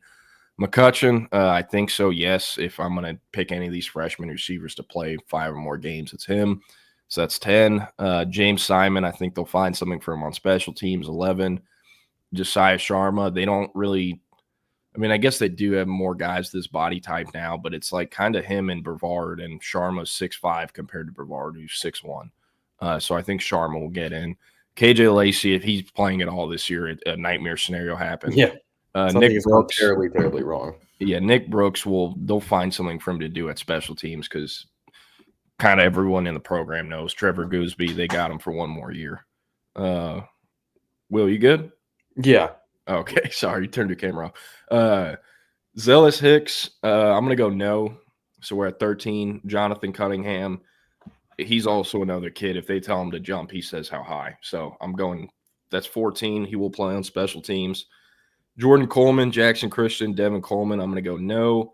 Ricky Stewart, kind of see some Trey Wisner in him a little bit where they can get him to do anything on special teams. So that's 15 or 14. And then Amari Winston, I'm going to go no. Caleb Chester, no. So we're at 14 or 15 of 25 enrollees. And those are guys that I think will appear in 5 or more games, but almost all of them, it's kind of exclusively special teams. I mean, also I will say, like, I don't know if it was at SEC spring meetings or somewhere else, but at some point Sarkisian said this offseason, like, hey, at the level of program we're at now, we're expecting to play in 15 or 16 games every year. And I think we messed up last year because, in the non-conference games besides Michigan, we should have played the freshmen a lot more to give our older guys a break because it's a longer season. So 9 times out of 10, when it's in an off season and Sarkisian kind of talks about learning from his mistakes, he's not going to make the same mistake again. So I do think we're going to see more freshmen in those kind of blowout scenarios just because, I mean, hey, they know they're looking at a 15, 16 game season if they do what they're supposed to do. So I think that is kind of interesting. And Kosiak Pala, that honestly was a great mention earlier from you for Edge. I talked with someone kind of, I guess, in the scouting world or scouting industry last night. We were talking about Kosi, and I'm like, hey, 24/7, we actually moved him from being a linebacker prospect to an edge prospect. Like, what do you think about that? And they were like, I mean, I think he's more of an edge with the potential to play off-ball linebacker as well than an off-ball linebacker with the potential to play edge as well. And I was like, yeah, that is a good point because he's kind of exclusively an edge rusher, a two-point edge rusher for his high school. So 2-point stance, I mean. So that being said, like Texas has to spin him up. He's going to need time if it's off-ball linebacker. So, I mean, if you could keep a kind of tweener hybrid with him, that would be cool. Not sure how it would affect his NFL draft stock, but, we'll see. I'm going to bring up a question here from Woodcrest. Is Jack Hendry's much faster than Gunnar Helm? I've been looking at this. I thought the answer was yes, but I've been looking at it the last few minutes. In that game where Cal played Miami last year, if you may remember, it was the college game day one where it started at Cal at like 5 in the morning because of how things have gone and the Calgorithm and the woke left and everything that was going on that week. And Cal plays this great game. Jack Hendry's has a 57-yard touchdown. I remember this actually. And they're saying, man, this tight end, he's going so fast. I clocked in at 20.5 miles per hour. For reference, Gunnar Helm ran a 4.84 40-yard dash, and that is equivalent to about 19 miles an hour. So it's a little bit less. Wait, sorry, hold on. Did you just do math in your head? I did. That one I've because I've seen this before, this 42 miles per hour chart. So okay. All right. No, I'm gonna trust you. I'm also just Rain Man. So all right. So Will Turboff is stamping that Jack Hendry's is, quote, much faster than Gunnar Helm. Much. I mean, do you consider a mile and a half, that much faster than a tight end? Because I do. I think that's a pretty big difference. Like if you can run more of those seams, because that was, in my eyes, the best play in the entire playbook for Texas last year was the Gunnar Helm tight end seams, where you get them in the middle, you make SEC defenses look like fools. They beat Iowa State off that 2 years ago too, if you remember, in Ames. Yeah, I mean that could end up being like the signature Sarkisian play if you have this long line of elite tight ends. Man, it would have been something to see Mark Bowman doing those. Yeah. Hey, so in Turboff's eyes, Gunnar Helm, functional white boy athlete. Jack Hendry's, on the other hand, twitched up white boy. So take that. We're not gonna. This is not any kind of like Gunnar Helm erasure, Yeah, I know. I'm just riffing. I'm being extra. Antoine, we're just gonna go through these questions. Antoine said, "Is Kosiak Pala going to be the only in-state linebacker?" Well, he is the only in-state linebacker OVing besides Calvin Thomas out of Cy Ranch, who I think might only end up in the class if they miss on some guys. At least I don't really know how Texas views them. It's really hard gathering stuff on the linebacker side of things at Texas, but I know how other schools view him, which leads me to believe that he doesn't end up at Texas unless they kind of miss on some guys. What I think happens, Kosiak Pala is the safest bet to end up in the class, even though he's kind of a tweener. So he's kind of the floor setter or the first commit, whatever you want to call it, at linebacker. That's what I think happens. And then there's Xavier Griffin and Braden Rouse. Those are the two difference makers at linebacker on the board. They have to get one of those guys. The more and more I hear about Griffin coming out of his Bama OV, the more and more I think it's kind of locked in with Bama. Like, yeah, he's going to take all his other OVs, but I do think that's probably where he's going. So with Braden Rouse, they're going to have to beat out Tennessee and Bama. If Bama were to get Griffin, that helps Texas with Rouse, because then it's just Texas versus Tennessee kind of. But I don't know. They're going to have to hit on one of Rouse or Xavier Griffin. So you take one of those guys, add it with Kosiak-Pala. They want at least 3 bodies. The other names, OVing at linebacker, I think it's just Calvin Thomas and Bo Jandro, right? That's it. I believe so. Do we have a confirmed? Yes, we do have a confirmed date of June 20th for Calvin Thomas. Yeah. So yes, Talanoa Illy is no longer official visiting. He is down to USC and UCLA. Yeah. So like now that I think about it, they probably will end up taking Calvin Thomas. Just thinking about the numbers, like Jandro is going to be really hard to keep from going to OU. His twin brothers committed there. They recruited him a lot longer than they have Texas. And that's kind of that. So I don't know. Maybe it's Thomas, but it's not looking great, I think, for linebacker. They're going to have to portal and get another type of Brad Spence. So there's that. Some more questions? Yeah. Or this is not a question, but it is a statement. Not sure if I should have put this one up because of how it starts, but we're unfiltered. We're a Thursday Lone Star Playbook. We're getting a little wild today. Chad Scott should offer Jet Walker again. Jordan, there's a part of me that feels like this is almost possible, and there's a very small chance that it could happen based on some things. You know, I think if Jet Walker gets a Texas offer, it's probably on signing day. And it would be interesting to see if maybe they talk to him throughout the fall and have him wait until February to sign, because I think, you know, you would want to see who leaves in the running back room, because I'm really not sure you need two running backs in this class. I think you can get away with one, and I honestly think it might fit better with your timeline, because James Simon still has to play. And to an extent, Ricky Stewart has to play. But obviously KJ Edwards is going to be ahead of him, you know, from the start, I think. So do they want another depth piece? Colin Page is around. I think this is his last year. Reed Watkins is no longer with the team, I believe.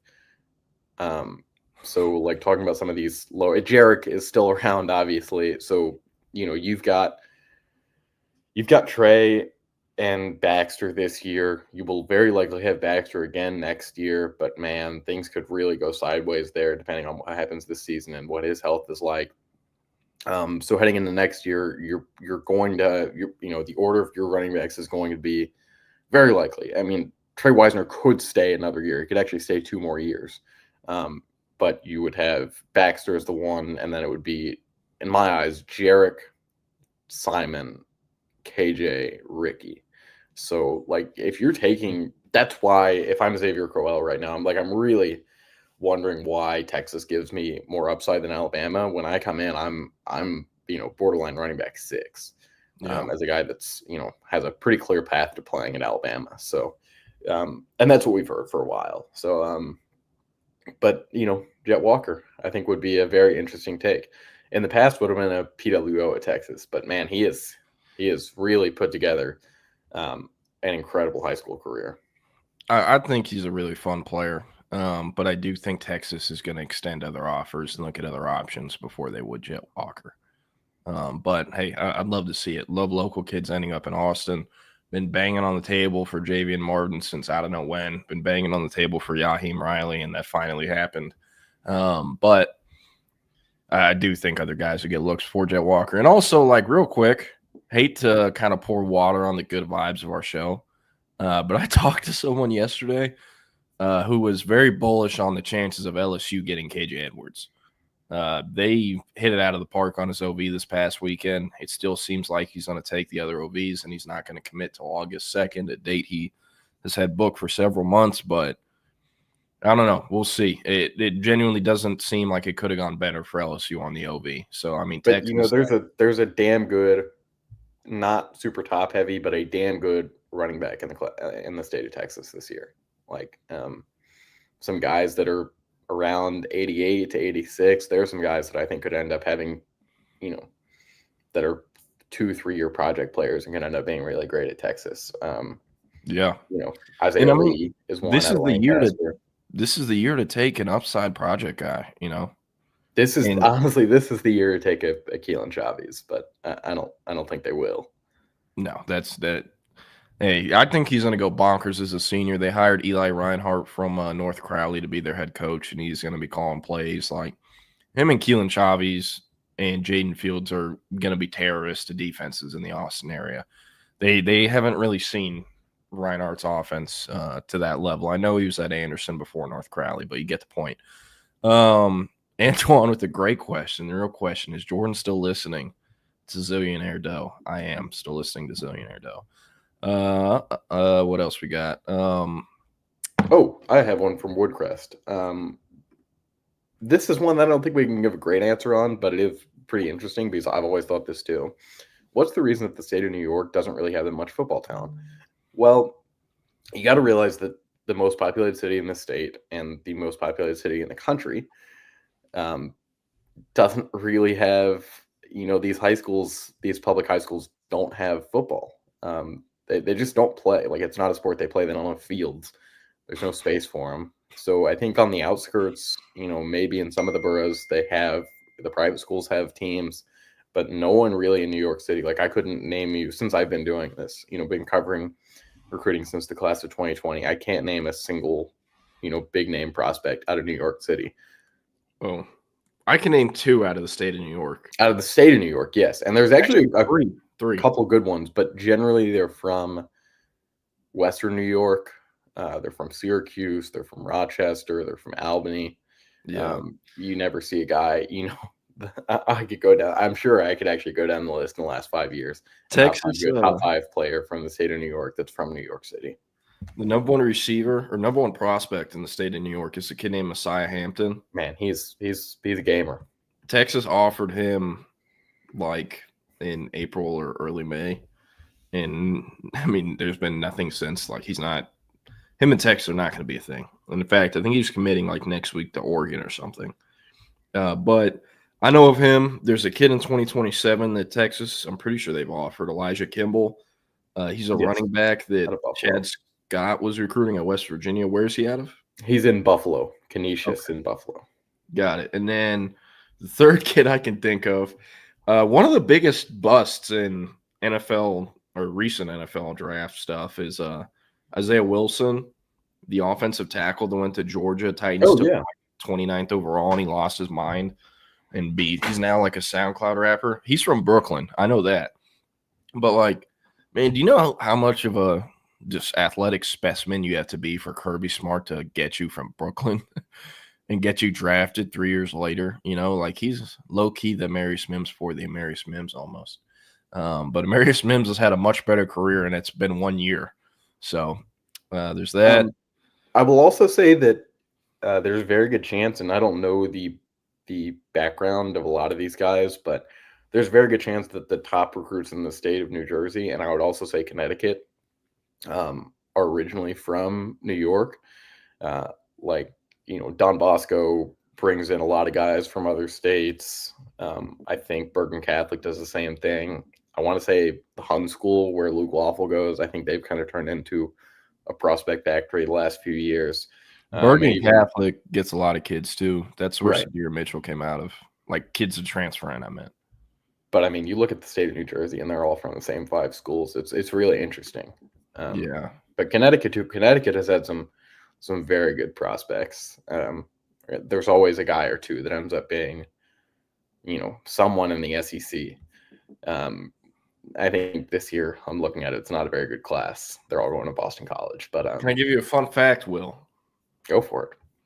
There's a offensive lineman on the Texas roster that is actually from Connecticut. Didn't finish his high school career there, but he's from there. Scholarship player. You want to try to guess? Can you give me a hint? What class? He's going into his 4th year at Texas.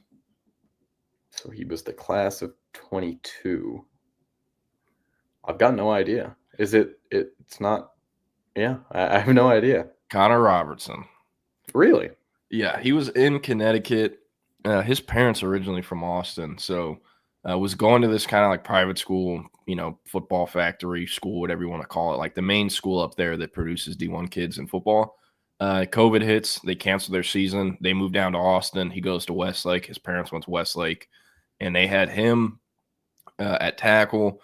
One of their other tackles is a kid named Bray Lynch, who's now at Indiana. I think starts for them.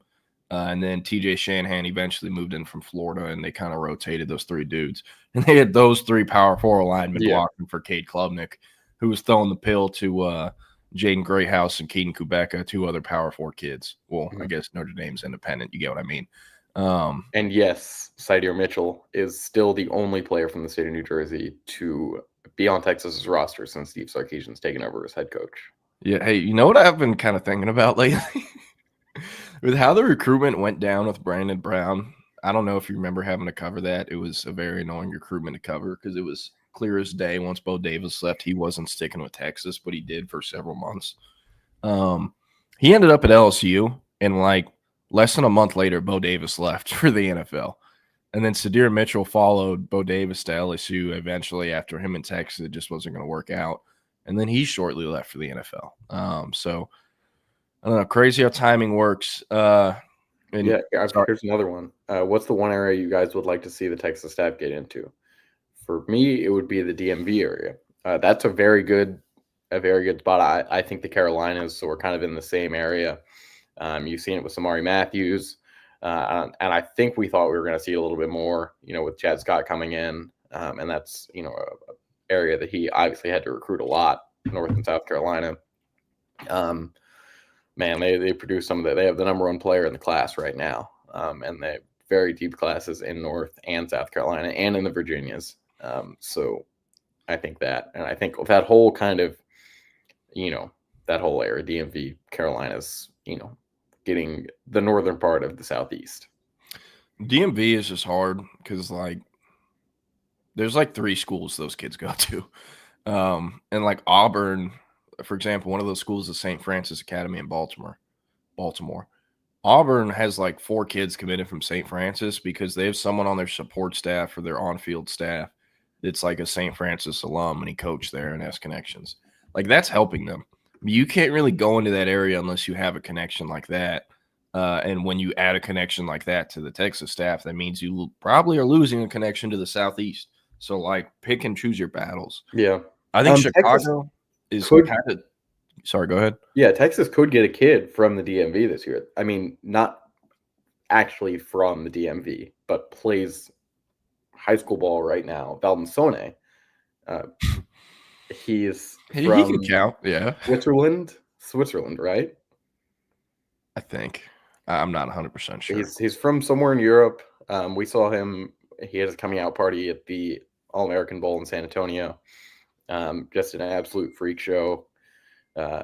He's, I believe, karate is his background, some kind of mixed martial art, kickboxing, something like that.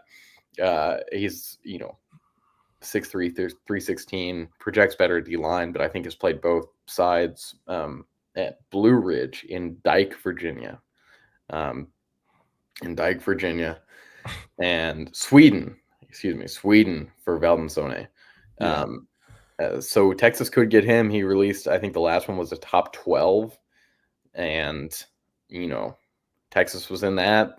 Brandon Collier, who has churned out countless international recruits at PPI, is in charge of this one. They really like Texas. Brandon Collier was the reason, or a good part of the reason that Hero Canoe ended up at Texas. Valdensone was up there as Hero Canoe was on his visit to Texas. So there's definitely some interest there. I know Oklahoma's been doing a good job. I know some other SEC schools like Auburn have been doing a good job. So this one's pretty open, but Texas does have a good chance with him. OU, Florida, and Nebraska are the main 3 right now for him. And he's got to get on an OV in the next few weeks, or else Texas, that ship will sail. But I mean, hey, good problem to have when you already have 2 top 247 defensive linemen in the class and still have 2 more spots left. Real quick, just going to run through some of these questions because we're coming up on 7-8 minutes left. Coach Top, this is talking about KJ Edwards. He is correct. And also the path to the playing field, like you brought up, it's faster at LSU than it is at Texas. It just is. And we've had over the years of covering KJ Edwards, there's always been buzz about staying in the state. It was very easy to see, hey, Texas or Texas A&M. And then about a week and a half ago out of the blue, he gets Bama and LSU put on the schedule. cancels the Bama visit, didn't make it to Tuscaloosa, but he made it to Baton Rouge. And, well, again, they hit it out of the park. So if Texas doesn't get KJ Edwards, I don't think they're getting a Xavier Crowell. I don't think they're getting Derek Cooper. They're going to have to make some late, senior evals or something. Something will have to figure that out. And like a kid they were looking at is Carson Baker out of Langston Hughes in Georgia. He's committing to Florida like this weekend. So not excited for the board and Twitter to be like, oh, Chet Scott is Chet Scott, because this is what it was like with Kenny Baker last year. Look at the class he signed. Look at the class he has right now. Just give him some time. There's always a transition period with new coaches, especially if you're Chad Scott and you're having to follow up a guy like Tashard Choice. The best running back recruiter in the country, yeah.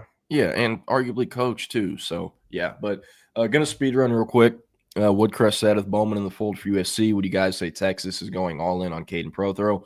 I'm sure they'll try, but pre-Mark Bowman going to USC, I'd heard from a very good / trusted source, whatever you want to call it, that Georgia will do whatever it takes to get Prothro.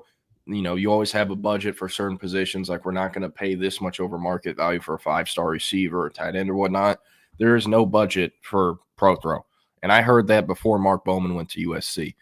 So with Mark Bowman now not going to Georgia, I very much believe that is still a thing, and they will make sure he goes to Georgia with Prothro. So, or that Prothro will end up there, So if Texas gets him, it'll be very close to a miracle in my eyes, just because of the way that recruitment's gone. Damn, I did not know, Coach Top, that Zillionaire Doe went to Skyline. Weston Dude said, do y'all think Texas takes 5 defensive linemen if it's the right 5 and similar to O-line if it's the right 6? With the level of prospects that Texas is recruiting at defensive line, I don't think there's any way it's 6. And honestly, I don't know if it's actually 5. Like, if we're talking true interior D linemen, because these guys cost a lot, like a lot. Lamar Brown will be a very expensive addition. Like, will make around Justice Terry money, probably more, honestly, with the way the markets keep rising. So there's some thought that, like, hey, if it's 5 and the 5th is Lamar Brown, then hell yeah, they can take 5. But, like, if the 5th take is Lamar Brown, they might have to drop one of the other D linemen because of the budget.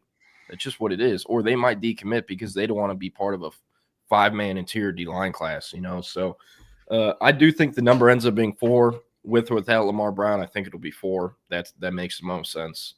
So, yeah. We had a question. Here it is. Ziegler, Houston, or Bryant for the 27 quarterback take? Well, we have talked about this pretty extensively, and we're going to take this question as who do we think Texas will and not who we want, because I think there's 2 different answers there. Although right now I think the answer – to both. I'll say to both is Kavian Bryant.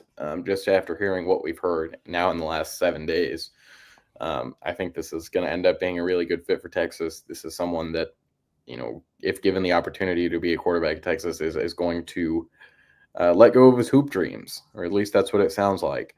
That was the big holdup up until now. Will he try to? He had a Texas basketball offer when Rodney Terry was still the coach. He's been in contact with Chris Ogden and a couple other people on Sean Miller's staff and the new basketball program.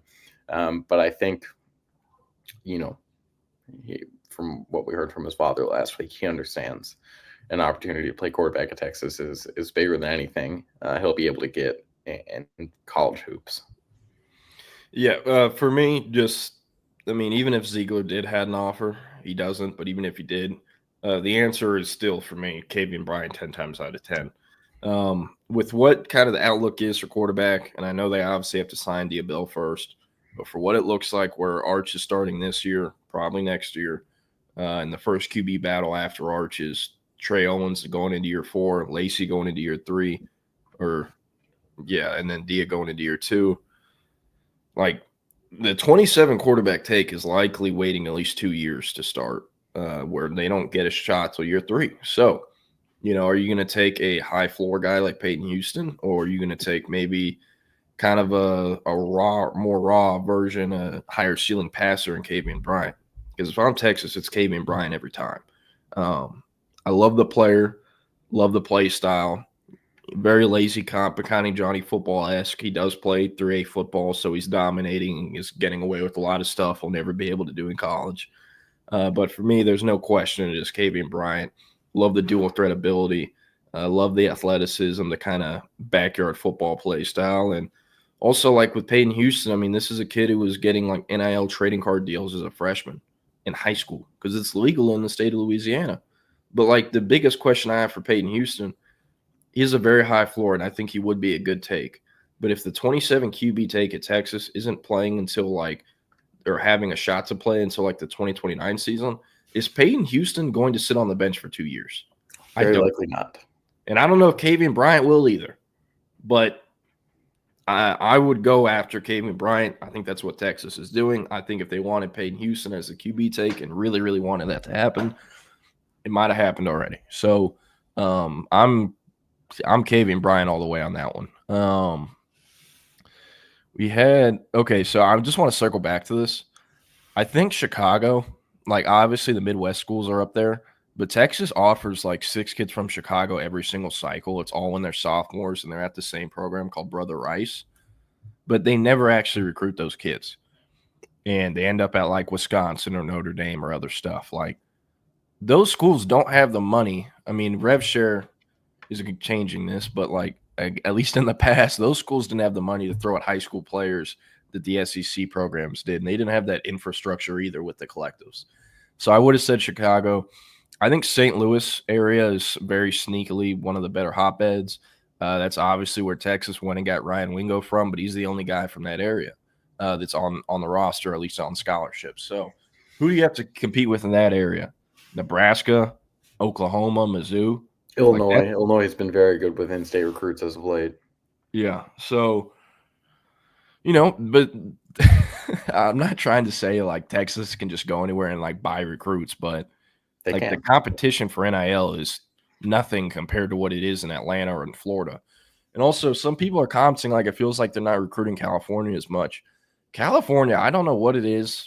Part of it is definitely COVID. But last year, I think it was like only 16 or 17 players from California were drafted. I'm not sure if that number is correct, but what I do know is correct is it's the least amount of California players drafted in the NFL out of any draft in the last 10 years. And for each year, it's gone down from what the average had been previously. So I don't know what's going on in California. Maybe it's the amount of handlers and 7-on-7 and all the stuff that gets involved in California high school football and those kids getting recruited. But they're not putting NFL players out at the clip that they previously had. Mm-hmm. So that's, I think, kind of the answer to this question. And also, like, hey, if you can get better players closer to your school that are also cheaper because they're closer to your school, why would you not go get the better player in Louisiana or Mississippi or in Dallas than having to go to LA for them? Why can't we recruit Delaware or North Dakota? Peyton Houston is OU or USC. I'm not sure. He keeps his cards close to the vest. He always has. But I do think he will end up at, like, I'm just going to list the schools that make sense.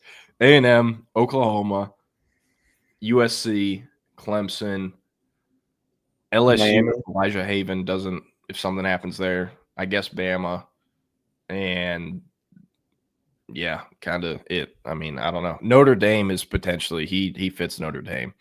Has Texas ever gone international outside of punter? Hero Canoe. Yeah. There you go. They were trying to get a kid last cycle named J.J. Han, but he ended up at Georgia. He was another PPI kid. I think that's probably a good way to end it, Jordan. Yeah. Hey, this is a good point, Antoine, but I mean, it also, and Antoine said, historically speaking, all scramblers after Vince Young failed. Childs, Sherrod Harris, Overstreet, Hurd, Swoops. How many of those guys were like given the best shot, though? I don't know. Like Vince Young was obviously really special talent. I think I could have coached him in some ways, and he probably would have done similar things at Texas. Some dudes are just that special where no matter what, they're going to do it themselves. That's probably part of it, but I mean, hey, would you rather trust Kavian Bryant to go play for the staff that were coaching all these guys or Steve Sarkisian? Kind of a clear answer there, right? So there's that. But like Will said, we're going to close it out. Everyone who tuned in, CB, Coach Top, Antoine Patrick, Jake Bayless, Really appreciate y'all, Weston dude. Saw some great offensive line names today. But we're going to kick it over to the Texas Sports Unfiltered app. Up next, the biggest takeaways from Dallas Cowboys minicamp, including some thoughts on a free agent pickup who is standing out. And then back at 2 p.m., Chip and Zay will be on the live, Facebook, YouTube, Twitch, wherever you get your live stream from. And, hey, we're going to get out of here. Will and I will see you all on Tuesday. I will see you all tomorrow with Nick Harris talking more Cowboys. So y'all have a great one. We'll see you. Have a great Thursday. We'll see you then.